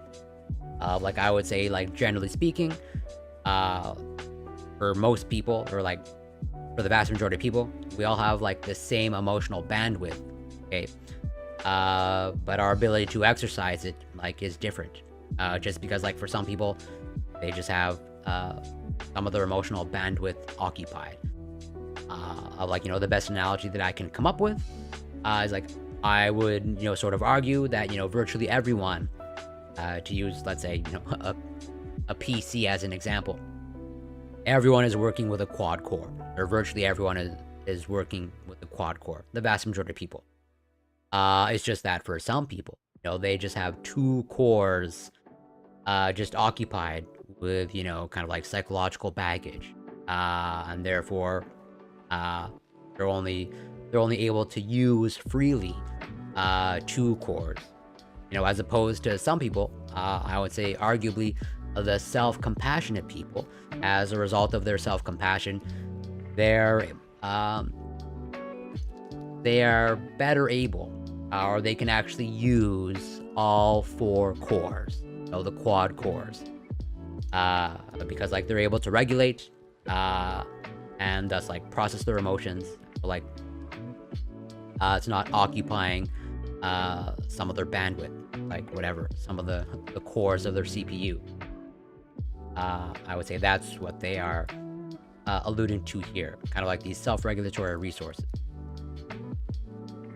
Any factor that lowers harmful negative affect should promote more judicious health-related decisions, because highly charged emotions can lead to poor decision-making. In addition to the fact that managing negative affect depletes self-regulatory strength and undermines people's ability to consider their options, people implicitly use affect as information that can influence how they weigh their options. For example, people who are ill or injured often must choose between treatment plans, such as selecting surgery or physical therapy, and excessive negative affect may influence their decision by casting a pall on how optimistic they are about their options. Self-compassion is positively associated with optimism, and optimism is an important factor in the self-regulation of health-promoting behaviors. Taken together, self-compassion should promote more effective, which is like, yeah, there's a whole other body of research on optimism that actually I probably will share at some point on stream, where whether I'm self-compassionate or not, I have an open question, at least to me personally. But at least what I can say with greater confidence is like, I consider myself an eternal optimist. Like, I definitely lean more towards optimism heavily than any sort of pessimism. Self-regulation can occur when people lose focus on their long-term goals, either through distraction to avoid negative affect, or when they experience difficulty transcending the current situation. First, distraction reduces people's ability to self-regulate by drawing their attention away from monitoring health goals and goal-relevant behaviors. Additionally, many behaviors that people use for distraction, such as excessive eating and alcohol consumption, are poor health choices that can amplify existing health problems or contribute to new ones. Second, people in the throes of strong emotion often have trouble seeing beyond the immediate situation and lose focus on their long-term goals. In the case of an injury or illness, people who are low in self-compassion may focus on their negative feelings and the medical problem that is producing them, as opposed to long-term health goals and the steps they must take to recover. Coping with illnesses or injuries in a self-compassionate manner should create less need for unhealthy forms of distraction and help people maintain focus on long-term goals. People may feel responsible for the health problems either because the illnesses or injury was self-inflicted, or because they perceive their behaviors played a causal role. For example, people may be ill or injured because they failed to take certain precautions, such as using seatbelts, helmets, condoms, or sunscreen, or because they did not take care of themselves adequately over a period of time, as in cases of obesity, heavy alcohol use, or tobacco-related cancers. In cases such as these, people must deal both with their medical problem and with the anger, blame, or shame they experience for the role that they played in it. Initial evidence suggests that self-compassion may play a role in managing the self-focused emotions that arise when ill or injured. A 2-week self-compassion intervention lowered shame in participants struggling with severe acne. Additionally, after the experience of a traumatic event, such as being the victim of sexual assault, victims often struggle with feelings of self-blame. People are more likely to blame themselves for negative, traumatic events when they perceive that they could have avoided the event. Self-compassionate people, focusing on feelings of common humanity, to focus less on how they were uniquely to blame for what happened to them. Additionally, self-blame can be behavioral, blaming oneself for engaging or not engaging in a specific behavior, or characterological, placing blame on oneself as the kind of person that brings negative events upon oneself. Behavioral self-blame can be consistent with self-compassionate perspective. People can imagine that many other people would have made a similar behavioral choice, and this negative event could have happened to anyone. Said another way, we believe self-compassionate people will take responsibility for their role in their health problems without experiencing the detrimental effects of rumination or characterological self-blame. The effective self-regulation, wrapping up. The effective self-regulation of health-promoting behaviors requires setting appropriate goals, engaging in goal-directed behavior, monitoring goal progress, and adjusting one's behavior and goals as needed. Self-compassion may facilitate healthy behavior by helping people to monitor their health goals with less distraction and defensiveness, consider the situation with equanimity, disengage from goals that are not in their best interests, seek medical help when needed, adhere to treatment recommendations, and regulate negative affect. Additional research on the links between self-compassion, self-regulation, and health is likely to be mutually beneficial for two reasons. First, although most research to date has focused on individual differences in self-compassion, we suspect that interventions that induce a self-compassionate perspective may help people manage their health more effectively. Right. Like, is there a way to have kind of like a self-compassion intervention? And you get people or motivate people to be self-compassionate towards themselves? The answer is yes. Or at least the answer appears to be yes. For example, medical personnel could frame explanations and recommendations to patients in ways that encourage self-kindness, a sense of common humanity vis-a-vis the patient's illness or treatment, and a mindful, non-judgmental way of approaching the problem. Self-compassion may be a useful way to enhance self-regulation in ways that promote health and adaptive reactions to health problems, and future research can explore the possibility. Second, research on self-compassion is in its infancy, and health-related domains provide fertile ground for future investigations of self-compassion. In this article, we have focused primarily on psychological variables that are related to self-compassion, such as self-blame and self-forgiveness. Yet more research is needed on the relation between a broad self-compassionate perspective and health-related behaviors. Self-compassion may be a strong conceptual framework within which to consider many health problems, as well as a rich source of ideas for research on the psychology of health and illness. Studying the role of self-compassion in how people manage specific health behaviors can provide valuable information about the processes by which self-compassion help people behave in ways that promote their health and well. It's like, yeah, I would say this is a pretty good summary of how self-compassion has effects on many aspects of behavior, or let's say health-related behaviors, and the choices that we make, and how it affects multiple aspects of your life, or let's say your quality of where it seems like the ability to be compassionate kind of like seems pretty critical to your in your ability kind of like make choices that promote your well-being, which, like, no surprise, a lot of the choices that promote your well-being also promote your health. One might argue that health and well-being are like synonymous, although I think there's a clear distinction to be made between the two. There's definitely way more research that I wanted to cover, but covering the overtraining and other things took longer than expected. That is totally okay. But yeah, there is definitely more research that I wanted to cover about self-compassion. But I will probably put it on hold till next stream. Or rather next science and research. Where I guess next science and research stream will be self-compassion part 2. Because like, yeah, I've curated quite a bit of research when it comes to self-compassion and also self-control. Because I think these are important things. At the very least, important things to talk about. So with that, I think I'm going to end the stream here for tonight. Let's see if I can find someone to raid.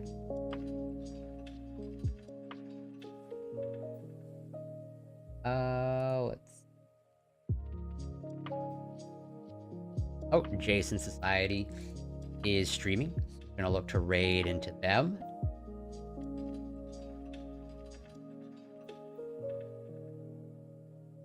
Set that up. But yeah, I want to thank everyone for passing by, and for some of you passing by again. It's been a long day of streaming, the workout stream, and now the science and research stream. And thank you, Bob Marley, for tuning into both. Always appreciated, always grateful. Discount Seth Rogen, thank you so much for passing by.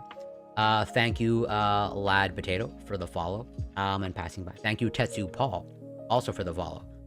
And for passing by. Oh, and Desolate Mirror, thank you. Much appreciated. I hope that you can be self-compassionate. I hope everyone can be self-compassionate towards themselves. But I'm not done on making my case for self-compassion. I'm totally going to return to it on my next research. And anybody else that I forgot, I apologize. Oh yeah, No to Bud, Deflux, also thank you for passing by. Vanilla Sweet Tea, Cabadox, thank you for the questions. But yeah, we're gonna raid into Jason Society. And yeah, thank you to everyone. Always super appreciated. Always grateful.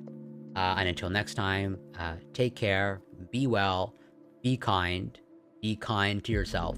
Okay? I'm hoping that's at least some of the take-home message that I got across. Be kind to yourself and also to others.